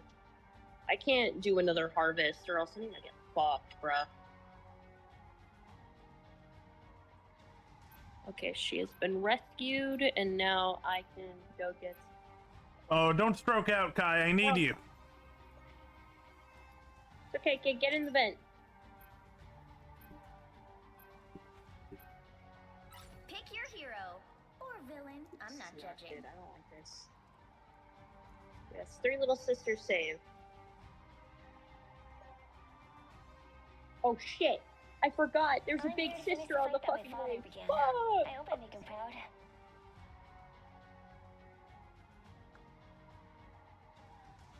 So fucked. I'm so fucked. I'm so fucked.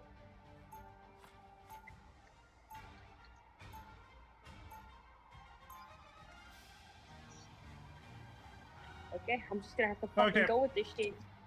So chat, I think we're on a 3-win streak, so let's make it 4. Lose. You're gonna lose. You're gonna lose.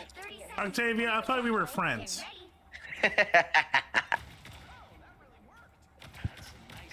You're gonna lose this one. No. No. You know what that sounds like? That sounds like Gold 1 talk to me. Yeah, I'm fucking stuck in Gold 1. I've been losing every other game. It's been like keeping me at like a little bit above 50. It's pissing me off. Well, at Platinum 3, I think I'm doing pretty good. It's like I'm doing pretty good. Like I don't know. No, all joking aside, I understand your struggles. I just want to get into Platinum already, man. For weeks, I was stuck at Gold 1. It's annoying. Fuck you. I just want to get into Platinum, man. I want that cool, like, banner effect, whatever it is. I don't know what that was. That was insane.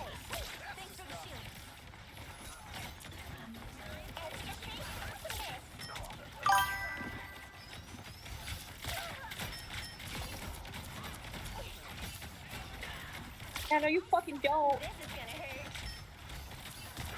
Okay, I'm gonna grab my glasses, because I just need them. I didn't realize you wore glasses. Here's the big sister for Adam. Oh, I'm just glad I lived, dude.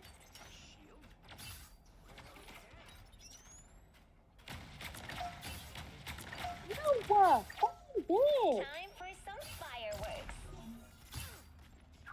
Check out these nests. Alright.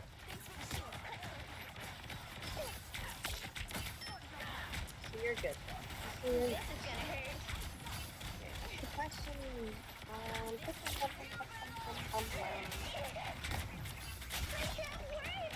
one first aid kit would be good. Oh. Time for some fireworks. Thank you, Grace. I finally Okay. got your PayPal. So they're running away. There's one over here, but they're not coming out, so I'm gonna leave them. You're gonna lose. So far, so good. You do not need. Yes, I do. Because, fuck out of like me, you, bro. I have to deal with solos often. Let me have a couple of good wins. I was saying we do not need triple tank, which is seemingly what we're gonna go for some reason. Weirdly, triple tank has also been a meta, actually. It's weird. The fucking only other healer just is. Oh my god, dude. Fucking. I can already tell we're losing this one. Alright, now we're actually not bipolar. That's good. We're not bipolar? Aww. Cause like the whole team was switching around like classes over and over again, and now they've actually fucking figured out what they want to play. I feel like it's better to like swap shit around than stick with something that isn't working. But that's my philosophy. Yeah, but it was kind of nerve-wracking because like I was the only other healer, and like while we're trying to like, figure out what everybody's doing, it was like 3 tanks and like 2 DPS, and I was the only other healer. No, that's terrifying. I can understand that. But I was scared. I got scared there for a second, like. Oh shit. But no, we're good. And oh my god, I fucking no. This is already really bad. Where the fuck is the good Just one? massacred our entire team. The one and only, I think. You were my Obajan's favorite singer. You know what? Wow. I'll go Luna, I guess, for the team up.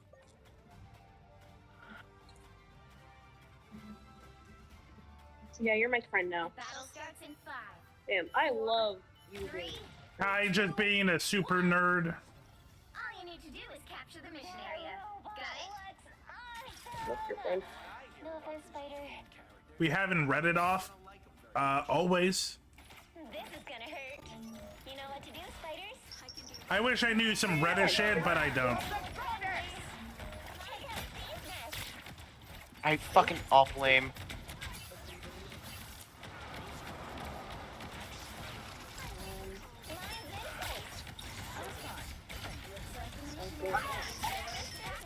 You take nothing. You take my sticky web, sugar. What? I'm playing Penny. Oh.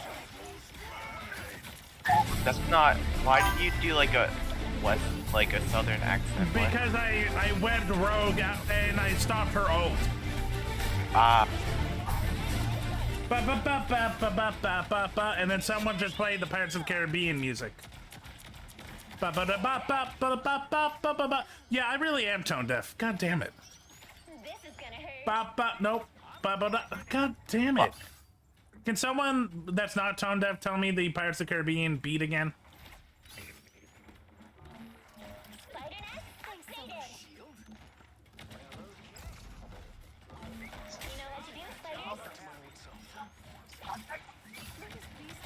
Oh my god, I have got shit aim.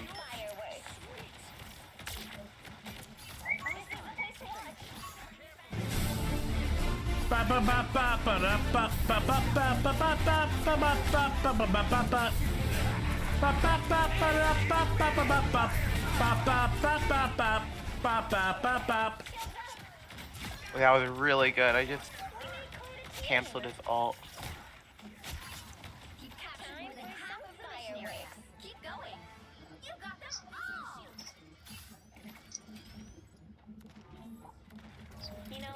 Time to do the douchiest Penny move. Putting a nest right at their entrance.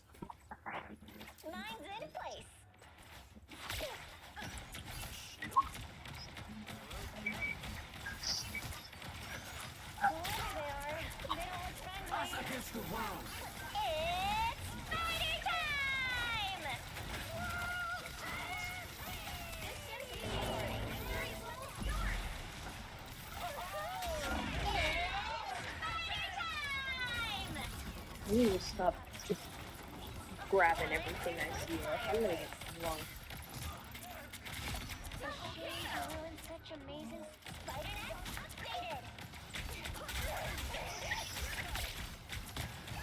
My god, that Black Panther. Holy shit. That sucks. Squirrel Girl and Penny were at 1% and no one could capitalize on that. You know, Just needed a few repairs. I think I can just go for, we can go for another tank, I guess.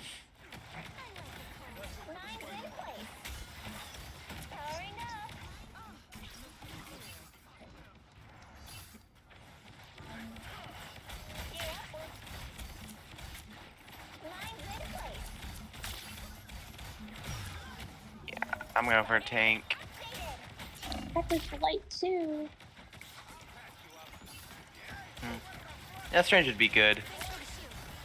Oh, what the okay, now I have to go heals again.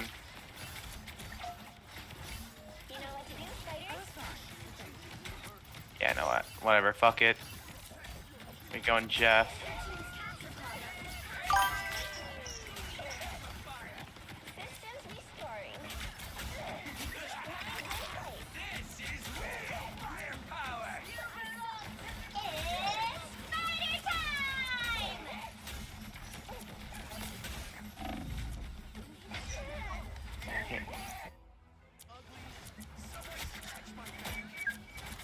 Okay, wait, that was a good switch up. No, that doesn't count. Okay. I keep forgetting I have Deadpool there. You see him shaking ass. It's hilarious. I can be reckless now.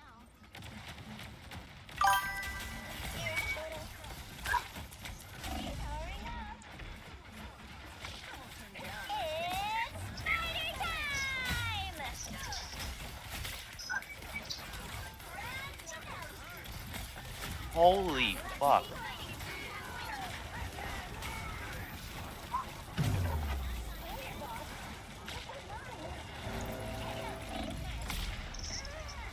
They saved all their ults. Fuck.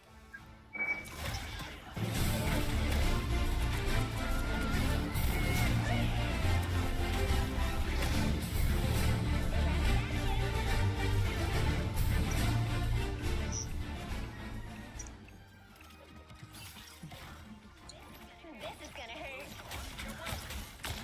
Systems restarting.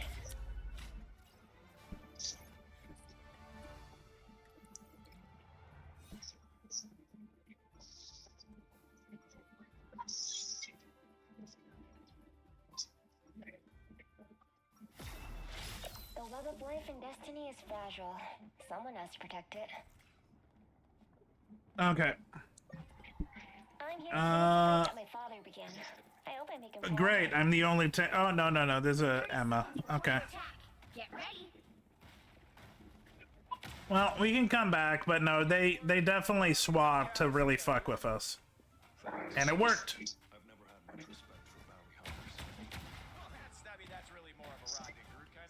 You know what?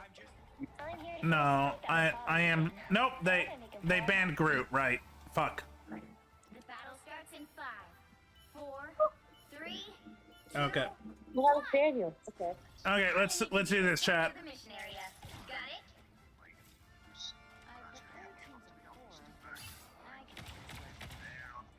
This is gonna hurt.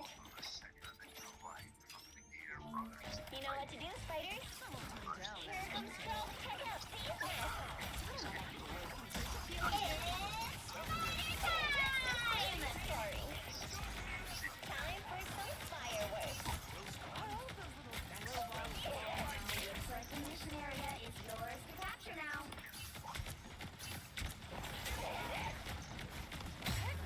Fuck! Fucking Emma! Their whole team is stunners. Why the fuck did I not have that? This is real firepower!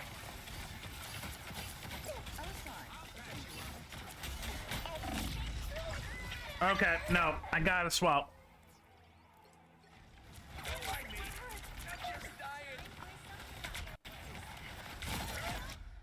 They captured the mission area! The verdict is in.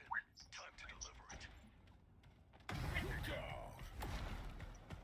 I got his spawn for like 2 seconds and it's immediate death. Holy shit.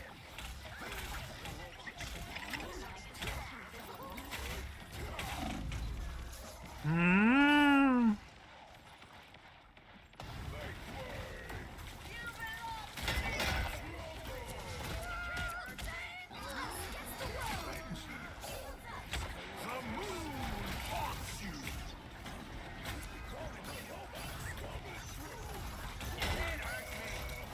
I'm hungry.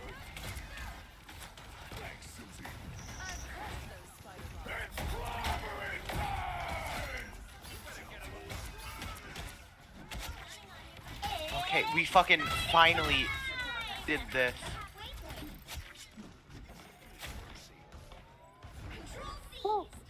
Okay, I need to get some of my stuff back. Holy shit.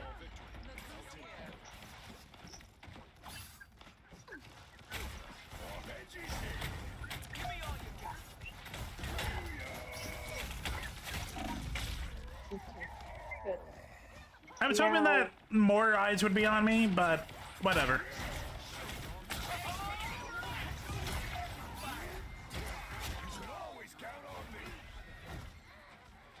You guys solo ult me. Oh my fucking god.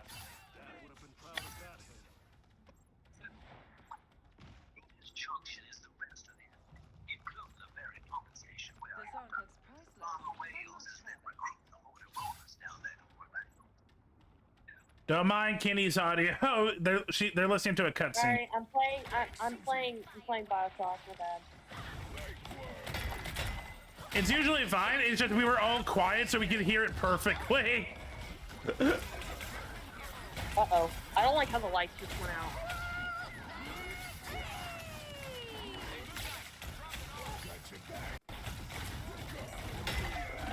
God.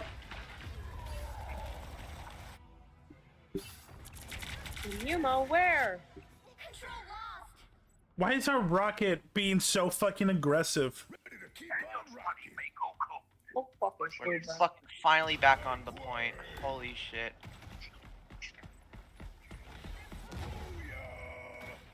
Thanks, Susie. Anyone willing to help?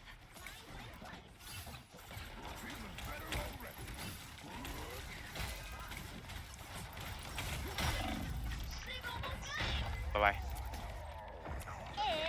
It's time! Shields up!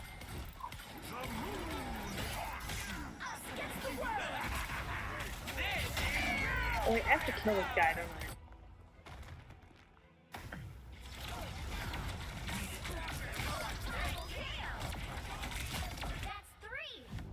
Yep. I'm curious.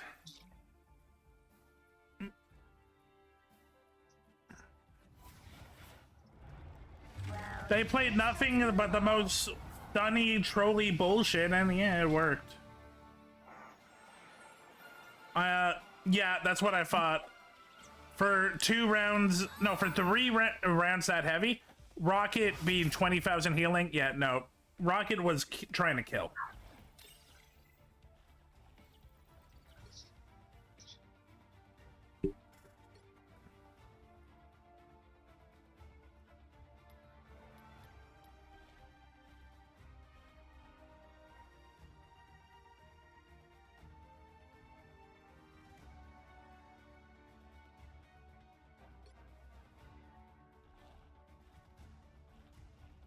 Oh wait, it was Kai. Never mind, Kai did amazing. Actually, Kai did do really well. I was looking at the wrong I was looking at their rocket. My bad. I was looking at their rocket. Oh my god. I don't want to be directly on the thing. Our invis. Also, the thing was, are you serious? We were being outflanked. We were giving them control of the middle.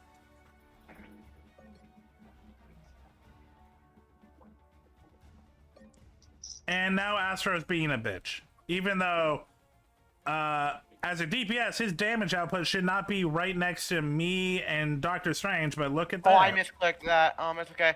Because now you guys get heals, I can put you back.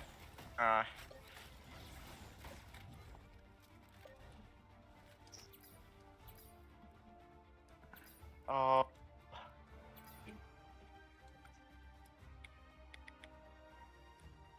Yeah, no, our DPS were mid. I went Fang because we literally were giving them just open space. They had triple healing, a squirrel girl. The only 2 that could mess with me was Penny and Emma, and no one was dealing with Penny's bullshit. Penny was free. I might be fucked. I might be fucked. Holy fucking shit. Incoming ad break. The fucking fight for the point. And guess what? My counter to Penny Groot was banned. Why did I leave them into the fucking camera earlier? I'm a fucking idiot. Yeah, there wasn't much I could do. If I went Magneto, it still would have had issues. If I went, well, Venom might have been okay. I could go around with Venom. God fucking damn it. Emma would have been the same issue. It's just they work, they don't have any heals enough. They actually work together because not once but twice did they save their ults until the end. The whole team. They had better teamwork, just straight up. Oh my god. We did good around 1 because individually we're good, but like when they started working together and countering us, it showed. It showed that we were not working together. We were not adapting. I love the fact that probably the person that told me that the Fang thing wasn't the right call was one of the people that didn't change at all. Holy fuck. Yeah. I've said this once, I'll say it again. You want to know what it means to play Marvel Rivals at a good level? It's not about It's not about getting one character really good. It's about adapting. If you can adapt, you will win more games than if you're just really good at one character. It's just truth. I hate you, Lamb. My head hurts so bad after that fucking awful fucking round. I need a cleanser. Let's do some Jeff games. Dude, my whole team was, like, the whole enemy team and my whole team was on the point for 3 minutes straight. Barely anybody died, ults being thrown left and right. And we ended up losing. That was awful, man.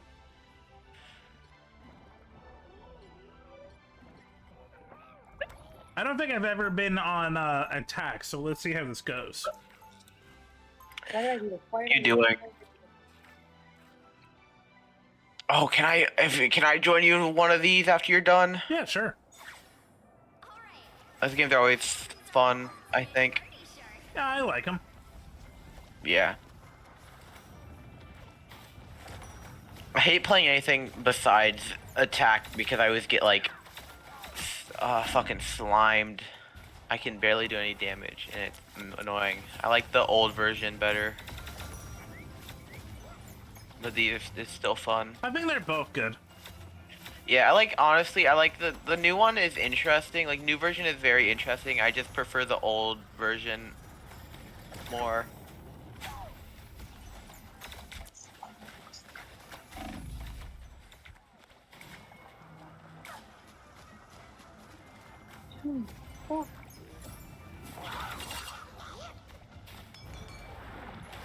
Damn it. Man, take me by the hand, take me to a land. Let you understand. I'm gonna fucking die, bro.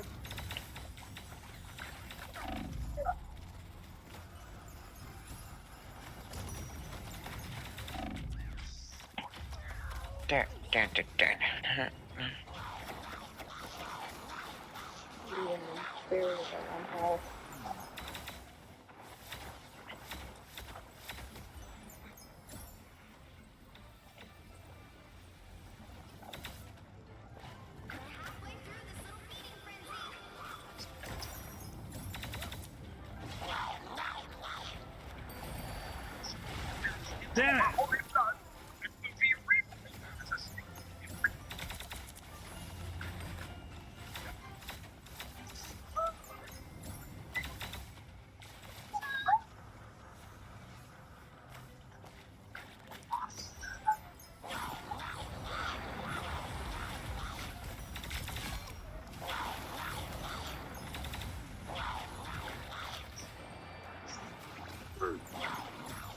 Scared the shit out of me.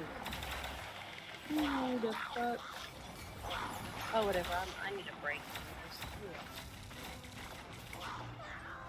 Oh! Oh my god. But I can't Bioshock Infinite down there. No!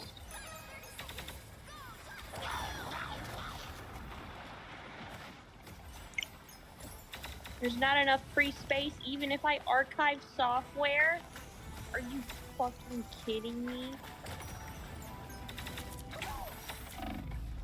Bruh.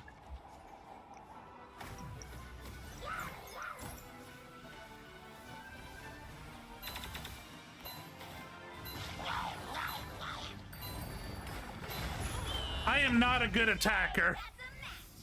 Let's see who built the best snowman. My attacking is bull. Isn't that right, Jeffy? Oh god, I killed one, I believe. Wait, can I play now with you, like, in the thing? Yes, you can. Just give us a second. We're still in the game.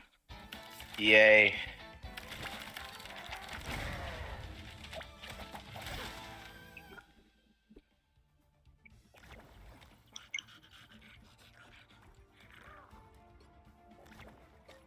Yeah, that's what I thought. I killed one.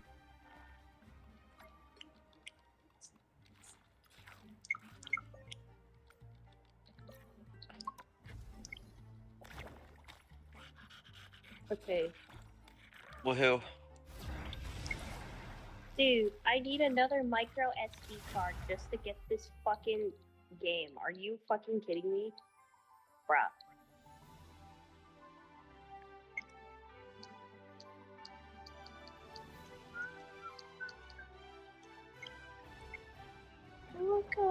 Okay. I'm going back to what I'm good at. I'm gonna go paint. There's not enough for anything. I can't have What anything. the fuck? Freaking 2 defense and 2 paint is gonna be weird. I need a minute. I need a fucking relax. It's almost 11 at night. I need to chill out. Yeah.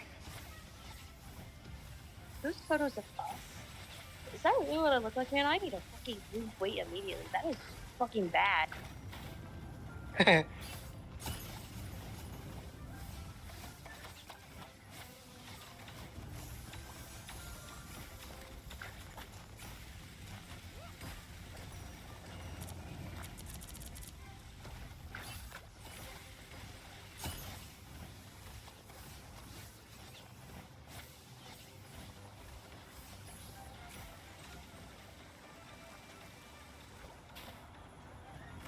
Time to get all painty. Do.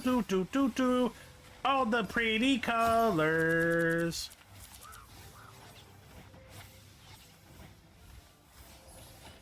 What?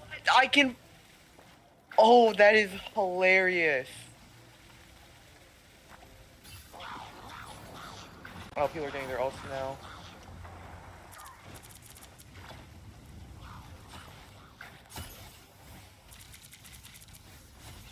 No, wait.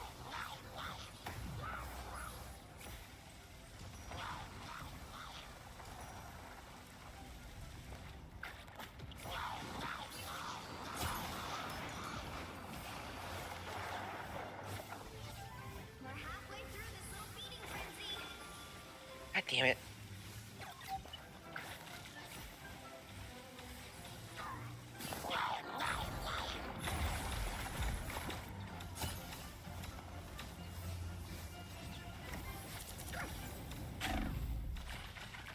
Damn it!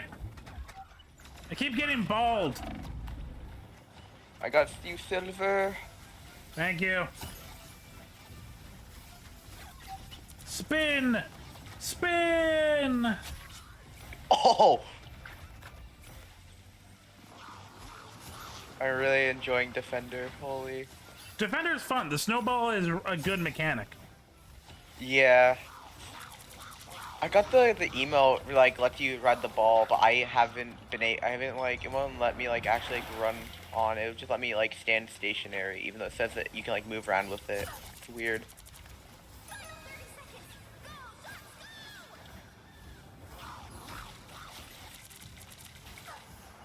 What? How did it hit me?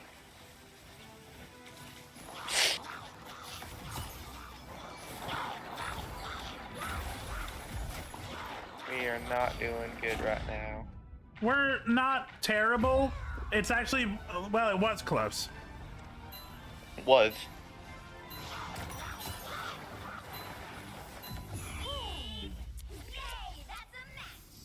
Let's see who built the best snowman. I actually don't know. Damn. Oh. Yellow. No, orange. Oh, it's orange. I thought it was yellow. Okay, one more, and I think I'm gonna call it. Alright. This mode is just a lot of fun. People are getting mad over this mode. Why? What?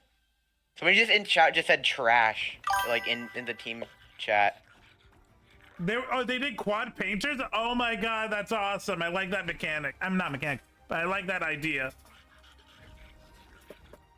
Yeah, it's kind of funny.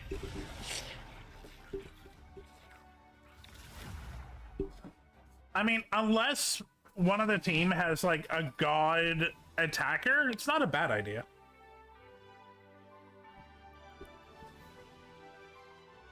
Go attack. I really do like painting.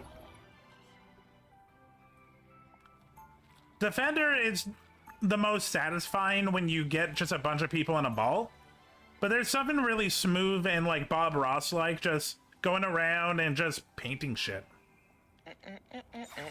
Ooh, wait, this actually might be a pretty good comp.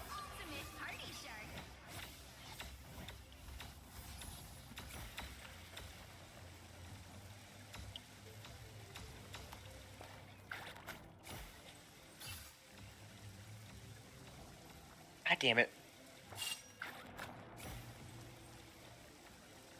Chat, I'm hoping that they don't notice me. Ah, they fucking noticed me! I was hiding in the corner. I didn't think any of them saw me. Oh, nice.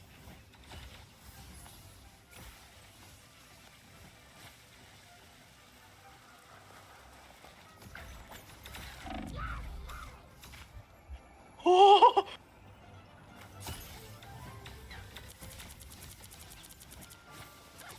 Damn it. Oh, I have to keep reload now.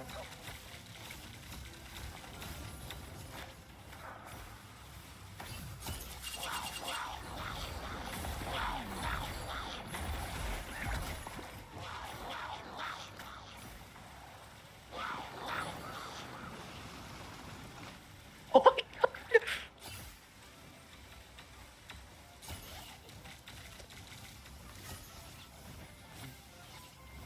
You okay? Me? Well, someone on our team was injured. Oh. I think everybody on your team is injured.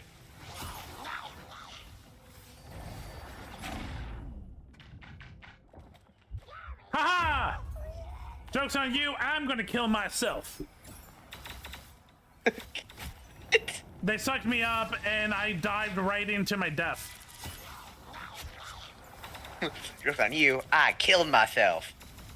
Well, it saves like a second because like they spit me upwards and I was going to die either way. This way I you know, I respawn quicker. I just thought it was funny. No, it is funny. It's also just good Joke's strategy. on you, I just killed myself. Whoa, what the fuck?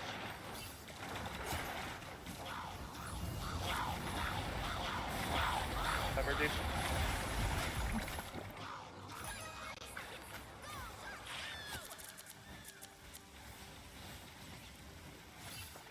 Fuck! I fell off. Ooh, ally. Go there.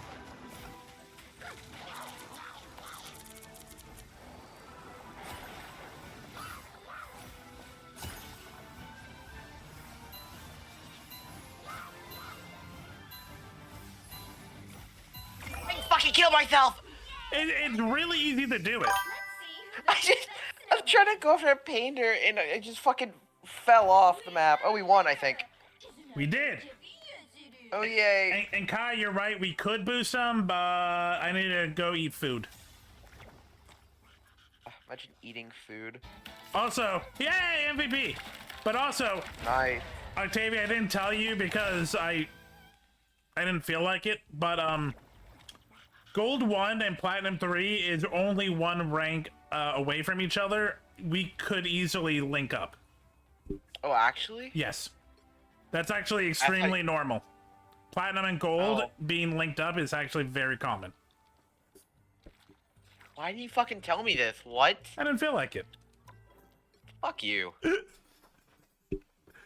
If you looked at my chat, here's the funny thing. If you actually looked at my chat, you would have been told. Yeah, you can. Oh, I hate you. You didn't even write your normal penis. See, if you were in chat. I just have your stream open. I don't ever look at it because I'm doing my own thing while I'm just like listening to you talk. It's always like half a minute behind. So how I don't. Okay, chat. Let's see who we can raid. Ak, want me to try and get you to win? Kai is saying, Octavia, do you want to play with him? Kai is really good. He's the one that got me to platinum recently. Why we in queue? Oh wait, that is the Darth Pac-Man. That's Kai. Oh, all right. Yeah, then we can play. Okay. Oh. You know what? Wait, is this who I think it is? I'm following you. Okay. Okay. Yeah, it is. Okay, we're gonna help out. We're gonna help out someone I haven't raided ever, but they're a cool person you've seen on Jeopardy and stuff like that. Oh shit! I forgot that I actually also need to bring this back up.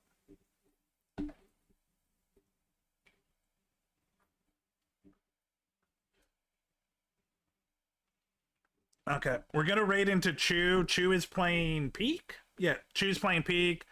You know Chew, someone that like has just come and talked nerdy shit. They're also the current Jeopardy champion, and you will see them in January, defending their crown in musical movies. Why?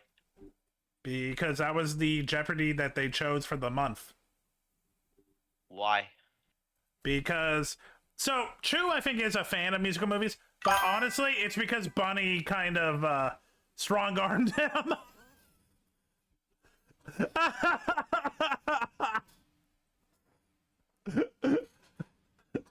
I'm laughing because Bunny's in chat. Oh, they're just they're laughing too. They know what they did.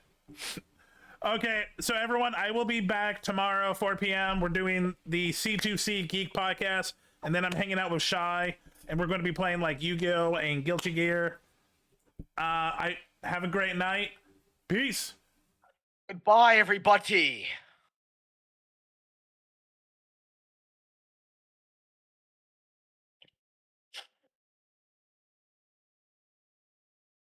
Go eat.